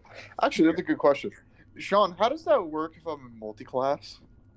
As far as The hit dice? so, Can I roll my barbarian levels, or do I have to roll my fighter levels? no, Would it be what you combined? do is you take the max of both of them and divide by 2, and that's what you get per hit dice. What? Okay. How do you do it? I know in 5th edition you have like, if you have like say 5 levels of barbarian and 2 levels of fighter, then you have 5 barbarian hit dice and you have 2 fighter Okay. hit dice. All right, you can that's roll. even Yeah, that's you even just easier then. choose the hit dice to Okay, expend. that's They even don't easier do then. it that way. Yeah, that's easier, but the way I mean, I haven't ever really thought about that, so this may be another house rule that has to do with our hit die, but I would do it like 1st edition, where you get a max, let's say you have 4 hit dice of fighter and 4 hit dice of magic user. The fighter is a 10 and a magic user 4. So 10 plus 4 is 14 divided by 2 is 7, and then typically you add 1, so it's like, because it's like a half, like 4.5 and whatever. But anyway, So they're all D8s then. yeah, so it's not even a D8. That's how many hit points you get, like for hit dice. So you don't really have to roll, right? So like I said, it works different in first edition. So I would have to figure out how that would translate over. But I like the actual, the average of the two. So if one's a 10 and one's a 4, average is 7. The next one up would be an 8. So you just roll D8s, something like that, right? But I'm fine with how 5th edition has it right now. It's just you still are only able to get 2 hit dice regardless of which hit dice you use.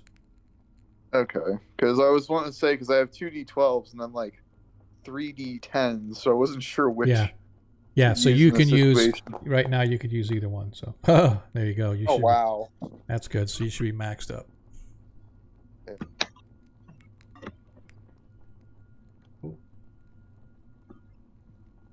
The dice are fortunate today. Yeah, for you guys. All right, so you guys have taken your short rest. Do we collect short rests on our icons to get back stuff like? You should be able to. back- You should be Yeah. able Okay. to. Because if you look, there was, well, when Nilo did it, it said Nilo takes a short rest. So if Yeah. you click on it, it should. Just don't I'm using roll my- hit dice. I'm resetting my cantrips and using my arcane recovery. Okay. Yep. And by the way, I just wanted to point out to folks out there that we do have that house rule regarding hit points recovery. So it's not quite as harsh as the, you gotta, like here it's showing 8 hours. We don't do that, right? Like D&D 5th edition gives you the normal, and then it gives you the gritty, but ours is kind of a little bit in between, where we can still do an hour for short rest and whatnot, still get recovery of our abilities and spells and whatnot, but our hit points that get back, you get 1 hit die for every 4 levels you've got. So 1st through 4th, 5th through 10th, etc. You get 1, 2, 3 that you can use on a short rest. And a long rest works where you actually like roll your normal hit dice and stuff like that.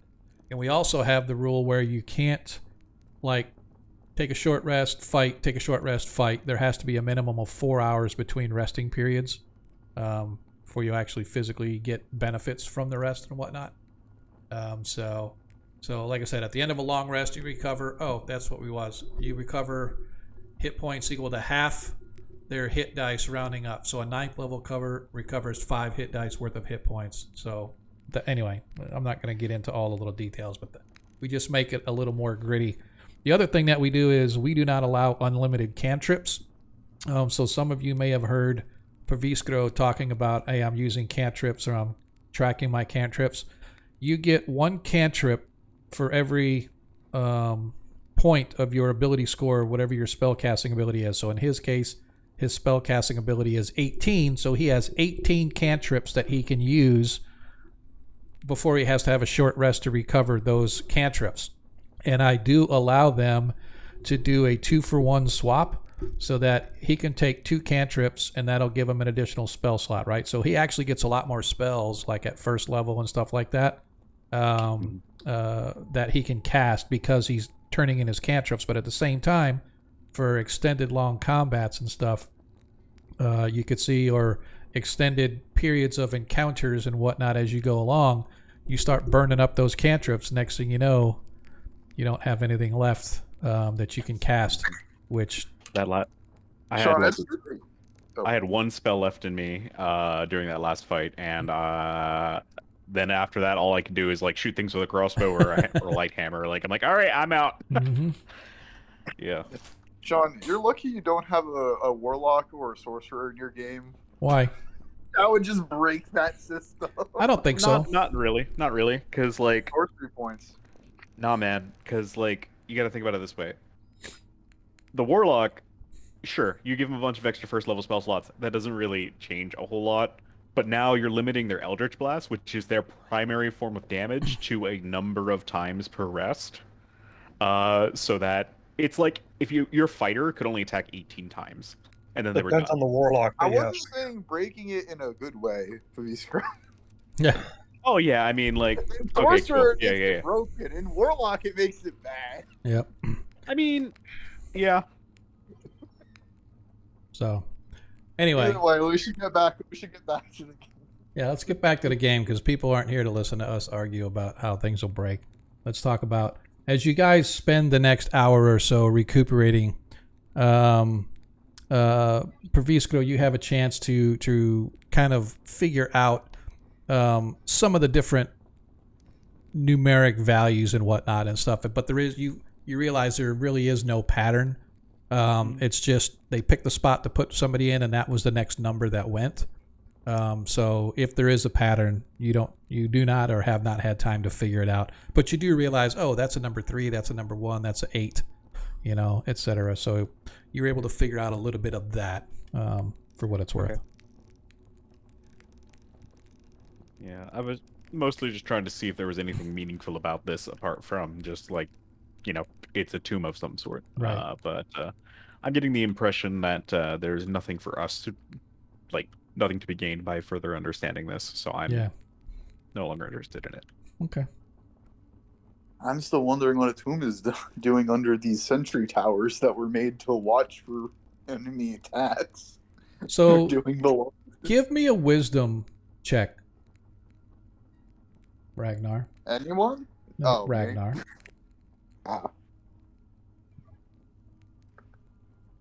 This is Don't wonder about things. You'll lose sanity, and then want to replace your character when Cthulhu eats you. Yep. So you're not, again, you're kind of baffled about, why this is beneath there, but you realize that the tunnels that were made between Traft and the tower were burst into coming from this. So the tunnels that you guys first came in that were very like soft dirt and rock and stuff, it's like something had been digging through it. So apparently over a period of time, whatever was digging through the earth happened to collapse into the main tunnel leading to and from the city. So obviously the city and whoever built the towers and the tunnels had zero clue about this jade sort of cavern complex that you guys currently are in. So here's my question based on the map, how we progressed. Did we just go off completely where the tunnels leading to Traft were to go this way? yes. Because I assume they would look like uniquely different enough that we would know. Well, you are definitely off the beaten path, right? So you had the main tunnel, and then all of a sudden you had off on the right where it collapsed from the right wall. You went into those tunnels, and those tunnels are going completely different directions. So, yes. Okay, I yes. wasn't sure. I think I just missed where we turned off the road. Yeah, that's what I was saying when you guys first started tonight. The main tunnel was behind you running north and south, and you guys are going east and west because that's where it had burst into. Right, so. Let's go. Let's keep going forward, I guess. Who wants to lead this time? She'll take the lead again. I mean, I'll do it. You can't see. I can't. Can you? Yes. All right. Fair point. Yeah. As you continue to move up, you see the tunnel turns to the right. And inside, you can see yet another 5-foot wide bridge leading over a gaping hole. And at the far side stands a guardian. Another guardian. And then I want to statue things, and then it looks like there's some crossbowmen across the way. Is there another bridge? Yes. As you stand there. What the heck? Oh, that's funny. As you stand there, let me try this again. Are they shooting at us? That's just what I was. As Nilo comes around the corner, shoo! A arrow slant. Why does it keep doing that? It's like I target Nilo, and then when I go to shoot, suddenly it's like targeted itself. Again, it still misses. All right, this is bizarre. I target Nilo. I fire. It misses, and then all of a sudden it's targeted itself. And it's like, oh, it misses itself. How is that possible? No. You have some sort of like critical fumble. It rolled a 0, it rolled a 1, No. and then targeted itself just Yep. and didn't I'm roll gonna, another I'm gonna attack try roll. this. I'm gonna try this one more time. I have its action. Attack. Let me do attack. Rolls. And there, when it rolls, it suddenly retargets Nilo. That retargets itself. Let me refresh the page here. Sorry. I don't know why, but that's going to be problematic if I'm trying to hit you guys in a combat and it hits itself every time. Can't stop hitting yourself. Yes. All right, so let me do this. Let me see if it works the same for...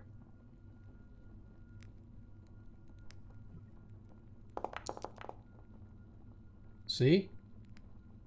Whatever's going on, it automatically targets itself.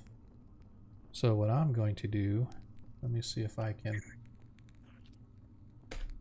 I gotta throw another one of these guardians into the hole. Potentially. Alright, so I am going to... I'm going to try this one more time. I'm going to target, and it is now targeted. I have targeted Tarikas. You can see the little blue dot on Tarikas. That's me. If we look down here at the bottom, sorry folks out there, but I'm just trying to figure out. If you look down here in the bottom left-hand corner, the little light blue says Game Master. It is targeting Tarikas. Open them up, and I am going to attack with the longbow. It's going to fire a longbow. And it immediately shifted to itself. If you look at the blue dot, it targeted itself. It's the self-hating monster mod. Is that what it is? I'm not going to worry about it right now. I am not going to worry about it right now because if I have to roll to hit, and then I'll just make sure that I do the damage.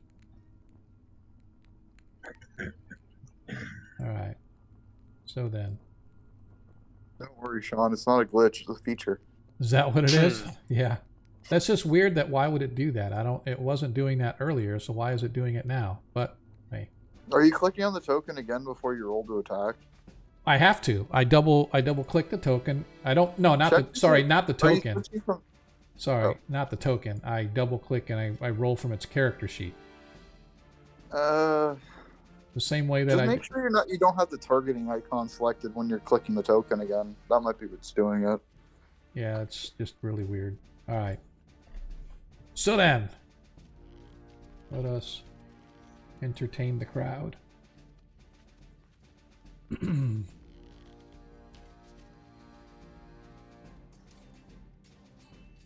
Everybody, roll for initiative.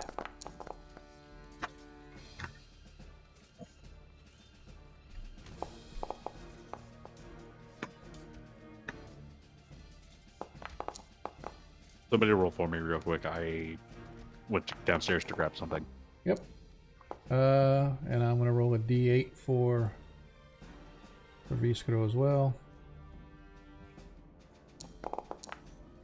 +6. So for Viscro, you have a 29 for initiative.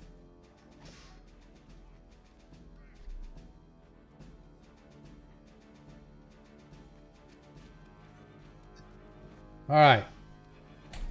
As we, Tarikas, roll for initiative. Wake up. Wake up, wake up, you little sleepyhead. Anybody seen Tarikas? Did he leave? Well, he didn't stop by my place in Michigan, so I don't know. I don't know. Monkey, where you at, man? I'm about ready to roll for you. I'm going to give you a run. That one. All right, I'm rolling for monkey. All right, monkey got a 15. All right, Proviskro. Yep. You are All up right. first. So 5, 10, 15, 20. I can't see the skeletons. I don't know if that's a bug or a feature. It's a feature on your vision of Okay. your sight. Got it. I will hold a spell until someone gets closer with light. Okay. Ragnar, you are up. I'm just gonna, you know, drift around the corner and try to run as far as I can because I don't think I can reach this thing. You can get 50 feet is how far you can go. 10.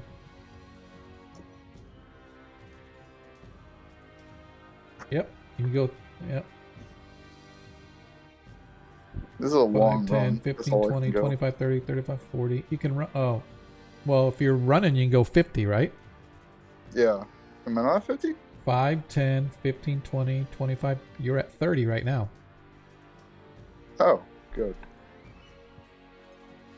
And actually, So- you can go that far because that's the creature. The picture isn't the creature. The creature is the creature. Do I have no movement speed here, or is this? You like have the last no. bit? Nope, that's it. That's the last of it. You have nothing left. Okay. I assume I can't shove the. I can't grab this thing and throw That it is into correct. into That the abyss. That is correct. I'm just gonna end my turn then. Okay. Desmond. All right.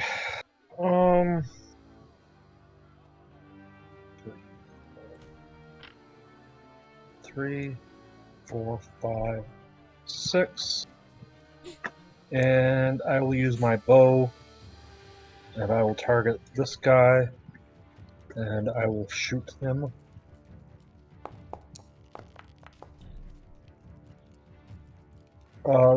That wasn't right. That was when I clicked the arrow by mistake. Hang on Just a second.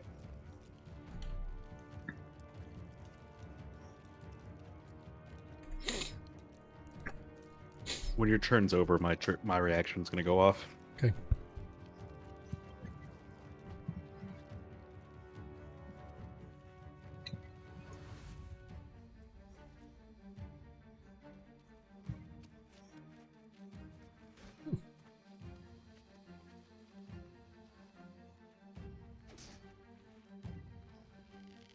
Let me know when I should proceed.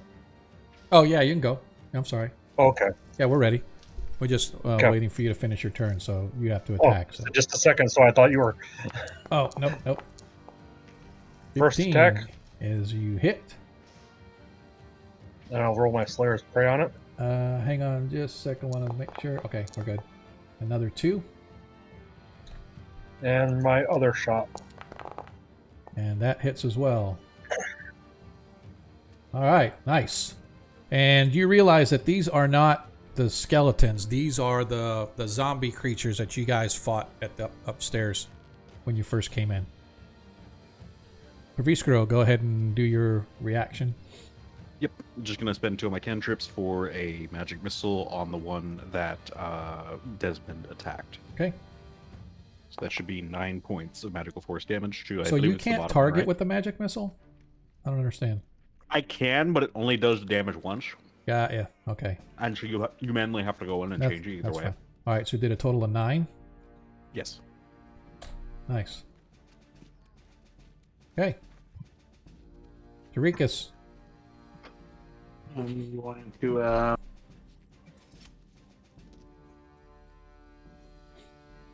see here. I'm going to cast the spiritual hammer as my bonus action. Okay. Right there. There's Okay. a 3rd level spiritual hammer. Okay.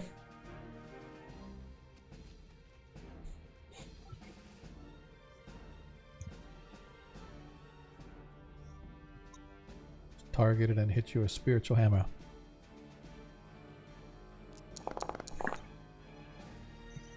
Nice. As attack hits. as you slam your spiritual hammer down onto the... Oops, crud. Hang on a sec. It has to roll a Constitution save.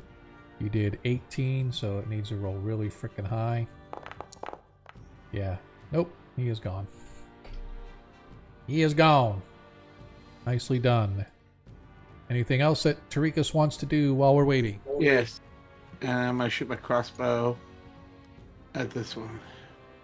Okay.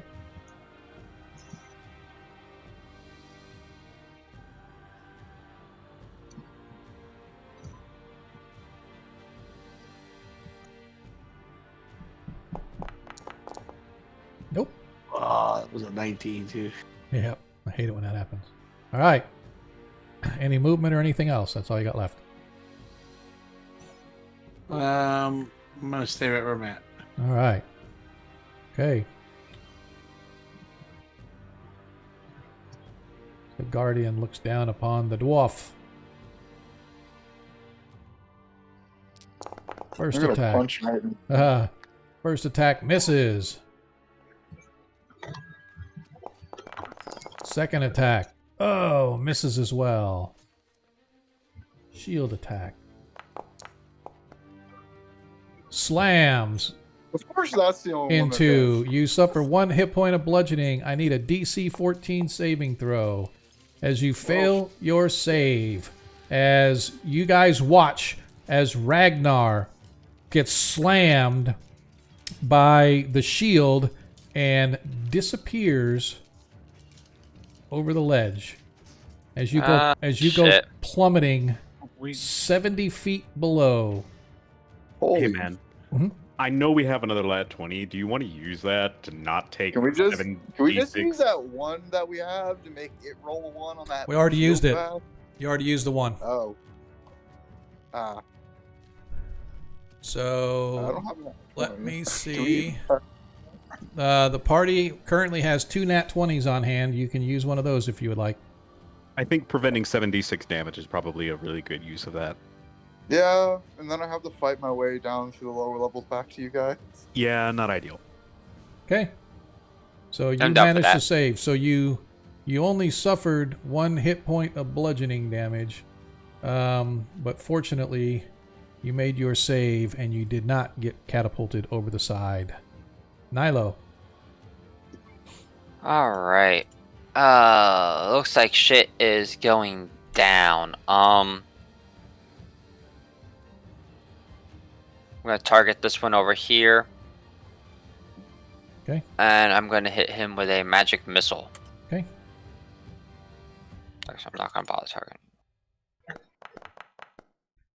All right. So, 15 damage to him. nice. Let's go. Very nice. Is that it? You know what? Action surge. Why Okay. not? Okay. Gonna do it that's- again. I'm gonna do it again. Okay. Oh, I have to target him. Okay. 9 That's or 12 damage. 12 more. Nice. Okay. Nicely done. Alright. All right. Oh, and I move over here. All right.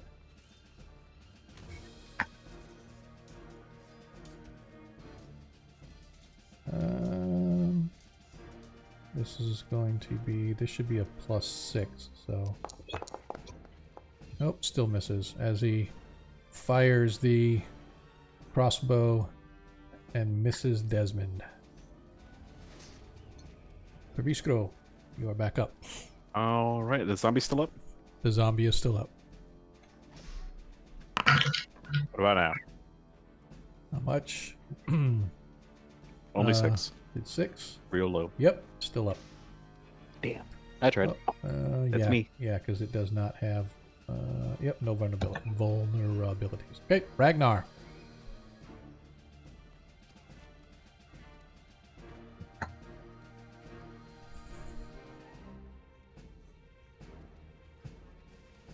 Be careful, Ragnar.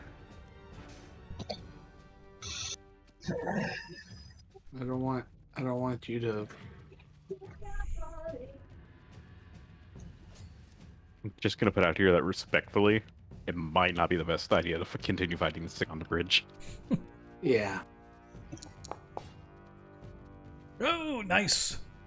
Nice, as Ragnar slams into it for 7 hit points of damage. Nicely done. I need to make a soundboard for Twitch. Anything else, Ragnar?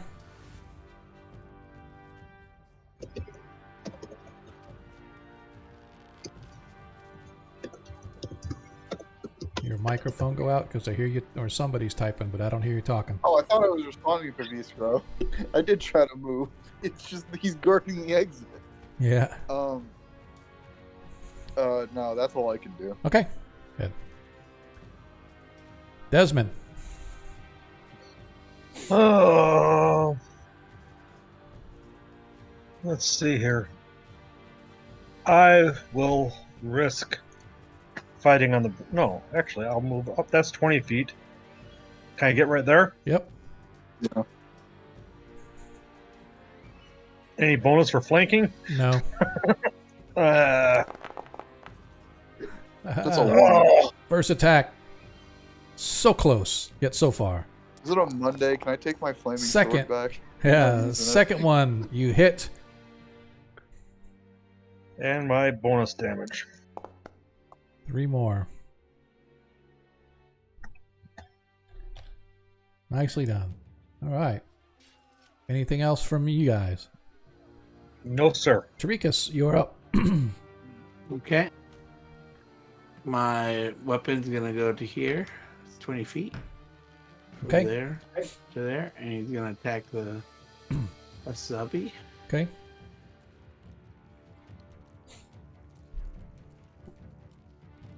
Is moving that a bonus action? No, It's an action. Okay. no, it's a bonus Okay. action. Yeah, so I was just making sure. Yeah.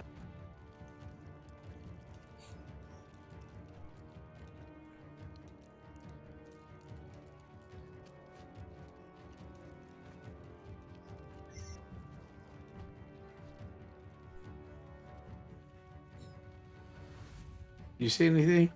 Nope. No, it's not letting me roll, but You did target it, right? yeah, but it's Okay. not letting me roll, so I'm out of spell slots. Which Oh that's what- no! Don't You roll have it. to uncheck the. Yeah, no. Don't roll it from your spells. Roll it from your weapons. If you go to your inventory for your weapons, we Okay. created one so you can put your spell slot back. All right. There we go. For my weapons inventory. And then there's a spiritual weapon under your weapons. There you go. Yeah, it's supposed to be. 13 hits. It's supposed to be more damage than that because it's the 3rd level. Okay, so I gotta find out what it is. I have to look real quick. It's an extra D8. okay, so just roll another d8.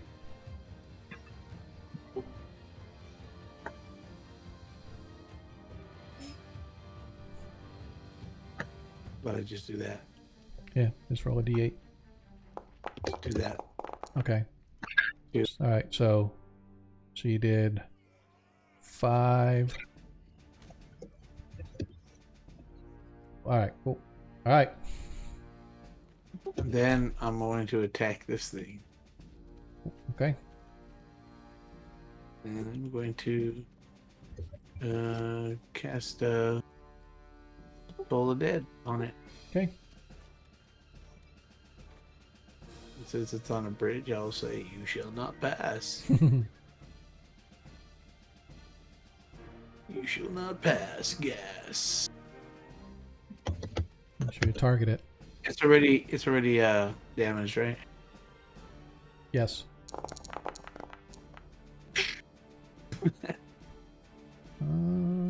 Okay. 15. As it failed its saving throw, so it suffers 3 hit points. And that's it. All right. All right, as the Guardian's first attack with his sword.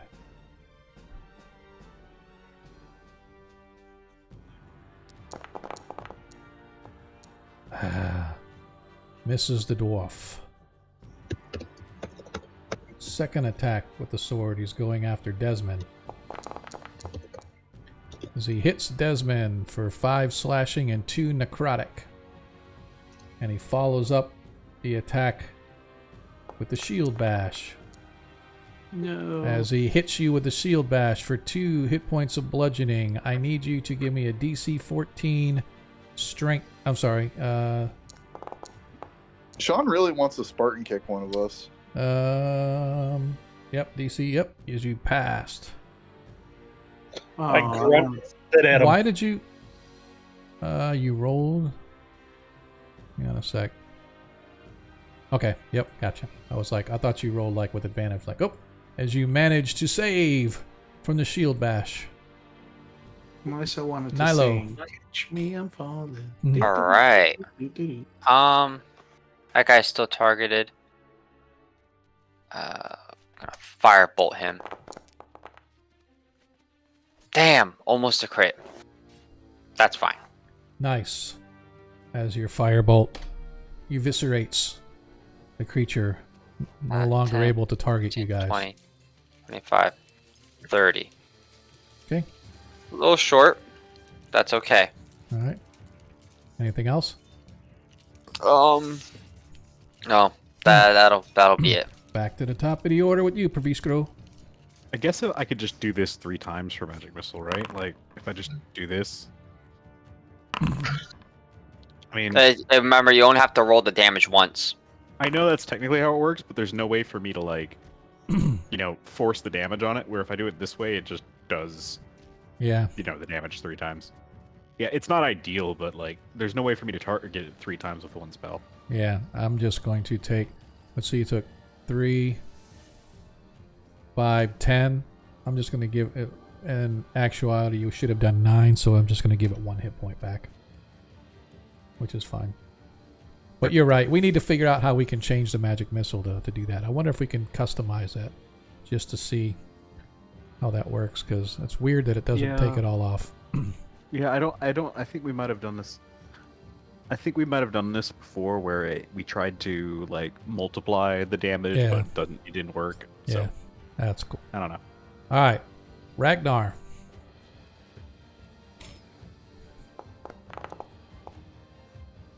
Dice Spot says no. Dice Pot says no. Got anything else? No. All right. Without burning an action surge. Yeah, Desmond.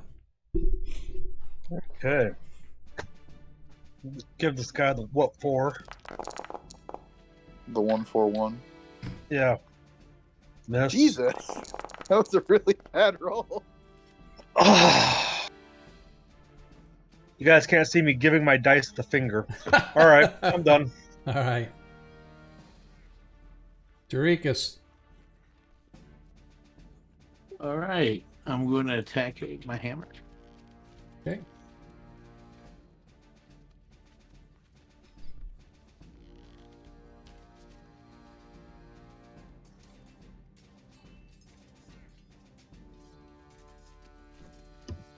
Any day now. Pokey little puppy.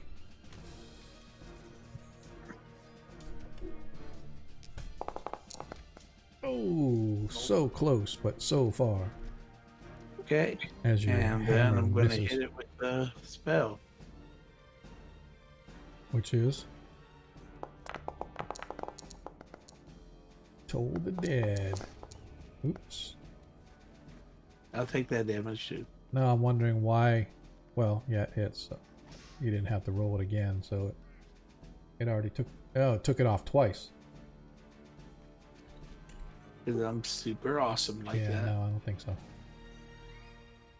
Okay. Wait, no, yeah, that's right. Okay. Took 13. Okay. As the Tomb Guardian once again targets Ragnar. Oops. So,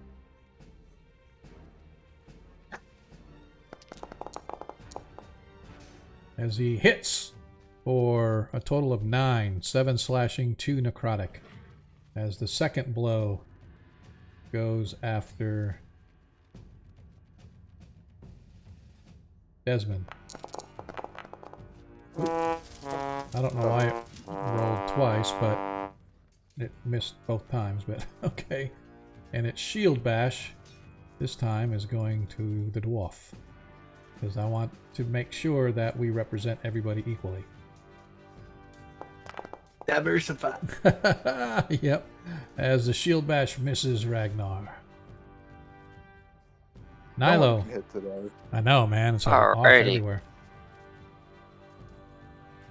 Nilo's next. Time for me to join the fray. Okay. Not really much else I can do with this, so she's gonna step in and she's gonna swing her sword. Oh, I need to target him. Oof.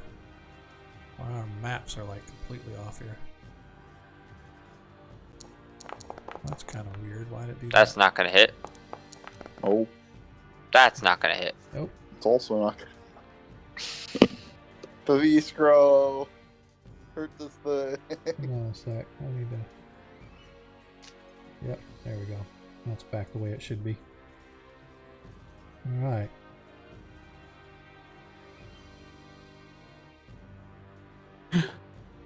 Sorry, I was just moving you just because I wanted to see how Oh, I things. thought I was possessed. No, you weren't. I was just checking on the map. All right. Anything else from Nilo? Nope, that's it. Perviskro, you are up. 9 damage. Magic missile. And that's it for me. All right. Nice. Every little bit helps. Yeah, that's what I got. So that's what Ragnar. I'm doing. Miss with the Warhammer. Nope. Anything else? Desmond. All right, Yes, Des, sir. you are up.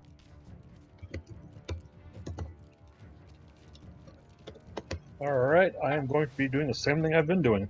Missing? Probably.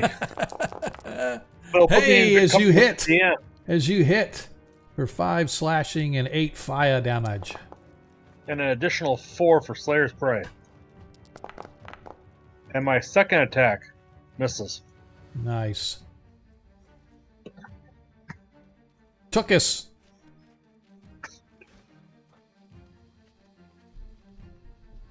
It's on you, I monkey. will. It's on you, I monkey. will attack I at will this- survive. say- Oh, sorry.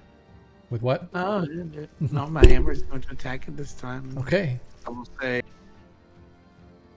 third time's the charm. And then I'm going to smite it. Well, hit it with the hammer. Gotcha. Hammer time. Oh, no, you're not. That's why hammer went bankrupt. All right. And toll the dead. This bell's for you. All right.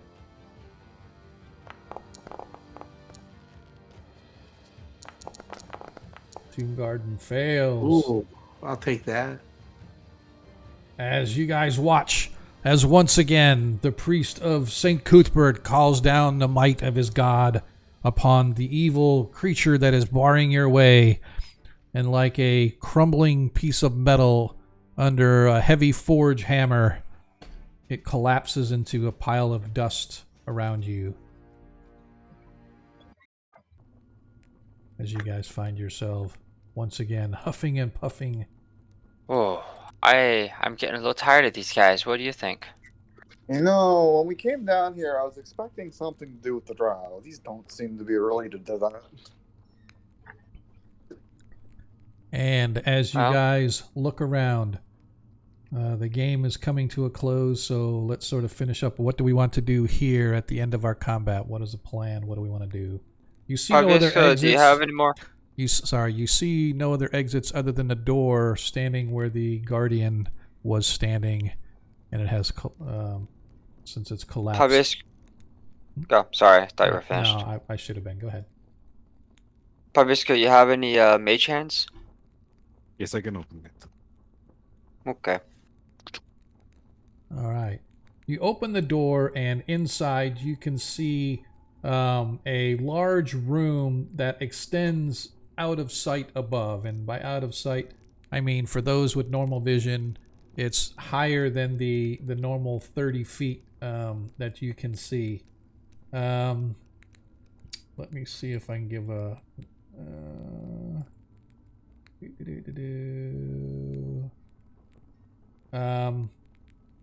where is it? I have to get the room number. Sorry, my apologies.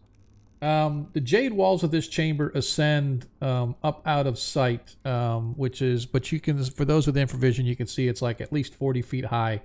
You can see carved rough portraits of what appear to be human officers or priests of some kind adorning the walls. At least 20 of them are visible in the sconce's light, and there are some sconces with light here. You don't see any scripts or runes or anything like the rest of the complex, although there are a few little mini hand alcoves, like where there's urns in those as well. Whoever these figures are, you can see that they were immortalized on the jade surface as mementos of a time gone by. They're eternal, but it doesn't look like there's any like special markings to indicate who or what they may be. You can see also on the right-hand wall, there is another exit out of this place.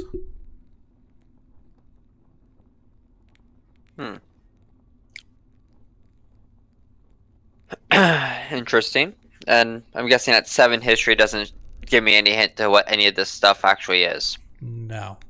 Like I said, Gotcha. there's just similar to the place where all the urns were, although that one had images depicting of a life and war and armies and stuff. These large drawings or engravings or etchings, whatever you want to call them, on the jade walls seem to be specific people, probably people of power, of import, whatever. And like I said, around the walls you can see there are urns here as well. So perhaps this is a mausoleum specifically to those wealthy or those important or those in power or whatever. But other than that, you guys see nothing but the exit door. Pavisco, I think it's time to go out this side of the door here.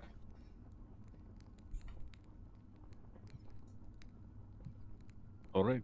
And Pavisco will use Mage Hand to open this door. Okay. Go ahead and open the door. Open the door. Open the door. I can't click it for whatever reason, so. As you open the door, you see another flight of stairs leading down below. And that is where we are going to leave tonight's game, as our party has found their way to go down below into the depths of whatever it is that they are researching or searching at. I definitely appreciate everybody hanging out a little bit later as we finished up combat with that Tomb Guardian and his henchmen. For those that spent the whole night with us, we definitely appreciate you guys hanging out. For those that got to spend any time with us, we really appreciate that. So Excel, man, it's awesome to see that you were able to stay the whole game. Agomrand, if you're still out there, definitely appreciate the love that you showed us in the form of the nat 20s and whatnot, man. That is awesome. We definitely appreciate that. Although your DM could have used them as well, but that's okay. You know, every time I seem to bash He's not these bitter guys, or anything. not at all, but I appreciate it. So don't forget that Monday is our next game. The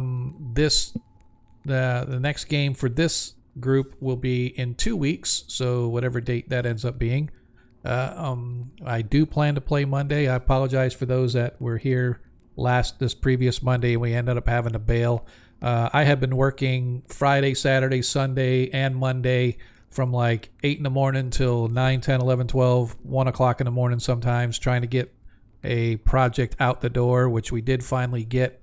Was 2 days late, but it ended up being better for it because we discovered a lot of things that were not in the original specs and stuff, so we were able to solve a lot of problems on the fly. So not that it's an excuse for not gaming. I should have been able to break in between and play a few hours of gaming, but work came first. So again, I apologize for the lack of notice for those that were there Monday night, but we will be this upcoming Monday. because I took that Monday off because Sunday's my birthday, and Monday I'm taking off to celebrate my birthday. And what am I going to do? Sit around in my underwear.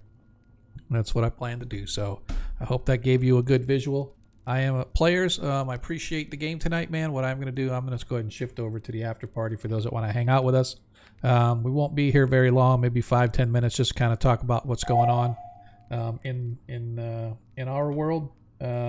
Guys, I definitely do appreciate it. But I am going to shift over to the open channel if you guys want to jump on. So I'll see you over there. All right. I'd love to hang out, guys, but I gotta go.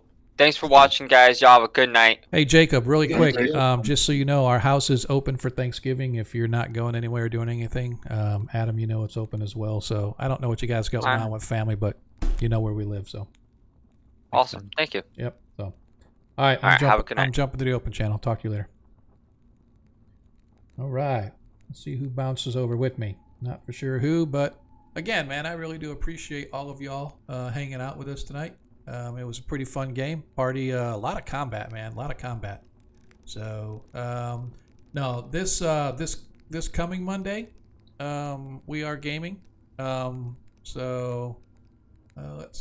talk about Monkey. Sorry, let me see. I guess I should scroll through the chat and see what was going on. As I was talking, you guys were just sort of chatting away. Let's see. Red Alert Ant missions. Maybe lots of work to do. 1,000 floors tomorrow morning. Blah blah blah blah. All right. Yes. This upcoming Sunday is my birthday, and I'm taking Monday off because normally I take a day off for my birthday every year. But since it's on a weekend, I am going to celebrate on Monday instead. So yeah, man. So well, it's not just taking off, but I don't have to do work, so I won't have the excuse that work is making me not game like I did last Monday. But this coming Monday, we have our first edition game. And we're always, every Monday, we have our first edition game.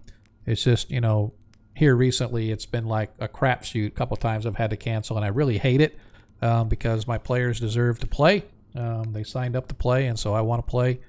And I know you folks, plan on your time to kind of come here and watch us game. Why, I don't know, but I really do appreciate it. But yeah, so this Monday there will be no excuses. We are gaming as we return to the city of Kreistrich. The party is just finished in that group. For those of that watch or don't watch, they just finish up the hidden shrine of Tamoakan, and then they managed to catch a boat out of the jungle and make it back to quote unquote civilization. And now they're in the city of Kreistrich, which is the county of Ulek, and their goal, they said, is to make it to the free city of Greyhawk.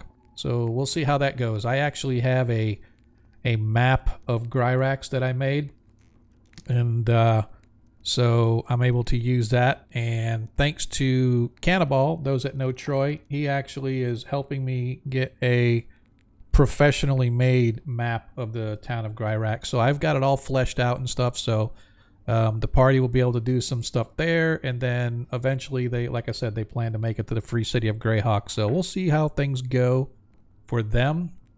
I actually, because I missed last week, I actually courteously boosted everybody one level. So I said, bring yourself up to whatever experience you need to be the next level up, and then add a 10,000 bonus onto that. So they're 10,000 into the level after that. So I think our thief is now 9th level. Everybody else will be around like 7th level or so, or something like that. So that was my treat to them, my gift to them for my birthday, and the fact that I had to leave on the last game and stuff like that. So yeah, man, it looks like nobody came with me to the after party. Nobody loves me. Guess that's just how it is. But I do appreciate you guys hanging out with us, and I appreciate the happy birthday. I'm gonna look and see, is there anybody on? So yep, well, we're gonna raid Darling. We haven't seen her in a while, so we're gonna go check it out. Yeah, and you're here, man, so you are welcome every time. I hope we can see you guys on Monday. Agora, if you're out there, hopefully we'll see you this coming Monday. Again, it's our first edition game, and if none of my players are here listening, not going anywhere, if my players aren't listening, I actually wrote an adventure for the city of Gryrax. It's actually written for 5th edition, but it's generic enough that I could run it as a 1st edition. And so you had a good idea, but you're going to Google it. Okay. And I am going to, if things go well, maybe the party will get drawn into that adventure. If they elect not to, that's fine. If they were very excited about going to the free city of Greyhawk. And I got a lot of city adventures and stuff that I could run that the party will be able to do while in Greyhawk. If you ever watch our 1st edition game, you'll know that most of those adventures that they do or they have been doing have been classic, old school 1st edition adventures, i.e., Village of Hamlet. Never did the temple. I wasn't always a big fan of the temple adventure itself. Just so huge and big. It takes a lot of planning, and I just wasn't into that. But anyway, they did Village of Hamlet, then they went and did parts of B2, Keep on the Borderland. They did the Slaver series, of course, for those that follow. We did the Slaver series. Bergman Outlandish. Oh, gotcha. Bergman Outlandish to Moving City. Yeah.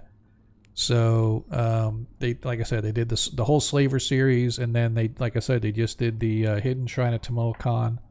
My goal is to get them up to do some other classics. Maybe we'll do I don't know, what am I thinking of? White Plume Mountain. Maybe we'll do Lost Caverns of Chazkanth, or the Forgotten Temple of Therisden. I definitely want to do Barrier Peaks with them.